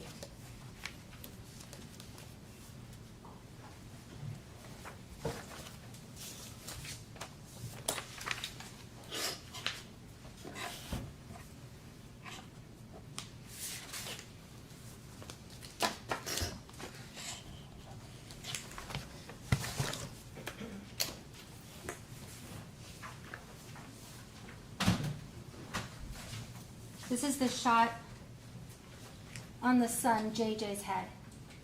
Now, recall he's laying right next to his sister in the bed, the top bunk. We don't know what order they were shot, but consider the proximity when deciding how deliberate these shots are. Consider the proximity when deciding how precise they are. That is the evidence revealing to you premeditation, intent, and deliberate shots. Shots that are aimed at the most crucial part of a human being's body.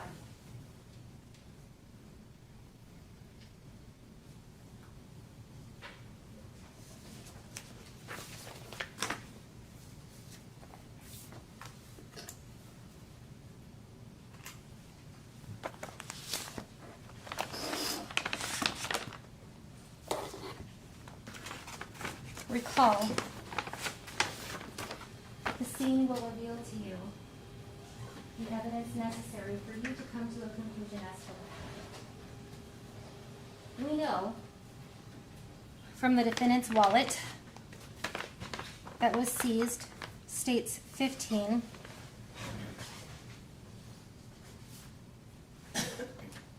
Recall that this wallet was taken directly found in a closed drawer within a wallet that was right next to the firearm used to murder Jayla and Jay, an attempt to murder JJ, and right next to ammunition found.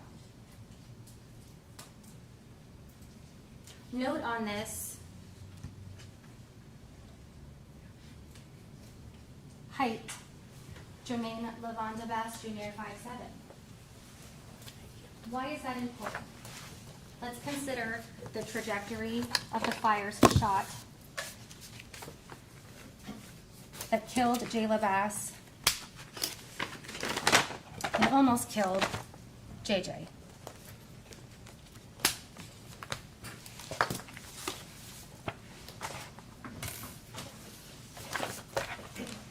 We know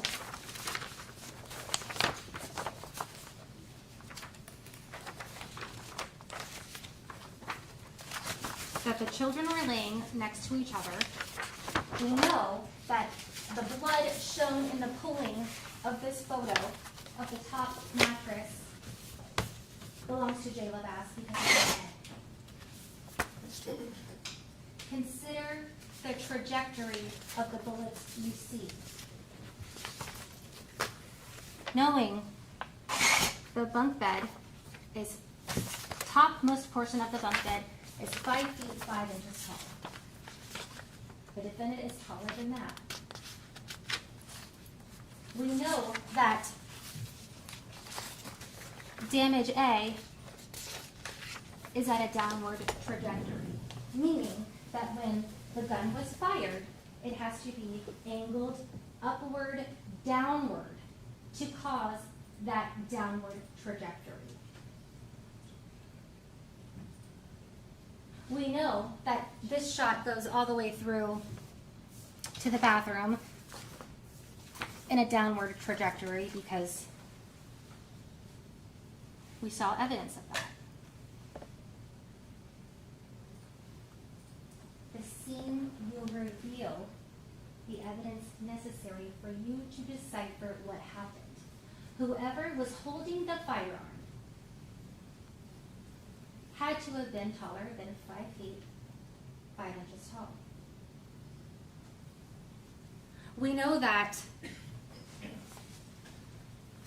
there was no stippling found on the wounds of Jayla Bass, meaning that whoever fired the weapon pointing right at her had to be at least, from the testimony, at least 2 to 3 feet away from her.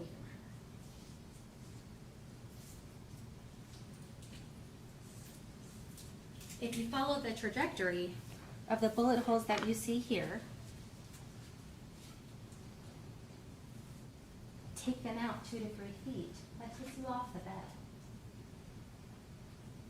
At a height consistent with the defendant holding his hand above the rail and pointing it downward.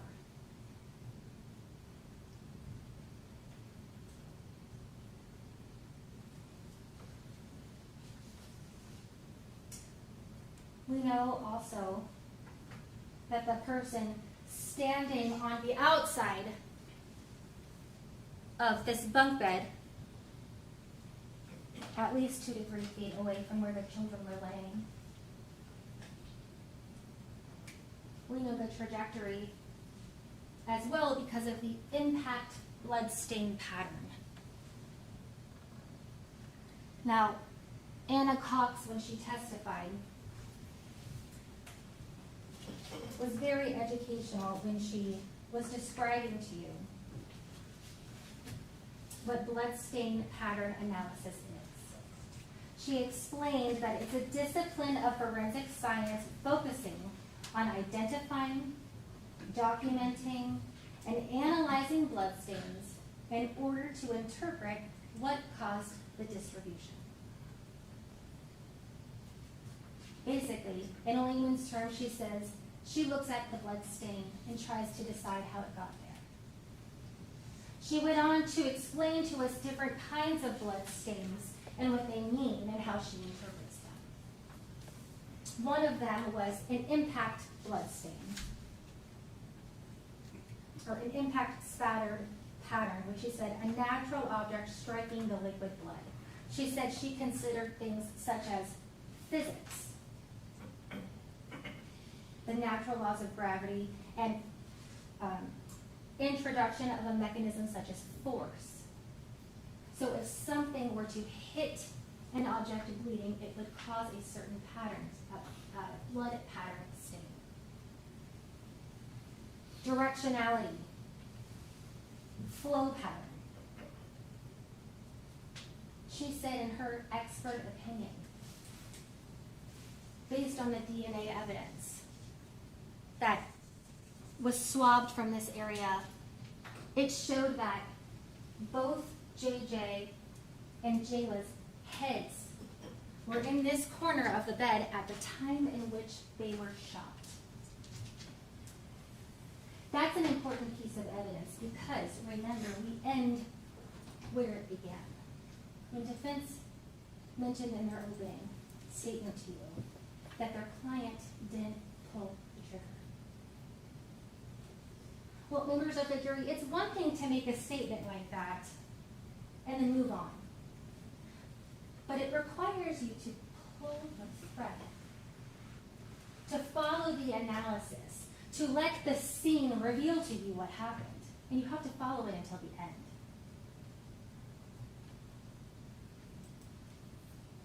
The end is the DNA on the firearm. Now, recall this series of events. The children are shocked. They're on the top bunk. When law enforcement arrives, the defendant is holding his son, who's profusely bleeding from a gunshot wound to the head. When he's asked, "Where's the firearm?" he explains to the deputies that it's on top of a dresser, and later explains that it's in the drawer in the master bedroom of the dresser. So let's keep pulling the thread, because what does that mean? It means that after he murdered his daughter Jayla, and after he shot his son in the temple, that he left them there, walked all the way past 2 bathrooms into the master bedroom, and he opened up that silver drawer. He put the gun and the magazine inside, and he closed that dresser drawer before doing anything else. That's significant. The gun was in a closed dresser drawer. If an accident happened in the room with his children, would not a reasonable parent render aid immediately? Objection, Your Honor, improper argument. Overruled. It's not reasonable to believe that it was an accident. It's not reasonable to believe that after this firearm accidentally discharged 5 times, that someone would then walk past 2 bedrooms into a different room, open a drawer, place the firearm inside of that drawer, and close it before doing anything else. It is not reasonable to believe.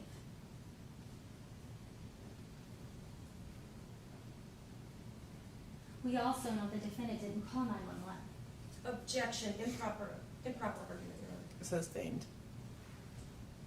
The phone records show that at 10:34, the defendant dialed out to a number belonging to his mother.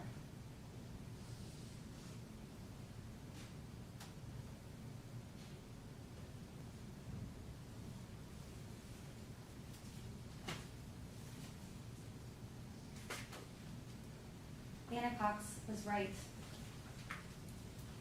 The scene reveals the evidence necessary for you to come to a conclusion as to what happened. The defendant loaded his firearm with a magazine.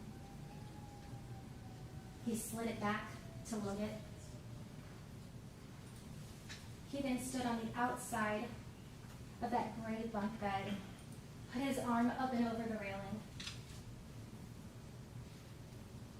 and fired at his children as they lay sleeping in the top bunk of the bed. The evidence reveals that he shot his daughter Jayla 3 times, and she died. The evidence reveals that he shot his son JJ in the temple, causing severe injuries that he still suffers from. The DNA puts the firearm in his hands. The trajectory puts the firearm in his hands. And members of the jury, the evidence, when put together, forms an arrow pointing at the guilt of only one person in this case. The defendant, Jermaine Bass, murdered his daughter, Jayla Bass, who was 5 years old. And he did it with intention, he did it with precision, and he did it with premeditation. The defendant tried to kill his son, JJ. And he did it with intention, he did it with precision, and he did it with premeditation. And the law and the evidence demand that you find him guilty.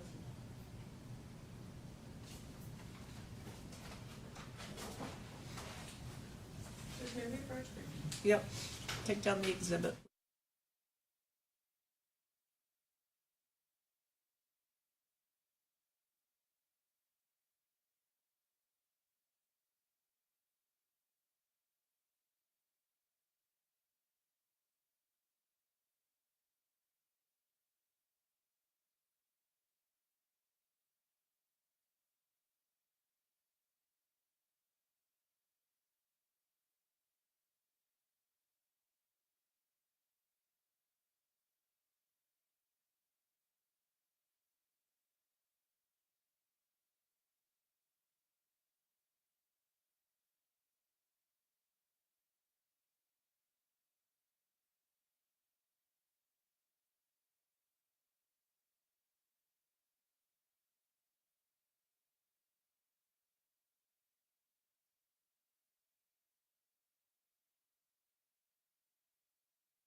Oh, no, that's all right. I thought I mixed them up.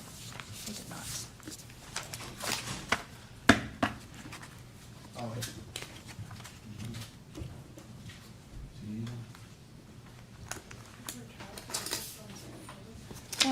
We're missing. She knows.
All right, be seated. Ms. Schlemmer? Thank you, Judge. May it please the court, Yes, ma'am. counsels.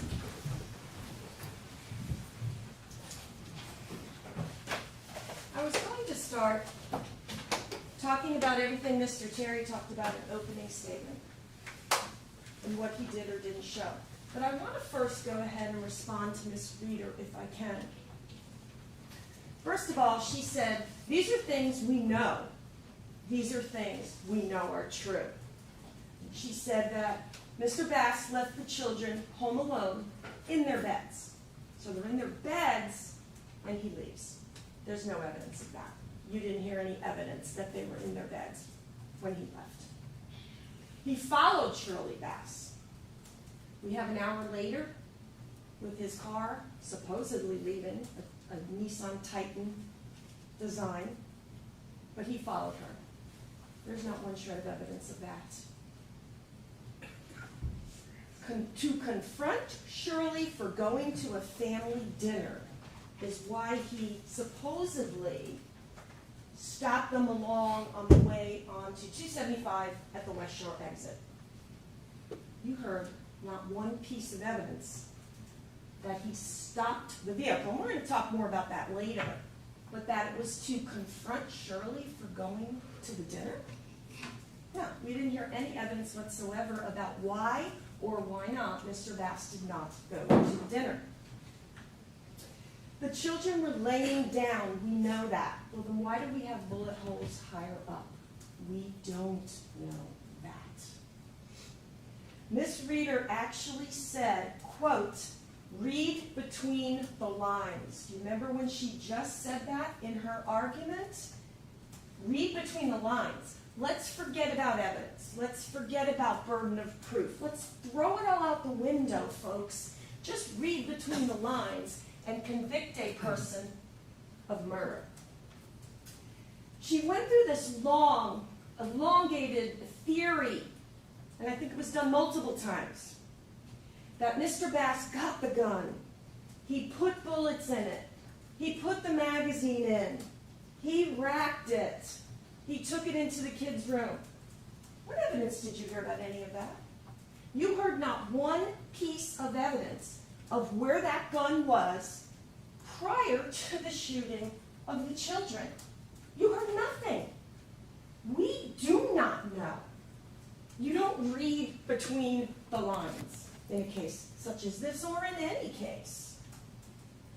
There is absolutely no evidence that the state has presented where that gun was prior to the shooting, who loaded it, was the net. We know nothing.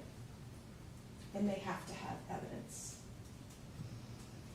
Ms. Michelon told you that they didn't do a trigger pull. They could have done a trigger pull on that gun and given you a poundage of how much force. I think Ms. Spradley had asked her, it's about just 5 pounds. But what did she tell Ms. Spradley? The trigger pull on that gun is as easy as popping off a soda cap. Popping off a soda cap is enough force to pull the trigger on that gun.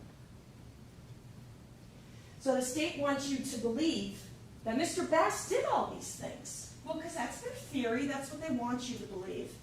He got the gun, he racked it, he put the magazine in, he pulled the slide back, all of that. But you gotta look at the evidence, not their theory. Remember, the judge will tell you the evidence is where you look, the exhibits and the testimony. Not one piece of evidence about that. Ms. Reeder talked about the wallet being found next to ammo. I guess to presume that that's an important factor. Not any ammo that could have been used in this case for certain, because there's not one thing found in the master bedroom that had anything to do with a .380. Detective Hobelman and Corporal Gabot both told you that. How do I know? How do I know that Mr. Bass's driver's license height is even correct? Not one shred of evidence presented as to that. They want you to read between the lines and assume. Whoever is holding the firearm had to be taller than 5'5". We know that, said Ms. Reeder. Where did you hear that evidence? What witness said that? Nobody did. Theory, not evidence.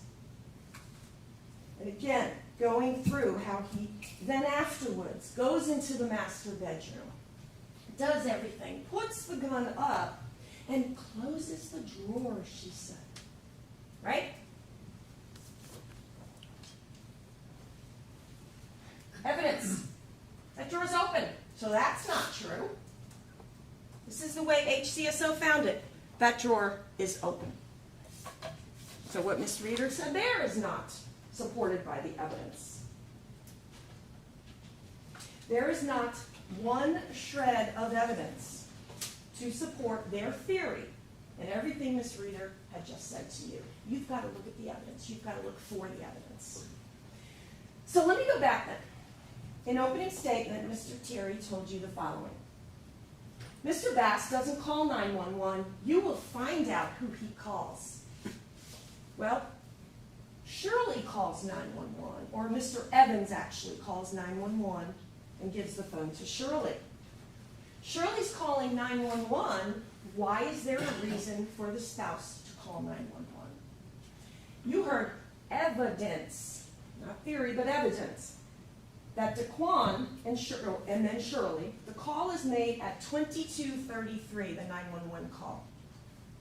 Mr. Bass does not call his mother until after that. Evidence, that's what you heard. Mr. Bass isn't calling Domino's to order a pizza. He's not calling for takeout. While Miss Bass is on the phone with 911, that is when Mr. Bass calls his mom to tell her what happened to her grandchildren. So we know from the timing that that call to the mother is definitely after the 22:33 911. Look at the phone records. It is 22:34, right after. We also know that it's a very quick call. 5 seconds may not have even have been answered by his mom. All right, number 2. Mr. Terry says, Mr. Bass tells the police exactly where to find that gun. Presuming, I guess, he knows specifically because he's the one that pulled the trigger. Well, no, not quite. And Ms. Reeder even pointed this out in their argument, is he's telling them that it's on the dresser. It's not until later that he says, look in or on the dresser. Ms. Reeder even told you that. And we have no evidence of where that gun was prior to the shooting. None at all. Ms. Reeder made a comment about Mr. Bass making the statements to the deputies that first responded. The statements are made mere minutes after the shooting. Well, the 911 call is at 22:33. The statements, she said it herself in her closing, 22:46. That's 13 minutes. Marital discord. Mr. Terry said, oh, there's marital discord, and maybe that's why he did this tragic, horrible act. What evidence did you hear of marital discord? Absolutely none. Again, you have to look to the evidence, not their theory. Because they have the burden of proof to prove beyond and to the exclusion of a reasonable doubt. You did not hear about any marital discord from China Gadsden, nor did you hear about any marital discord from Ms. Romeo. Mr. Terry said, you will never know why. He's correct, absolutely, when he says they do not have to prove motive. You will never know why. Well, we don't. And the problem is, there are so many unanswered questions over this tragic, terrible event that took place on August 29th of 2022. Many unresolved questions, mistakes made in this case by many different people. Too many unresolved or answered questions. Reasonable doubt. Mr. Bass didn't go to Ruth Chris because he was supposed to stay home to take care of the children. Mr. Terry said that. Where'd you hear that? Did you hear that evidence? Stayed home because he had to take care of the children. No evidence. Nada. There was no evidence presented of why he did not go to Ruth Chris that evening. Something is not right in that house, okay? What evidence did you hear that there were any problems in the house? Nada. Mr. Terry again. Mr. Bass was angry and aggressive on West Shore and 275 when he came upon Miss Bass and Miss Gadsden. Well, no, that's not what we heard. We specifically did not hear from China Gadsden say he was angry. You didn't hear that. Nada. She claims he comes upon them, and all he says, were you drinking? You know, is that why she's driving? That's it. They're not arguing. They're not beefing. He's not yelling. Shirley wasn't fazed by it, China said. And that's it. And, folks, that's if you believe this story. Okay, we have China Gadsden, the one, she is related to Shirley. And one of the most critical things is, if this was a big deal, and this somehow is their great motive, theory, that's what they want you to believe to convict somebody of first-degree murder, why is it not talked about earlier? China Gadsden never says a word until over 14 months later that this allegedly took place. Corporal Gabot even told you there would be times he would call China. She'd hang up on him. I don't want to talk to you. I'm not going to talk to you. All of the behavior of everybody in this case, Mr. Bass, Mrs. Bass, the witnesses, you can consider. And their behavior and everything that got done that evening. And China Gadsden never at any time said Shirley was upset. Now, I just want to make this comment. Do you honestly believe in Florida that they're sitting there, stopped in the middle of the road, and they're just sitting there, and Mr. Bass goes out, and he says, "Are you drinking? Were you drinking? Because is that why she's driving?" That's it, right? That there's a ton of cars backed up, and not one person is honking. This is Florida. Not one person is honking or blaring, saying, "You guys need to go." That's what China told you. Mrs. Bradley asked her, "Well, weren't the cars like honking if this story is true?" "Oh, no, it's fine. They were just waiting." Come on. It's just unbelievable. This was an act to kill, Mr. Terry said. Well, where's the evidence? Where is the evidence of premeditation, the intent to kill, reflection, enough time to reflect on that? Where is the evidence that the premeditation and intent to kill was in his mind before the act? We have no problems talked about, no issues, no evidence, none. No threats, nothing.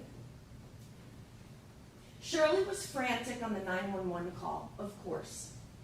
She's frantic, she's upset. But you gotta look at her overall behavior in this case. You can look at all of that, and you should look at all of that. The 911 operator is constantly asking her, who did this? Who did this? Is the shooter still there? This is a mother. Supposedly, Mr. Bass has just shot and killed her daughter and shot her son. She refuses to answer that question. Never answers that question. At one point, Ms. Bradley talked about this in her opening. She specifically says, no, I don't need police, I need an ambulance. And of course, you'll have a call to listen to. We also have absolutely no clue who she's yelling at on that call. We know for a fact from the call, she's definitely yelling at the 911 operator for not getting there fast enough to bring the ambulance. We know, and she says it, how upset she is with the operator. Look at when the call comes back. She even says, I got the same person. I got you again. So we know she's upset with the operator. And listen to that call. Did you catch the comment about what Shirley said? Her son was supposed to be sleeping. But then he ran. What? Okay. Well, that just further shows me we do not know what happened in that house at the time of the shooting or what happened before. Listen to that call. You're going to hear her say that. And then he ran. Supposedly, as Miss Reeder says, the children are shot in their beds. That makes absolutely no sense. Now, we know from Mr. Evans, Daquan Evans, that there was about 5 to 10 minutes span of time. That's what he testified to. Evidence. 5 to 10 minutes from the time he heard the shots to Shirley coming to his door, because she doesn't know the address where she lives. She doesn't have her phone. 5 to 10 minutes between the shots and Shirley coming to his door. What is going on in that 5 to 10 minutes? Ask yourself that. What is going on with Shirley, Mr. Bass, in those 5 to 10 minutes? We also know there's 2 parts of the call. There was no evidence presented by the state to show the time difference. In other words, was it 5 minutes between the calls? Was it 5 seconds? We don't know, because they didn't present that. And we certainly know, continuing in that second call, Shirley is still not happy with that operator. Take that in consideration as well as the first deputies at the scene. They're all equipped with body cam. Rahman, Rainey, White, and Jones. The big picture is what you can look at. Deputy Jones, I asked her repeatedly, who shot her son? He's asking a mother whose son has been shot in the head. Who shot your son? Is the person with the gun in the area? Please. Never. His testimony, evidence. Shirley never answered him. Never answered his questions. Deputy White, evidence. The woman was yelling at the officers. We were just trying to help.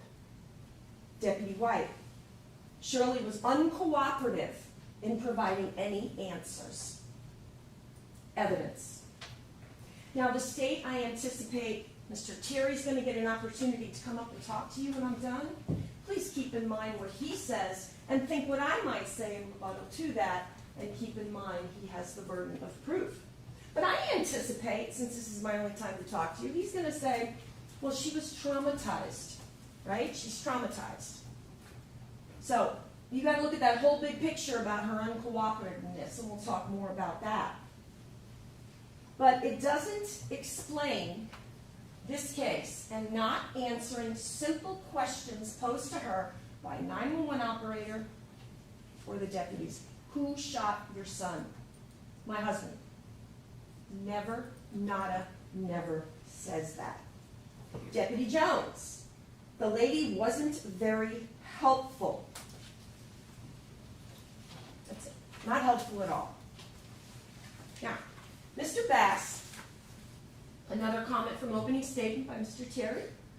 Mr. Bass never tells the police his daughter is upstairs.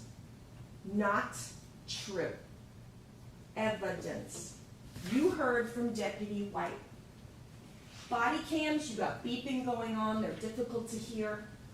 Deputy White said that Mr. Bass did say something about a little girl, and he documented it in his report. It wasn't just off his body cam. He told you that. I heard that. What you kind of hear on the body cam is something like, anyone upstairs? No. Then you can hear something. Watch those body cams again. Something is said right after that. And I believe that Deputy Rainey's body cam may be one of the best to pick it all up. But listen for the word daughter. Then, is anyone else in the house? No. But I didn't make that up. Deputy White took that witness stand under oath and said he did say something about his little girl. But Mr. Bass is not allowed to be traumatized. Well, Shirley Bass is. You can't have your cake and eat it too. Now, Deputy Jones even told you, well, I didn't hear that. I didn't document it in my reports that he said no, but I was walking behind Deputy White.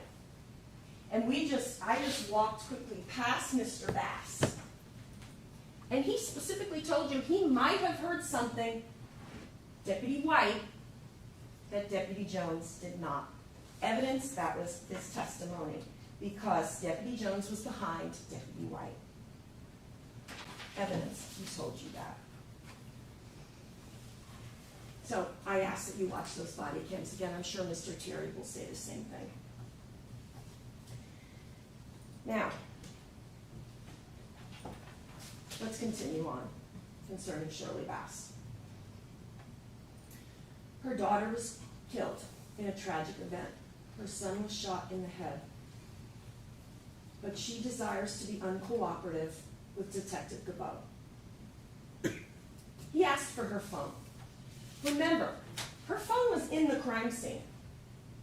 Some member of HCSO went into the crime scene, took her phone out, and gives it to her.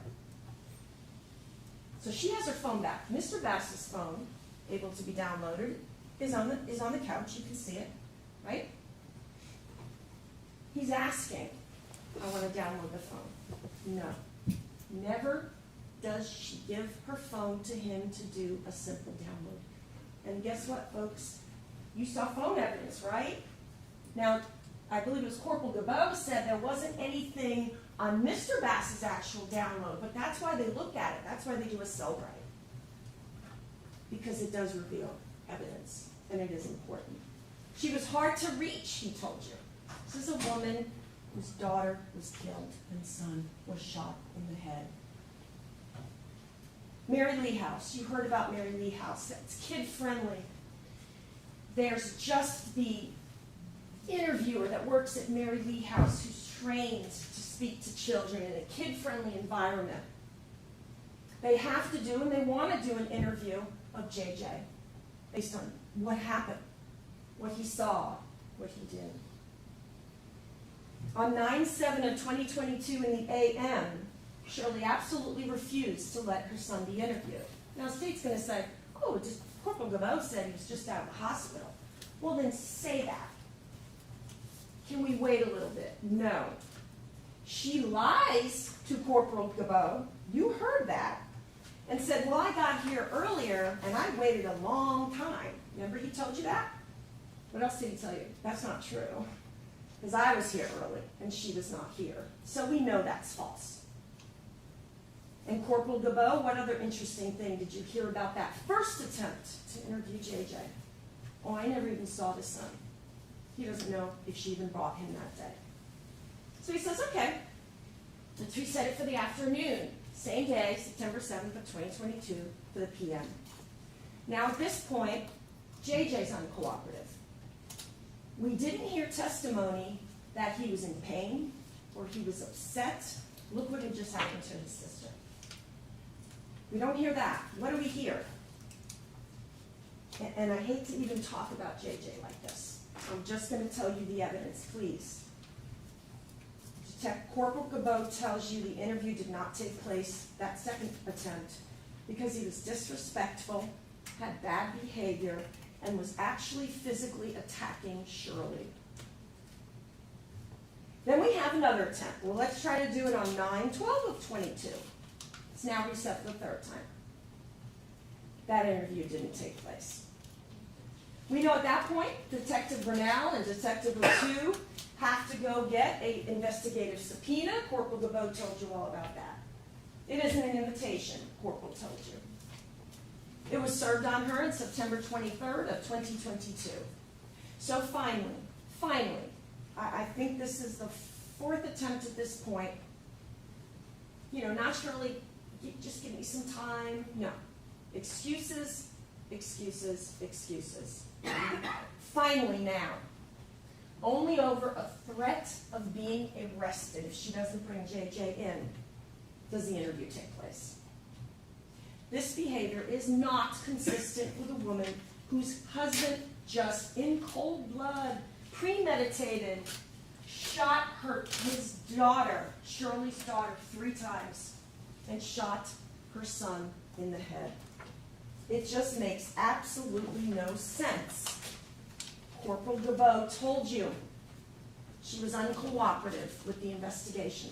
Some things she was cooperative with, he told you. He didn't quite tell you what those things were, but she was uncooperative. Just the same as you've heard from every single deputy that took that stand, the first responders. He also said, quote, Shirley was uncooperative with all attempts to have her son interviewed. What is going on here? What exactly happened in that home? What is going on? Do you really know, beyond and to the exclusion of all reasonable doubt, what happened in that apartment, that townhouse, for that gun to be shot and the children to be injured? Mr. Terry, in opening, Shirley was very frantic. He also seems to imply in his opening, but Mr. Bass wasn't, right? Shirley is frantic on the body cams. We see her. But nobody has met Shirley before and doesn't know how she acts. Nobody has met Mr. Bass before and see how he acts. Not Mr. Evans, not the deputies. We talked in voir dire, if you remember this. Do people act differently to trauma?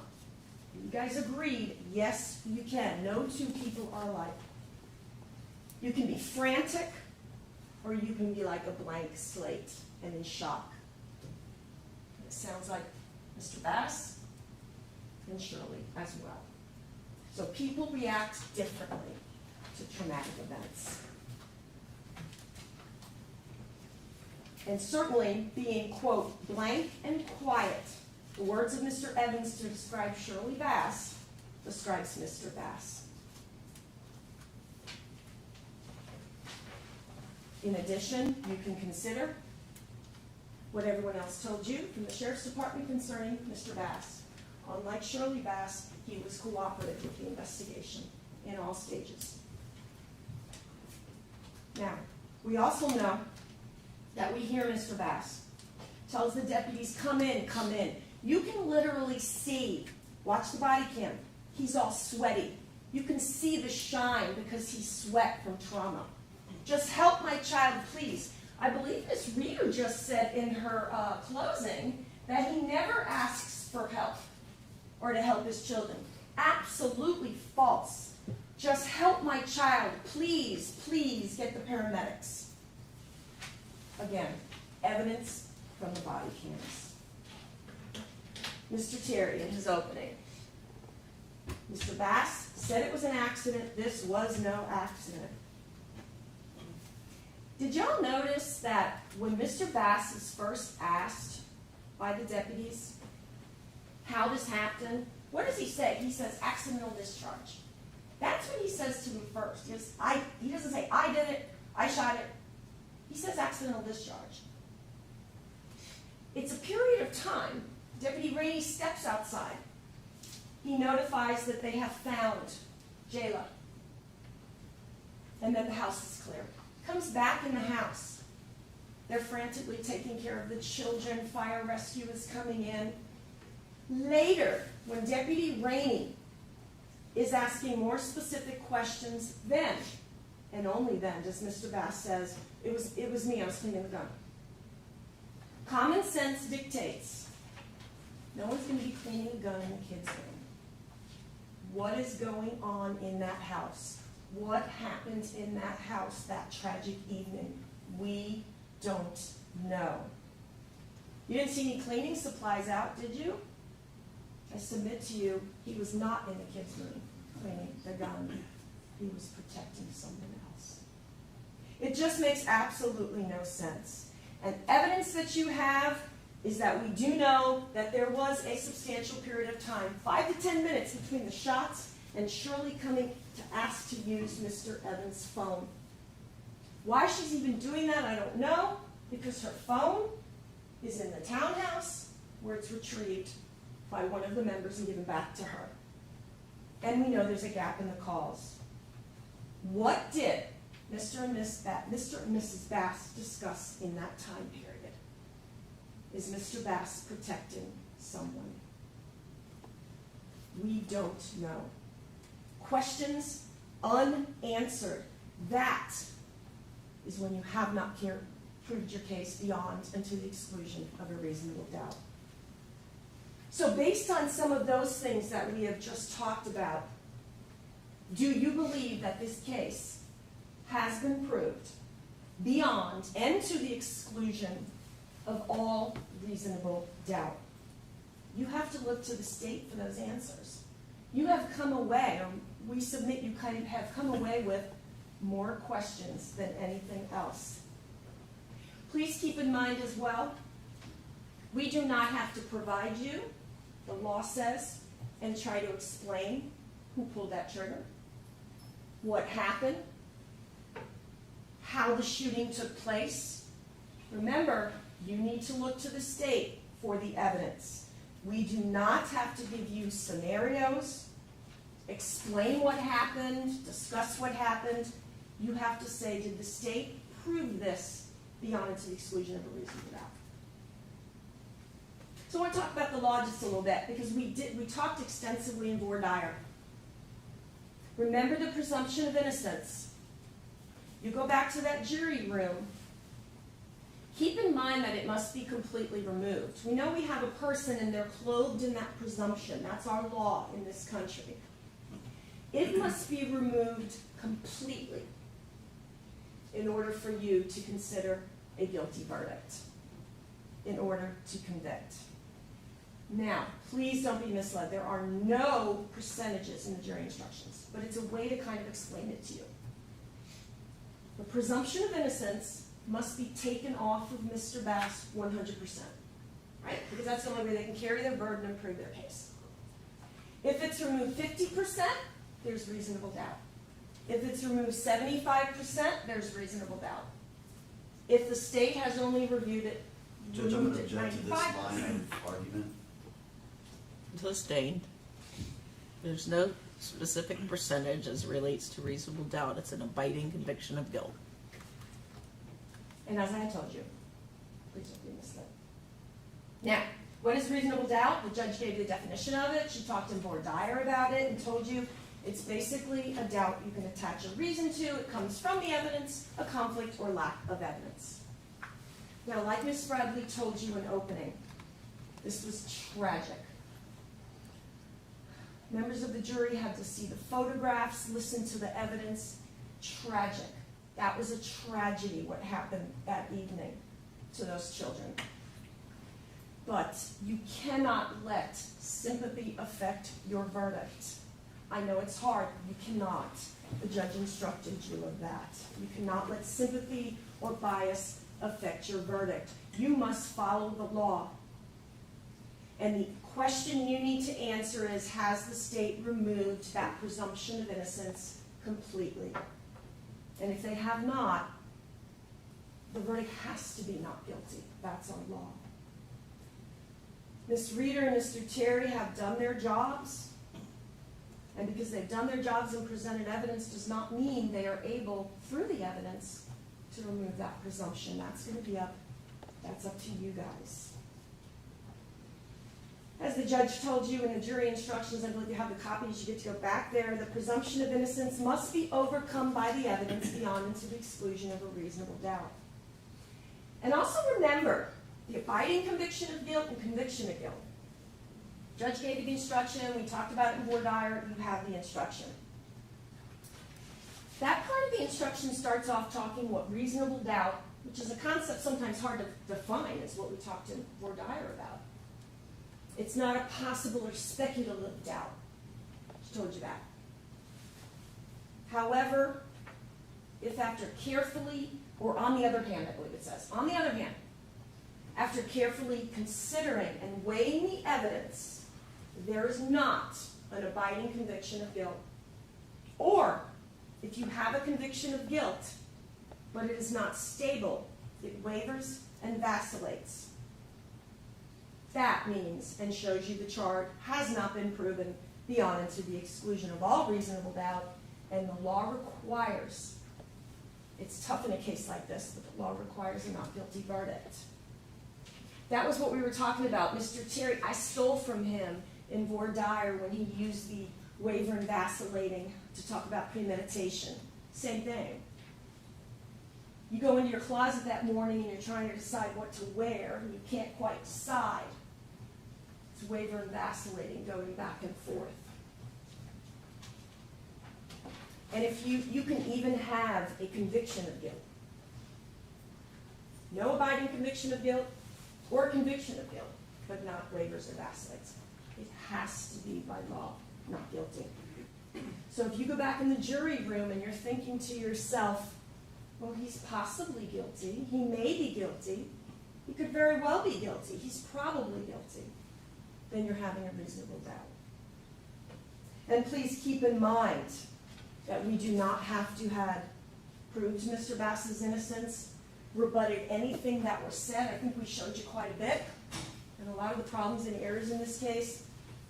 But at this point now, we're at Wednesday, there's just too many questions in this case to overcome that presumption of innocence. And those questions have not been answered. You cannot look at Ms. Reeder or Mr. Terry's theory. Evidence, evidence, evidence. As I said in jury selection, what does not guilty mean in our country? Well, that's exactly what it means. Not guilty means the state has not proved their case beyond to the exclusion of a reasonable doubt. So with our laws, do you have to sit there and go, I'm totally convinced he didn't pull the trigger? That's when I say not guilty. No. Our law says if the state has not proven their case beyond to the exclusion of a reasonable doubt and remove that presumption of innocence through evidence, not theory, then you have to, by law, return the not guilty verdict. The state has to prove who did it and has to prove Mr. Bass acted with premeditation or felony murder. You have the instructions with you. So I want to just talk a little bit then about the crime scene, the autopsy, and they all present holes in the state's case. Let me start off with Dr. Riley. Mr. Terry said to Dr. Riley in his direct examination, and Dr. Riley agreed, were you there the entire time for the autopsy? Yes, I was there. I wrote the quote. I was there with Dr. McGowan the entire time. Well, no, that's false. We know that's not true. We presented that to you. I said, whoa, hold up. Again, we didn't have to do this. I go up and I'm like, whoa, wait a minute. You weren't, were you? You were in and out. You had other autopsies going on while this autopsy was taking place. That is correct. And I had other things to do as well. But yet he told you, oh yeah, I was there with him the entire time on direct. Dr. McGowan did the autopsy. Dr. McGowan did the report. Then we have the interesting issue of Dr. Riley, and I'll explain in a minute why all this is important, and then we'll talk about the other mistakes in this case. Dr. Riley testified under oath in his deposition that gunshot wounds A and B on Ms. Jayla Bass, were slightly downward. He took an oath, he testified they were slightly downward.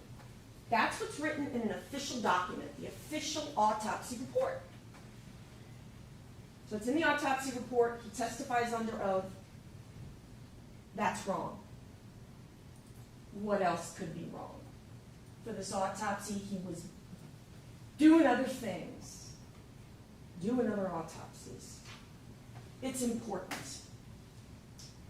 So it's wrong at least twice. You heard that. And it's funny because my last thing to him was, but didn't I even ask you in your deposition when you were under oath, did you find any errors in that report? And you said no, and I think his exact words were, this is something I would say. Yeah. So Mr. Terry gets back up on redirect, but does that have anything to do with the cause and manner of death? And Dr. Riley says, no, I have not changed my cause and manner of death. From the autopsy he did not conduct. Why does it matter? What the autopsy showed matters. What the autopsy didn't show matters. Stippling matters. Direction matters. Where a person is shooting a gun that he can testify or not testify to matters. His findings matter. What else is wrong? What else is incomplete? And this is the type of evidence that Mr. Terry and Ms. Reeder would claim they have carried their burden of proof with. Dr. Riley, honest with you on these points. I cannot tell you who pulled the trigger. I cannot even tell you where the shooter was. Remember, Miss Reader? Oh, the shooter was standing right next to the bed. It's Mr. Bass, and he puts his arm over and reaches and shoots. You heard no evidence of that. You heard to the contrary. Dr. Riley says, I cannot tell you where the shooter was. Who else said that? Anna Cox. I can't tell you where the shooter was. I can't tell you any of that. So what is all this? Theory, not evidence. Now, this is very important when it comes to the stippling, because they're talking about there's no stippling on Jayla's wounds. Dr. Riley said there's no evidence based on what he sees for close range firing. And he told you that is the only thing that indeterminate range means. What else did he tell you, though? There are many variables and numerous factors that can affect the leaving of stippling. Number one, the type of firearm itself, which, by the way, he wasn't even aware of what type of firearm. Number two, the type of the firearm. So the firearm itself and how it works, and then the type, 38, 9, 57. And it depends on how much gunpowder is in the cartridge of the ammo. So these are all factors that he is telling you, evidence affects whether you can see stippling or not. No further testing was done by HCSO to fire the gun and see that gun with that specific ammo where you see stippling or if you see stippling. Now, State wants to also talk about distance. Ms. Reader, I think, said something about Mr. Bass puts the gun right up to them or to their heads, something like that. I specifically asked him, are you able to give us an opinion on how far, in this case, the end of the muzzle, so where obviously you guys know about firearms, where it ejects, was to Jayla's gunshot wounds. That's your distance. In this case, I cannot tell you that. I have no opinion. Remember that? Evidence. When he's talking about, well, generally you'll see stippling under 3 feet or under 2 feet. Generally. Typically. But I need the firearm. I need the ammo. And of course he doesn't do that kind of stuff. HCSO would be responsible for actually testing that firearm. So, and of course we have no evidence concerning little JJ in that field. So, keep all of that with a grain of salt and remember what Dr. Riley really said. Shannon Bader and Clay Hobelin, what other errors did we have? Why is it important? Guarantee you Mr. Terry's going to get up here and anything I said about what about this, what about this, what about this, you have questions not answered. It's going to say, that doesn't matter. I have to prove that Jayla is dead, and we've agreed to that. Clearly it was Jayla Bass. He's got to prove the elements of the crime. But you look at the whole big picture. How was the evidence collected from the scene? They relied very heavily on Ms. Cox's opinion. I'll get to her in just a minute. But here's something pretty critical. Shannon Bader made a mistake. She puts in her report, she puts on property receipts, and she says in her deposition under oath that projectile was taken from the bottom bunk mattress. So what would that make that look like then, right? It makes it almost look like she's telling you, or the evidence at the time, is that one of the shots, or 2 of the shots, what have you, are on the bottom bunk as well. So that's her mistake and what her mistake led to. That's important. That's important.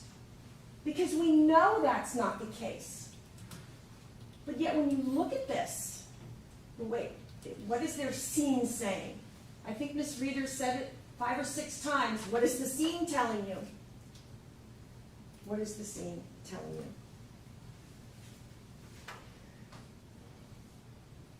The Sheriff's Department collects a metal clip, evidence marker 1, for like gauze when a person has a wrapped up arm or something like that, a little metal clip. And they collect, or they document it. I wasn't sure if they collected it or just documented a piece of gauze on the top of the staircase. That was important enough to do. Well, what wasn't important enough? Let's go over that. Gunshot residue testing.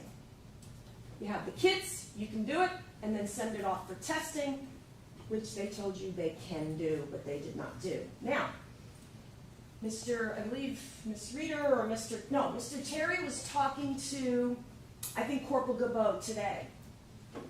And he says, well, you wouldn't bother to do that on Mr. Bass because he admitted he shot the firearm.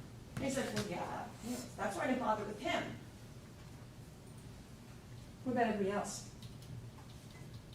Everybody else was at the scene. The medical examiner's office had some sort of question concerning, you heard about this, whether they should swab poor little Jayla's hands, because her hands are bagged to protect it. What did Clay Holbleman say when he spoke to somebody at medical exam? Nah, we don't need any special processing. We're not worried about that. So there's a lot more to that picture. There's only one swab done on that entire top mattress, and that's the swab over towards the pillow that came back as little JJ. One swab is done on the entire, and I'm only speaking of top of the mattress, to determine or try to determine possible positions of the children. I asked Detective Holbleman, well, why wouldn't you do, look at all that blood. Why wouldn't you do some other swabs? I'm not talking about the frame, I'm not talking about the wall. I'm not talking about the staircase, where we know we have little JJ's blood. Why would you not send out some more swabs? You have blood on the east end, in the middle, and on the west end. We can tell from the evidence Jayla is clearly somewhere near the pillow, yes. But I asked him, why did you only send swabs from the magazine, the trigger grip, the slide, and the one swab that Anna Cox wanted done on the comforter? Well, it would take too long. It takes a good 12 months to process things. I wouldn't have had it ready for trial. So that's why I didn't bother. That was his answer. I don't make this stuff up. That was his answer. What did I talk with Ms. Weinstein? I hope it is. I'm not mispronouncing that. We talked about her reports, right? 3 months. And that's 3 months from the evidence coming into FDLE, being in their evidence vault, eventually making its way to her area, being processed, filing a report, and authoring a written report. 3 months on pretty much everything she did. There was plenty of time to process this scene better, so maybe you would have your questions answered. This was mid-2022. It is 2.5 years later. The only swabs that are done on the frame, not where B is, where they saw a substance. We saw red substance on the frame all down on the east end. And I'll get to the comforter in Miss Cox in a minute. All swabbing over there. I'm not talking about swabbing on the west end where clearly we have the coagulation and where little Jayla is shot. We have it on the west end. We have it in the middle. We have it on the east end. We have it on the walls and the frame. Look at that east side. Not one swab done. That would help us with movement. That would help us know. Now, Anna Cox, who does 70% of her work for prosecutor's office and police agency, she wants you to believe that every bit of blood on that comforter, because we only have the O tested, and then we have the impact spatter up on top, the one area of impact spatter, which has Jayla's DNA and a limited inclusion for little JJ. You have the DNA results. But she's telling you that every single bit of blood in the middle of that mattress and going all the way to the east side, that's all from the comforter. You saw multiple pictures of that comforter. It's in different spots, even in the picture. Walls, frame, and mattress. We know it's moved by first responders. If you see in the body cam, it's kind of next to her legs. There's a picture with the comforter. You'll have the pictures back there, laying in the middle of the bed. Remember that? And I almost said, well, there's a U-shaped here. It was kind of spread out.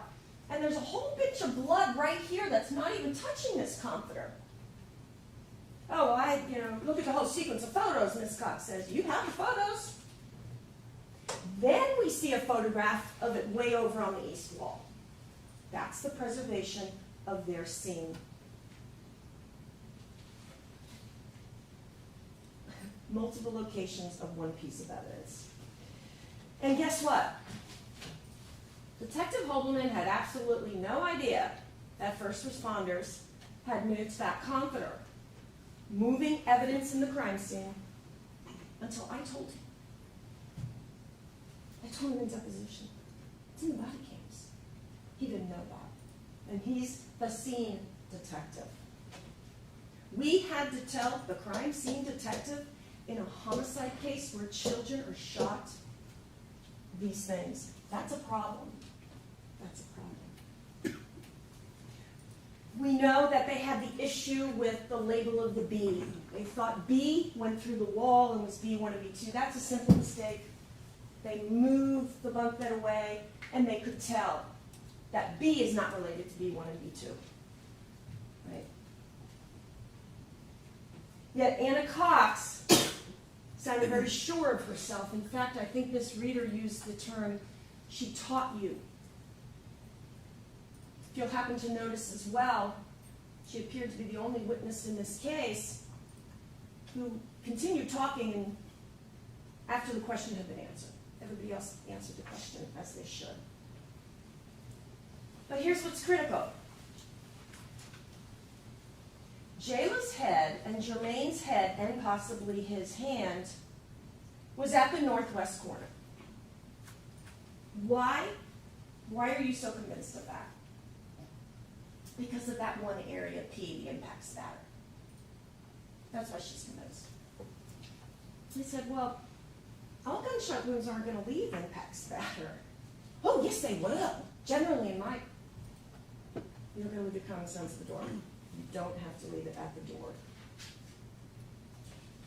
She was even aware that P, the impact spatter spot, was a limited, little Jermaine was included in a limited capacity. And you have the stipulation on that.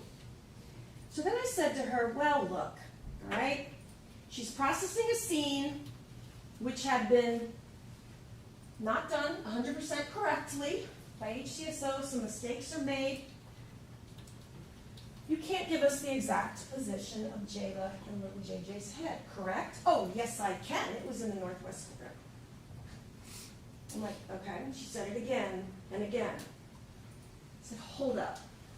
That's not what you told me in deposition under oath just December of last year. That's not what she said. I had to show her her own words. She said, proximity of the northwest corner, I cannot give you the exact position. Just somewhere in the proximity of the northwest corner. So she said in December, under oath, she comes in, teaches you, shows you her PowerPoint. Oh no, yeah, no, their heads are definitely there. You can consider that.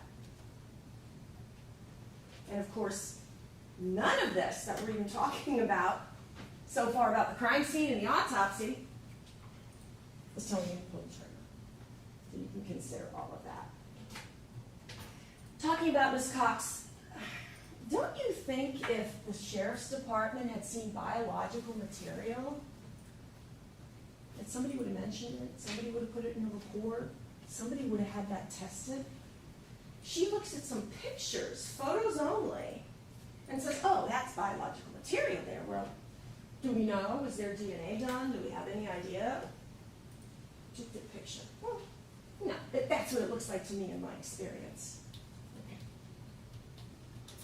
It was also interesting because she said something about drips of blood by the couch. I guess away from the couch, because we know Mr. Bass is sitting there cradling his son. The officers all told you there's blood coming down. She said something about some drops. That's not documented by Bader or Holberman. The green scale marker on the ground there shows what you decide. It looks like a little footprint. We know that's the area in which Mr. Bass brings his son down and sits down on the couch. You didn't hear about little droplets on the floor from the sheriff's department. And you know what? I guess even if they were there, like she said, that's understandable through the evidence. We know for a fact Mr. Bass brought his child down. Just like the blood that's down the staircase and all that, all understandable, all explainable, and she told you that. Why wasn't anything done at all with the swabs taken for the gunshot residue? The comforter, wherever it is, it's more towards the left, could have been right under where that gun was, and where the gun's being fired. In fact, I think Ms. Reeder says kind of that it's lifting over, going right on top of it, to show us positions. But why wasn't anything done then, at all? Well, we don't know. They took swabs for gunshot residue. They did infrared light, did nothing with it at all. I believe I asked, it was Detective Holberman or Corporal Gabot, further testing could have been done. FTLE results. Item 7, the magazine, and item 8, the grip and the trigger, have the son's DNA. Now, I've been working with Mr. Turi a long time. I can kind of predict what he's going to say. Keep in mind again what I would say when he gets up here. But I presume he's going to claim, oh, it's just some sort of transfer.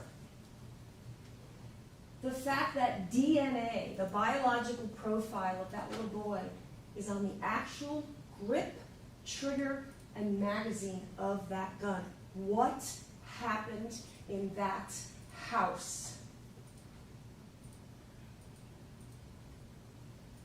Transfer in all those spots, Mr. Chair? All of them are just transfer? Well, with those statistics, no. No. I even asked Ms. Weinstein what the actual statistic was for little JJ's DNA on the grip trigger and the magazine, because she capped it at the 700 billion, which understandable, it's greater than 700 billion. They don't bother reporting in their report, they put it in their notes, what the actual statistic is. So I asked her, what is the actual statistic for the trigger for the son's DNA? Way more than 700 billion, 640 quintillion.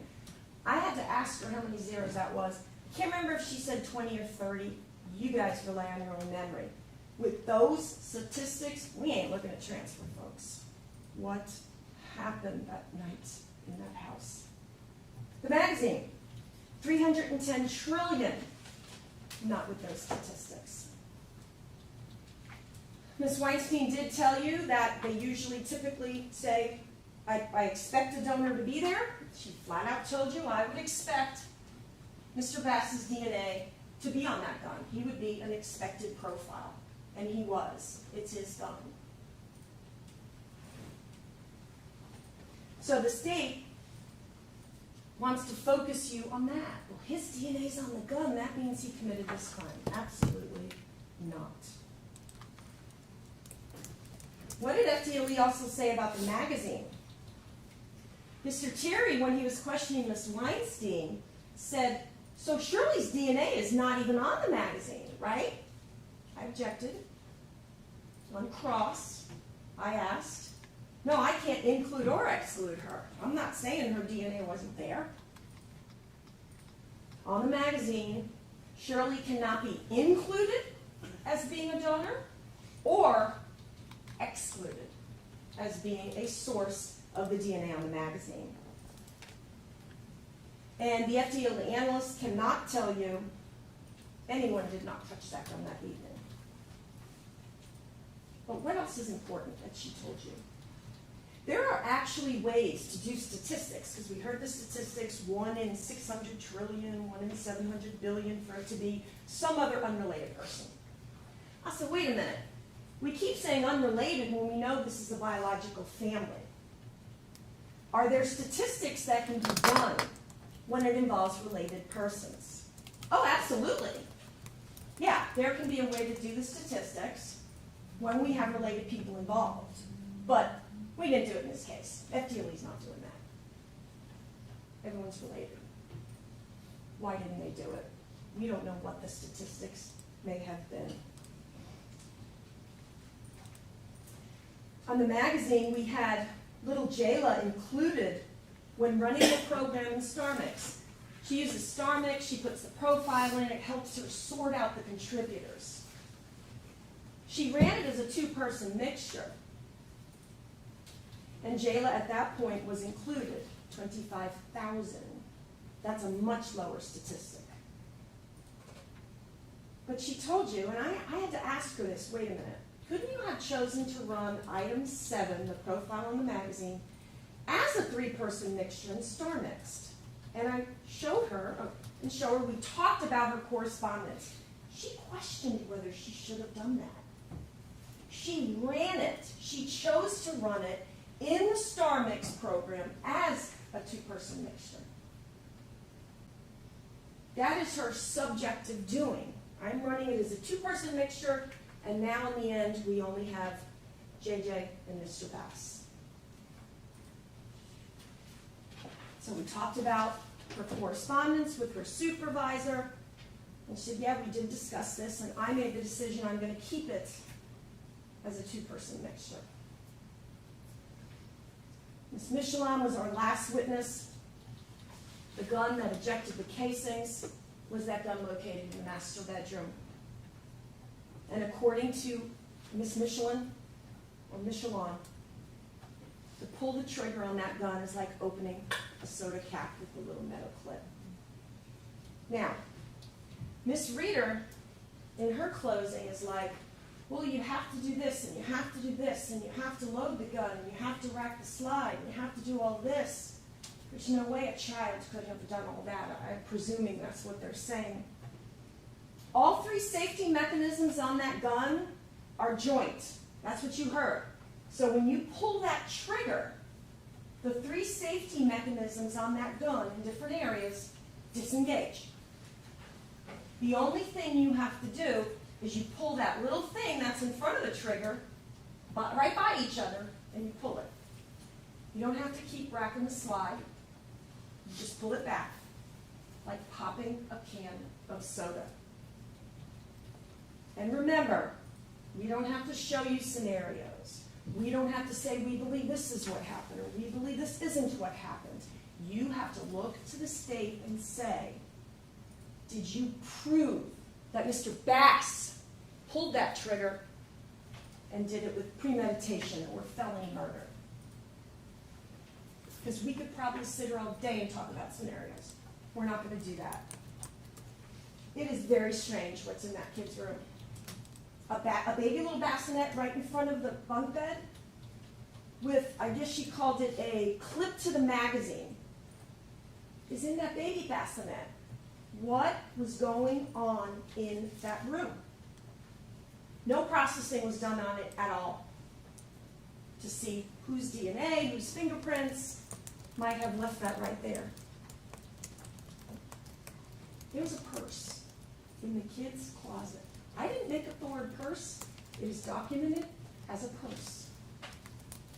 A purse is in the kid's closet, a magazine, a holster, and .380 ammo.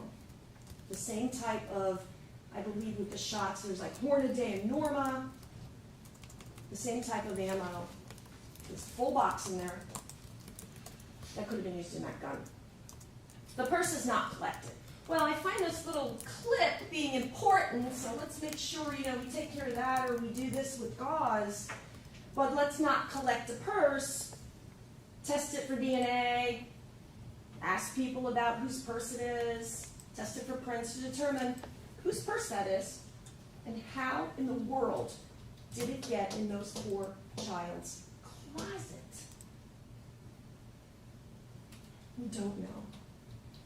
And it's tragic. We don't know. The witness, I can't remember who I was talking to about it, must have been Bader or Holberman. Yes, it was extremely odd to see this. So we have the sheriff's department documenting tons of stuff in the master bedroom, right? The gun, absolutely. The wallet, yes. But they're collecting all sorts of stuff out of that master bedroom, right? None of it had anything to do with this case. So that's important enough to do for them. I asked Corporal straight out, can you shoot 9mm, because that's what most of it was, 9mm, and then there were some bigger ones, in a .380? No, you cannot. Had absolutely nothing to do with this, but let's focus on that. Let's not focus on why in the world those items were in the children's room and why was the purse in the closet, where it's even a little tough to see when you look at the picture. And you have the pictures, and I had to ask, I believe it was Detective Holberman about that.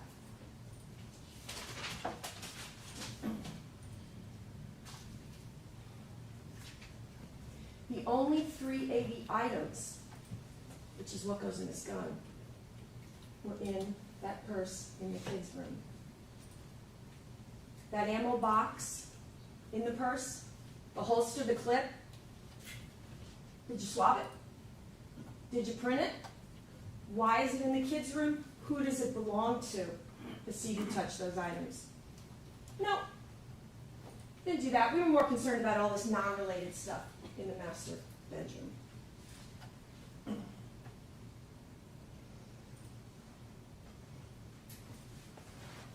Jennifer Michelon told you that they could have done a trigger pull to give you the exact trigger pull for that firearm. Because all firearms are specific and different, and you've got to look at that firearm. Just like Dr. Riley told you, everything with stippling depends on all these variables. We do not have any evidence of that firearm, with that specific ammo being tested to see any stippling pattern. Nothing. We have no evidence to know.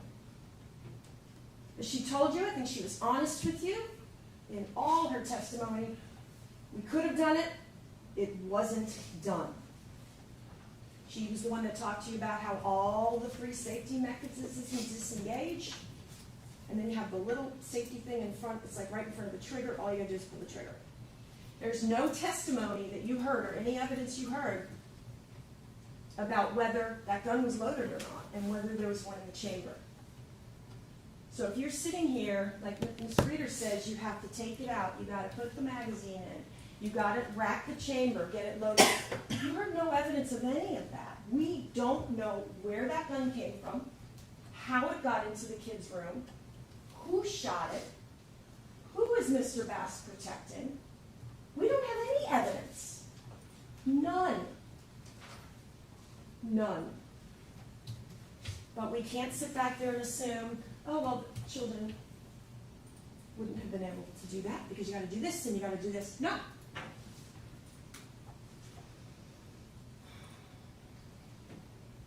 The lead detective in this case did not even know there was a box of .380 ammo in that kid's room. He found out during trial.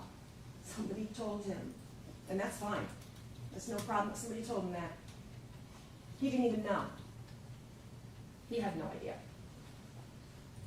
He also testified, Corporal Gabot, under oath in his search warrant, under oath in his depot, and made another mistake concerning the timing on the video. And he talked to you about that. And he admitted all that he had made a mistake, and his testimony under oath was not accurate. But Ms. Michelon told you it is like opening a can of soda. An adult can fire that firearm. A child can fire that firearm. And it's so funny, Ms. Reeder made a big deal in her closing about how Jennifer Michelon used both hands to hold that gun. She's a firearms expert. She's a grown adult woman. She has to be safe too when she's at the sheriff's department. That's not what we're talking about here. Of course she's going to be safe and hold it with two. She didn't tell you, oh, I had to because of the way it was recoiling. Nope, none of that. Her testimony was what you heard, a can of soda.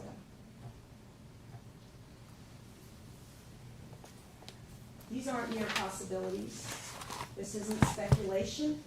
This is their evidence. This is their evidence that they want you to remove the presumption of innocence with. And they have not. Do you know what happened that evening? A lot of details we don't know. Many details we don't know. So, when the state has not, through no fault of Ms. Reeder and Mr. Cherry, that is the evidence, have not proven this case beyond and to the exclusion of reasonable doubt. I know it's hard.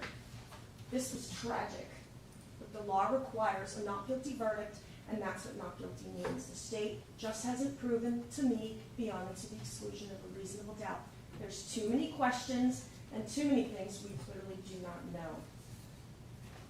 So when the state has not proven their case beyond and to the exclusion of a reasonable doubt, you mark not guilty. Remember, that's what not guilty means. You don't have to be sitting here going, oh no, I'm positive he didn't do it, and that's what not guilty means. No, the state has not proven their case. Not guilty, not guilty, not guilty.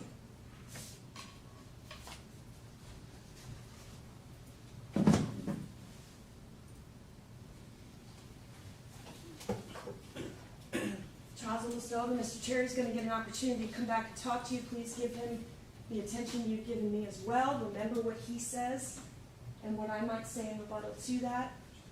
But you got to ask yourself, do they prove to you that you know what happened in that house, that tragic evening?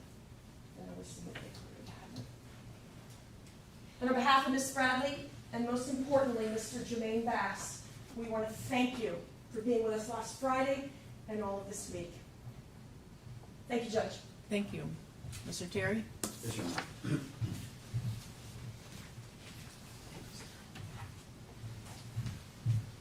You know, it's interesting to sit there and listen to all that and realize she's got Schlemmer's doing her job. She's trying to find anything she can pick apart in the state's case, of course.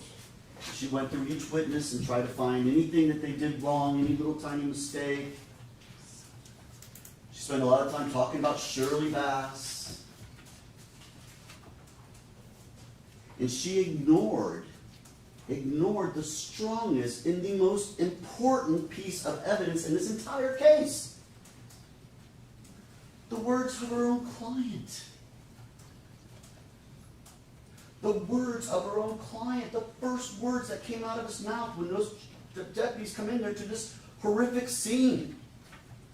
She completely ignored that, ladies and gentlemen. She completely did. And in fact, I guess because she's ignoring it so hard, she didn't even get right what he said. He never said he was cleaning the gun. He said he was removing the magazine. That's how much she's ignored it, is that she didn't even get the words he said right. Listen to the tape. Listen to what he says. I was trying to take out the magazine and it went off. I wrote down the quote exactly. I never said anything about cleaning the gun. But she's not listening to those words because she doesn't want you to listen to those words. Objection, Your Honor. Improper argument. Sustained. Those words are the strongest and most compelling piece of evidence in this entire case. She wants to tell you, well, that doesn't tell you who shot that gun. You know who tells you who shot that gun? He tells you who shot that gun. Jermaine Bass tells you who shot that gun. He said, I did it. And those deputies and those detectives began an investigation believing that man said it was an accident. So they want to look and see what's going on. And then it comes to like, this couldn't possibly be an accident with 5 shots. But he admitted it was him. And one of the last things Schlemmer said, something to the effect of, who is he protecting? Well, where's there any evidence he's protecting anybody? Oh, I can tell you who he's protecting. He's protecting himself. Those words that lie was protecting himself. He's caught. Hand in the cookie jar. Children shot. He's in the house. Murder weapons in his drawer.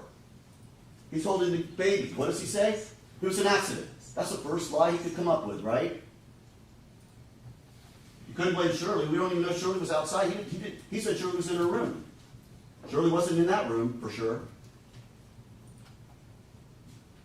And why would he protect Shirley? Why would he protect Shirley Bass if she shot her children?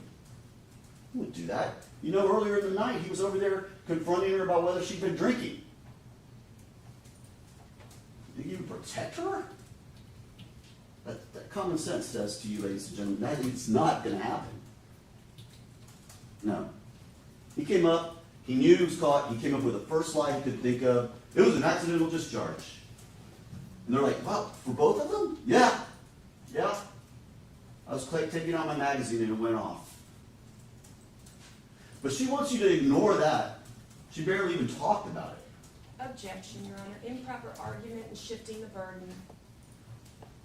Improper argument sustained. That is the strongest piece of evidence in this case. You can rely on that evidence and that evidence alone. That's an admission, ladies and gentlemen.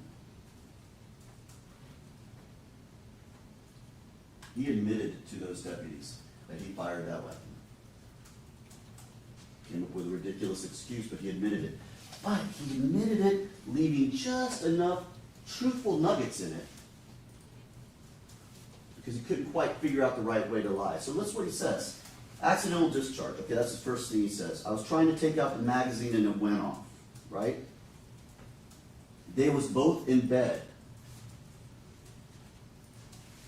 He said that. They was both in bed. No one told them where they were or what was going on or where they had been shot. That's actually true. They were both in bed. How did he know that? How did he know they were both in bed? Because he's the one who pulled the trigger. They was both in bed. Physical evidence shows they were both shot in that bed. I was in their room. Now he even puts the room where they were shot. He's got the bed, the room. That's all true. So he's mixed in his lie with a little truth. I was in their room. They was both in bed. Where was Shirley? She was in her room.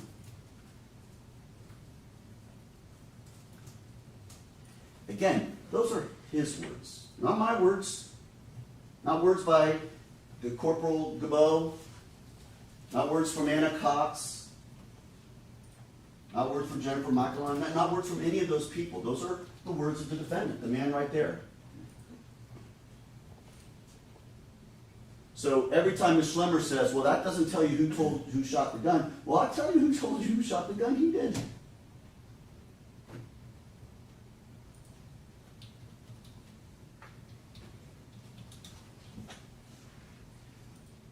So Ms. Schlemmer said, he said clean gun. That's not true. Another thing, and again, you need to rely on your own memory of the evidence. You need to rely on the evidence that you take back there with you. But she pulled that picture out to show the drawer open and the gun being. Watch the video camera of the body-worn camera with Daniel Jones when he goes in to clear that room. That drawer where that gun is found is almost completely closed. It may be open about this much. It is clear that they opened it more to put the markers on there. So yes, in fact, the defendant did take that gun after his two children were shot in the head, and rather than lend aid or render aid to them, he took that gun and he walked through that house while his children were bleeding out in their beds, took the time to do that, remove the magazine. Oh, again, a little nugget of truth thrown in there with that lie. I was taking out the magazine. Yeah, he did take out the magazine. Why, when your children have just been shot in the head, are you taking the time to walk down the hallway, go into your bedroom, pull out the magazine, place the gun down in there with the magazine, and close the drawer? Does that make any sense to you, ladies and gentlemen?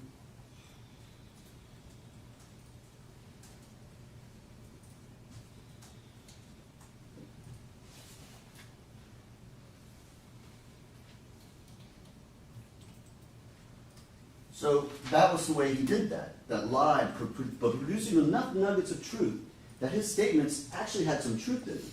And only the only person, the shooter, would know what those statements were. Where they were shot is huge. We only know that from Anna Cox because Anna Cox, who's a bloodstain expert who you heard from, was able to tell you that based on the bloodstain pattern, there was only one place these two children were shot, and that was in that bed, in that little corner up there. They were both shot in the head up in that northwest corner of the bed. And he knew that. They was in bed. He knew that scene. He knew where they were. I mean, that's as close to a confession as you're going to get, ladies and gentlemen. He's actually giving you details about the crime, the location, specific enough to where they were in the bed. The shooter would know that. The person who pulled the trigger would know that. That is the strongest and most compelling evidence in this case. And to ignore that, because the medical examiner wrote upward trajectory instead of downward trajectory, or the vice versa, would be an injustice. Don't lose sight of the forest through the trees. Don't ignore the strongest and most compelling evidence of this case, because the crime scene investigator wrote bottom bunk instead of top bunk. She made a mistake.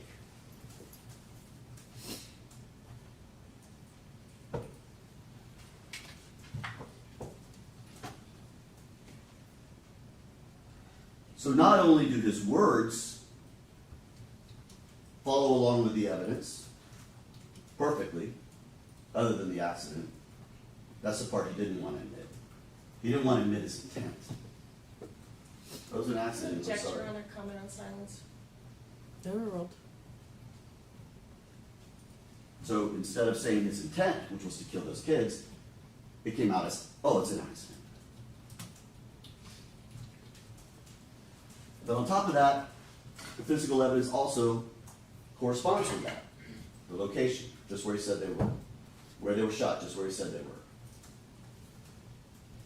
His DNA is on the gun. He knew where that gun was. They'd be like, where's the gun? Where's the gun? It's on the dresser. Well, it's in the dresser. He knew. How did he know? Because he put it in there. Who does that? A man with a guilty conscience. A man who's trying to hide away the murder weapon. That's who does that. If this had been an accident, if someone else had done it, do you think he would take the time or bother to go and put the gun away? No, of course not.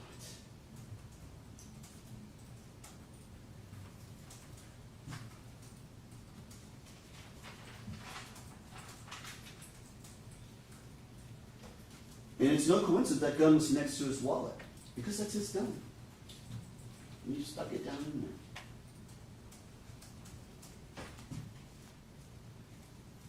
The shots were from off the bed. That's clear. If the shots to Jayla were from a person on the bed, meaning JJ, there would have been stippling, ladies and gentlemen. There's no way that he would not have been shot within 12 inches, she would not have been shot within 12 inches. And there would have been some evidence of a close range fire if JJ had fired that gun.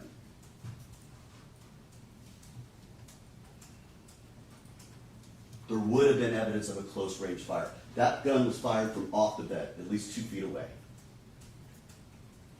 Who could have done that? Not JJ. Oh, I know who could have done it, the man who admitted that he did it.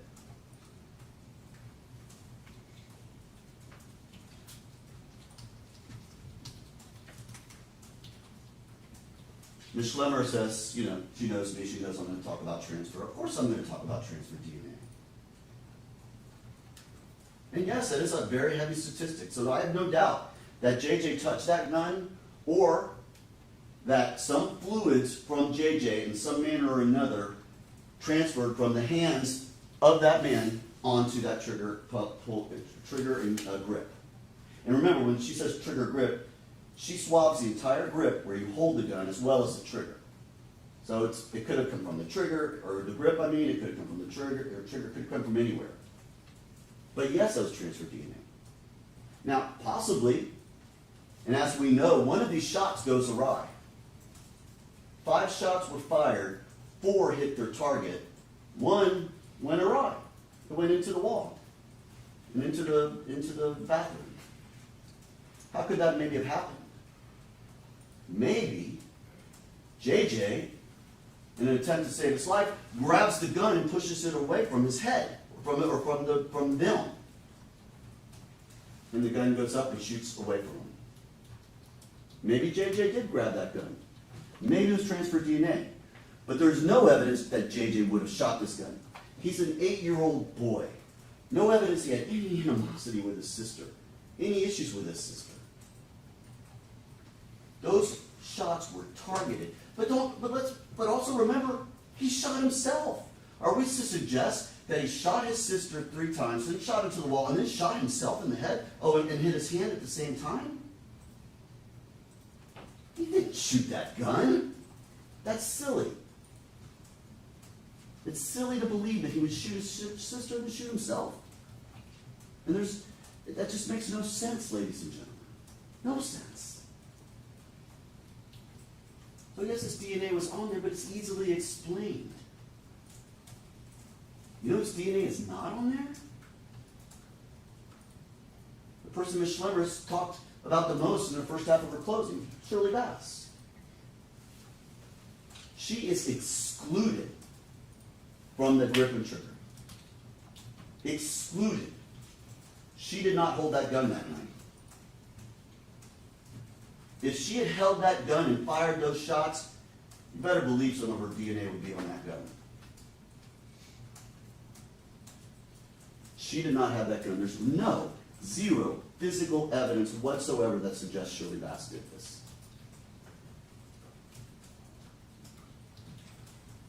You know, and I know that you all may be sitting here wondering, we didn't get to hear from Shirley. I wonder what she said. Well, I'm going to tell you something right now. You did hear from Shirley. All of you did. You heard from her in that 911 call. And I urge you very hard to listen to that call. Listen to it, compare it with the video we have of her outside the Quan Evans apartment. Listen to how her voice changes, timeline and everything, because I'm going to suggest to you what happens.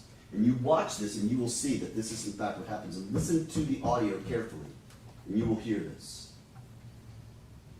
First of all, notice that when she is outside, the very first time she's outside, and you need to watch the video very closely, and it's hard to see sometimes, but if you watch it enough times, you will know where the door is to the Bass household. You will see her come out, and she comes out at 20:21:15, which is 10:21. So she comes out a while before she ends up at the Quan Evans house. And watch her out there. You'll see her in the parking lot, and she's kind of walking like this, and then she'll walk, and then she kind of walks another way, and then you'll see her walking this way before she ever comes to the area where Daquan Evans is. She's out of that house for a while.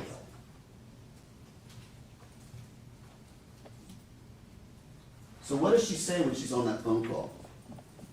You hear her. She's frantic. She's terrified. She can't believe what's going on. She knows there were gunshots in her house. She says, someone shot my whole family. She's petrified. She doesn't know what's going on. She knows there were gunshots. And then she says, I don't know what happened in this house. She doesn't know. She didn't see it. She tells you right there, I don't know what happened in this house. She knows there were gunshots in her house, and she's scared for the safety of her family, but she says, I don't know what happened in this house, but she is scared. You can hear that in her voice. but she's not super confrontational, right? You can just hear she's like scared, and she's not making a lot of sense when she talks. But then watch on the video. She has that phone for about 2 minutes and 20 seconds or so, 2 minutes, 40 seconds. And you'll see she starts walking back into the parking lot, and she heads back to the house. And look at the house. You'll see the door open. And that's when she first screams in really loud, clearly not at the 911 operator, as they would have you believe. She's clearly speaking to someone out there. And she says, "What the fuck is wrong with you? What the fuck is wrong with you?" You know who she's talking to? She's talking to that man right there.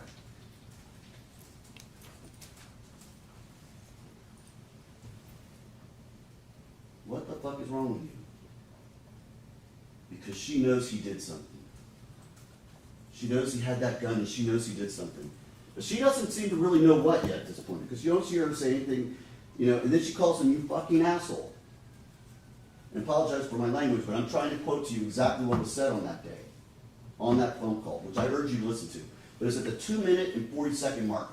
Her voice, her inflection, everything changes, because at that moment, she has now seen Jermaine Bass, and she's seen him holding her boy.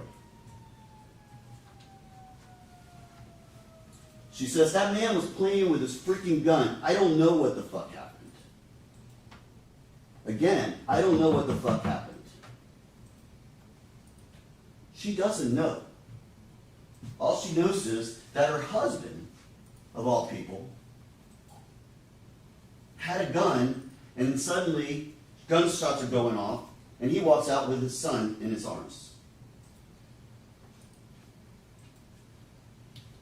And that's when there's a realization, because you'll hear that now suddenly she starts to give some more specific. "My babies, my kid been shot." She doesn't say my kids, she said my kid. Singular. At this point in time, she probably doesn't even know Jayla's shot up there. But now she's seen JJ. "Bring the ambulance. My son is bleeding." My son. Again, she doesn't say Jayla. Why? Because at this point in time, she was outside, and she sees her husband come out, and he's got the boy. She doesn't even know what's going on with the girl. She doesn't realize that her daughter is dying upstairs. This is Shirley's testimony, ladies and gentlemen. Unfiltered, raw, emotional, at the time, the most trustworthy statement you could possibly get from an individual when they're in the experience at the moment going through it. And what is she telling you, ladies and gentlemen? She doesn't know what's going on, but she knows something bad is happening in her house, which means she's not there, she has nothing to do with it, she's not involved with it.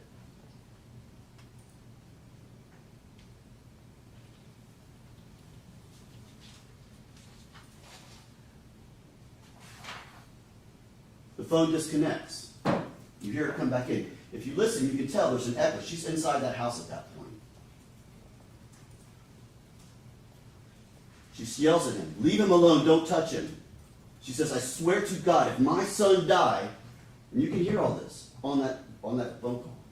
And yes, she's very rude to the 911 operator, but remember, she's now realizing that her son is shot in the head. She doesn't know what's going on, she doesn't understand it, but she knows that that man right there, Jermaine Bass, has something to do with it. That man playing with his freaking gun.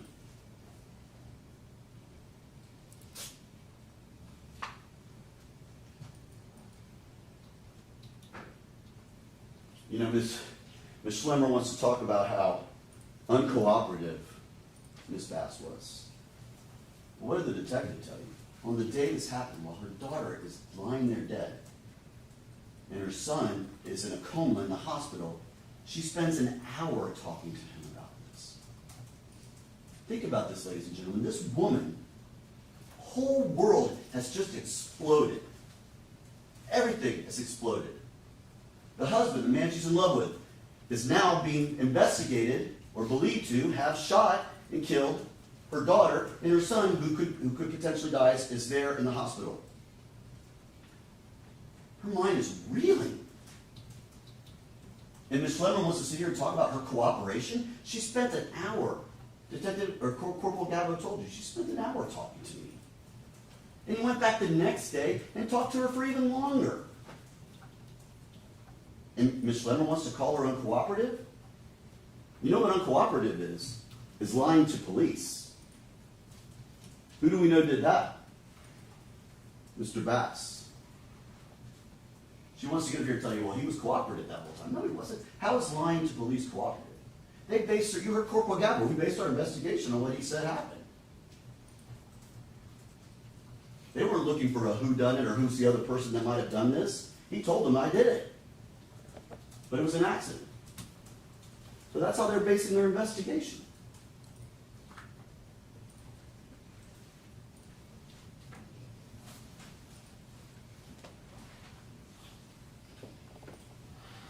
So again, remember, we talked to you earlier, we don't have to prove motive, okay? And I think you all understood that, and we went through that in some great detail. But I told you, you're going to get some evidence that something was not right, and I think you heard it. You heard it from China Gadsden, who got up here. And she told you that she was being aggressively tailgated as she left Ruth's Chris. And that's why we presented all that evidence to you, to show you and to corroborate what China said to you. Because we know that that man left those kids alone, got in his Nissan Titan truck. We see him pulling out from the residence. We see him driving down Fletcher towards the interstate. We have his phone records that show his phone going all the way down to West Shore, where he's there for a couple of hours. I'm not sure what he's doing there, but he's there, waiting, until Shirley leaves, at which point he aggressively tailgates her. China's, what is this guy doing? She doesn't know it's him. The only evidence of anyone being aggressive, acting abnormal that night, is that man seated right over there. Not Shirley. How was Shirley? Shirley was fine. She was just normal. She was happy. It was her sister's birthday.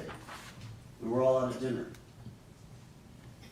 The only person with any sort of aggression that night was that man seated right over there. And we proved to you, ladies and gentlemen, that. And we don't have to prove to you motive, but something was not right. He was clearly upset with Shirley for some reason. You don't follow your spouse to a dinner, wait outside, and then aggressively tailgate your spouse is leaving the dinner, and then get up in front and stop him from driving anywhere, and then we'll go up and accuse him of drinking. You don't do that unless there's something very, very wrong.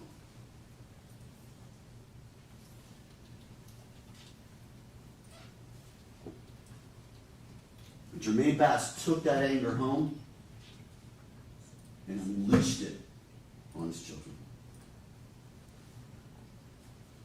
Whether to punish Shirley Bass or for whatever reason, we don't know, but he took that anger out and he put it into his children.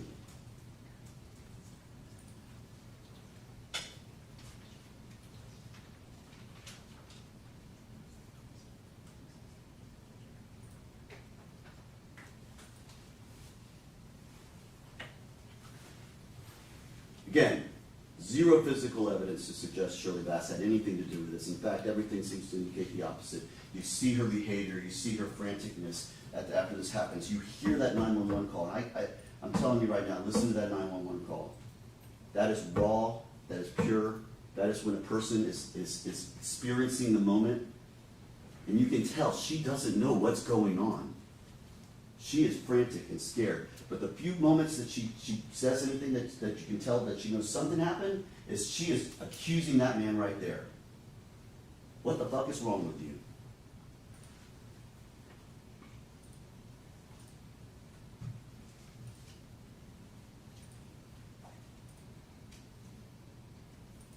You know, Shirley was the one trying to attempt to get help for her kids.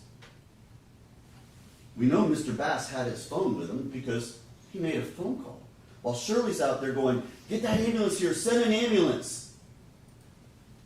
Is Mr. Bass calling 911?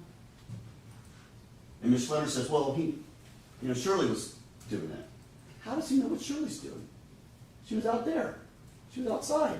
She was outside trying to find a man to help her. Someone who could give her a phone so she could call 911. Most likely because she was too terrified to go back in that house, not knowing what's in there. So she finds a man who's willing to, who helps her, gives her a phone and calls 911. And what is he doing with his phone? He's calling his mom. He's not calling for help for his children who've just been shot.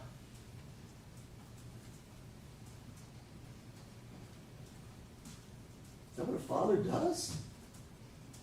Objection, Your Honor, improper argument. Sustained. This was an accident.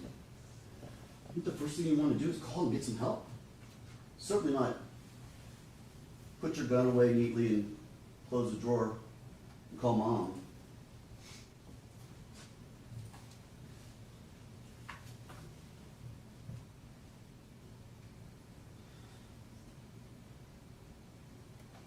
There were 4 people in that household.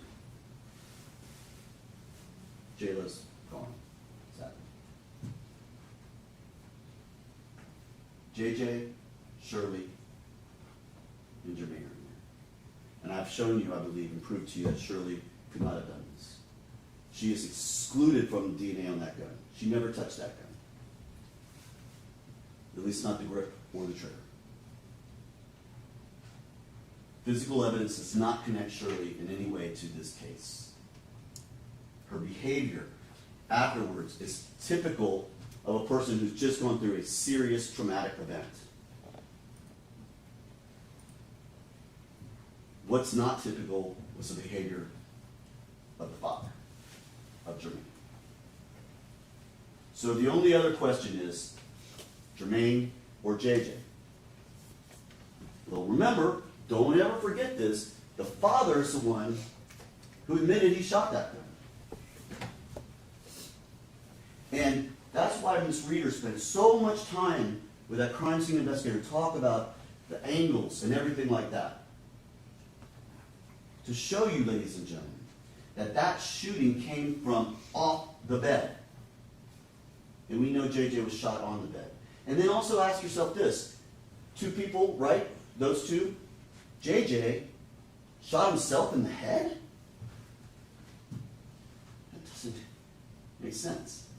But again, no evidence of close range firing. The angle from which those shootings shows that the shooting came from off the bed. This was not JJ. JJ had nothing to do with these shots.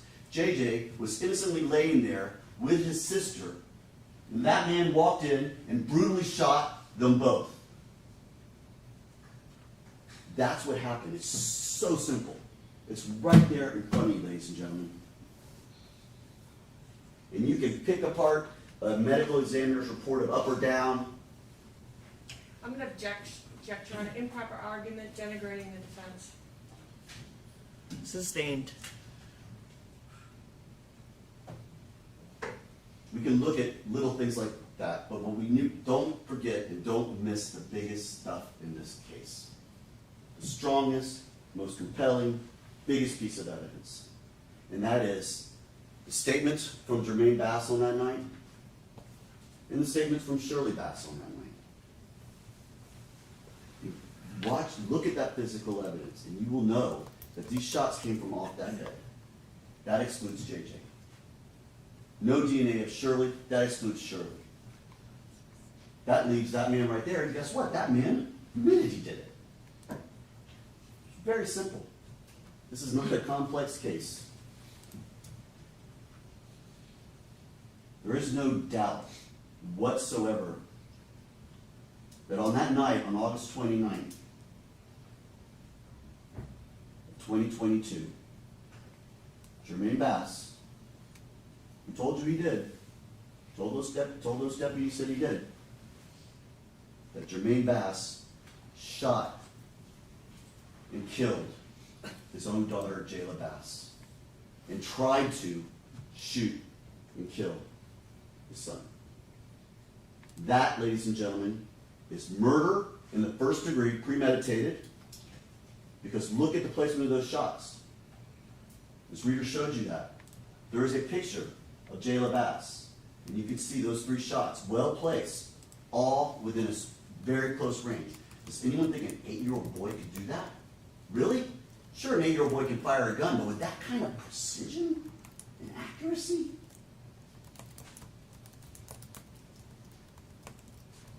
That takes someone who knows how to fire a gun. You know, we did introduce a lot of evidence of a lot of other bullets. That's to show that Mr. Bass knows guns. Yes, there's clips, holsters, there's all sorts of stuff. There's that one thing where it has all the bullets in it. We presented that evidence to you, ladies and gentlemen, and proved to you and show you this was not an accident. This man knows guns and knows how to fire guns. He knows how to aim that gun. And he put those 3 bullets into the head of his daughter. And he put that 1 bullet into his son, who still has to deal with that 1 bullet. That's first-degree murder. That's attempted first-degree murder. And that is aggravated child abuse. Both counts. It's not only premeditated murder, it's felony murder, because he is guilty of aggravated child abuse for what he did to those children, and that makes it felony murder. And I am convinced, ladies and gentlemen, that when you go back there, use your common sense. Think about what is the evidence to best rely on. The state has no doubt that you will return a verdict for guilty as charged on all 4 counts.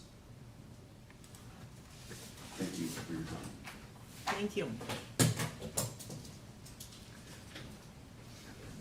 All right, so it is almost 6 o'clock.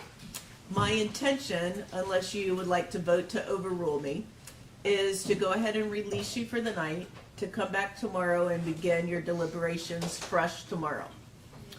If you would like to overrule me, I see a bunch of you nodding already, and would like to start deliberations tonight, I will certainly stay here and allow you to do that. But I see by the number of you packing away your materials that no one wants that option. Is that correct? Correct. All right. So a couple of additional admonitions, other than the usual: no discussion about the case, no watching the news or local media or any reading anything related to the news. But most importantly is my admonition about not coming to any definite, fixed, or final opinions on what you've heard. So a natural reaction is, oh, I've heard everything. I've heard the evidence. I've heard the final arguments to the lawyers. I've heard most of the law. There's a little bit left to read. But the reality is you have not engaged in the most important part of your deliberation process, and that's discussing the evidence with everyone else. So sometimes when I discharge people at the end of the day, they go home and come to such a resolute idea about how they're going to vote that it makes it hard for them to interchange information with everyone the next day. So I'm going to ask you to please try to do everything but that. Come to some final fixed opinions on what you've heard, that you're not able to intelligently discuss it with everyone tomorrow. Does everyone understand where I'm coming from? So just, keep your final thoughts to yourself. Allow for a thorough and usual debate on the evidence and deliberation tomorrow. So don't come to any such fixed opinions that you prevent yourself from doing that tomorrow, in other words. Any logistical questions before I let you go about any of those admonitions? All right. So same time, meet the bailiffs, 8:45. So I'll get you back in here. We'll finish up just some very brief instructions that I have left to give you, and then you'll retire to begin your deliberations. So have a great night and a safe way home, and thank you for your patience. I know it's been a long day for you with a lot of information. So thank you very much for that.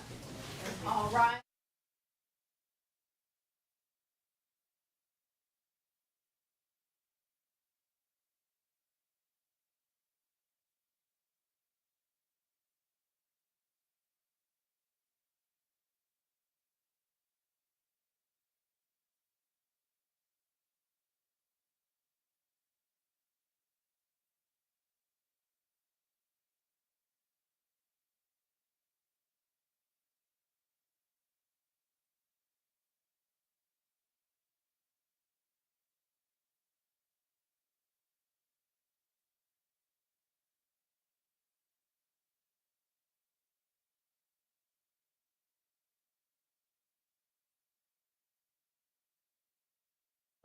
While we're all still here and on the record, talk to Mr. Romeo. Mr. Romeo. Mr. Romeo in our front row. Will you come forward for just a minute for me? Come on up. Yeah. sorry, come step up.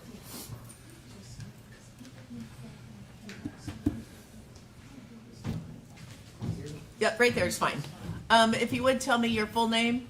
Richard Romeo. Okay, and you are related in some fashion to Shirley Bass, the mother of the victim children in this case. Is that correct? That's my daughter. How is that relation? Very good. No. I meant how are you related specifically? Are you her father, Yeah, I'm a father-in-law? dad. Yeah, no, I'm a dad. I thought I said yes. You're her dad? Yes. Okay. So I just want to make sure, because you're not a witness in this case, obviously. No. But the rule of sequestration has been invoked, which means the witnesses cannot talk to each other about the testimony that happens here in the courtroom.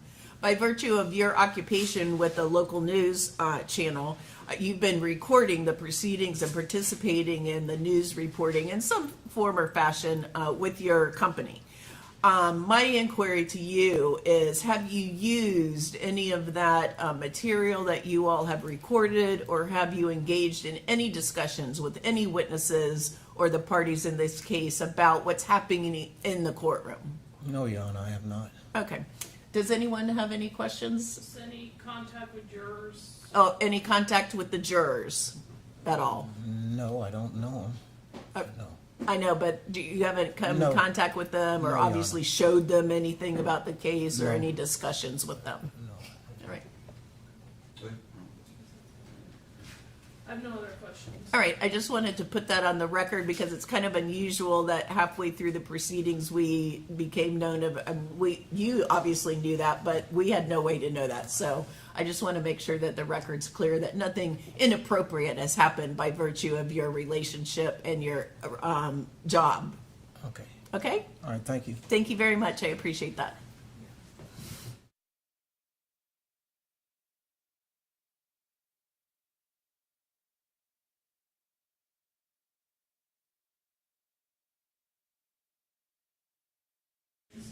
You read Jermaine Bass sometimes when it was printed in the jury instructions, Jermaine Lavonda Bass. So just want to make the record clear that the instructions themselves distinguish that anytime it's referring to my client, it's Jermaine Lavonda Bass, and anytime it's referring to his son, it does say Jermaine Bass. And I know All right. because And there now, were 22 pages, sometimes you read it right. the other way, but it's clear in the instructions who it's referring to. Sure, and if you want me to point that out before I finalize the instructions to the jurors tomorrow, I will, because I am going to point out that to them that the three changes I've made to the final instruction. One is on page 2 of 22, in intro to homicide, in deciding if the killing was first-degree murder or any lesser included, it should be offense instead of defense. So I changed that in these and highlighted it. You read it correct. You read it as all. I know, Fix it but, as you read it, yes. and on page 4 of 22 that we already pointed out in the record, while engaged in the commission of an aggravated child abuse on either Jayla Bass or Jermaine Bass in counts 2 and 3, or any lesser charge on those counts, I crossed out or any lesser charge on those counts and just struck through that language because it does not apply to the lesser counts. And then on the verdict form, as I read to them, I didn't put a yes or no on one of the interrogatories. On page 22, under A, did the discharge cause great bodily harm to the victim? I didn't write yes or no, and I have on the official verdict form. So I'm just going to highlight to them those changes that I make. So I'll be happy to point out the difference in the Jermaine Lavonda Bass and Jermaine Bass, if you want me to do that tomorrow as well, and tell them to rely on the written instructions. Yeah, so I think that would just be safest. I know in the verdict form itself, it refers to the son as JJ. Yeah. And I know there's been a lot of talk about Jermaine Bass Jr. or Sure. the son or the father. So just to let them know, I think it's pretty clear, but just to remind them. Sure. Just remind me in the morning to do that, and I will. Okay. Thank you, Judge. All right, anything else? All right, then I'll see you at 8:45. Court's adjourned.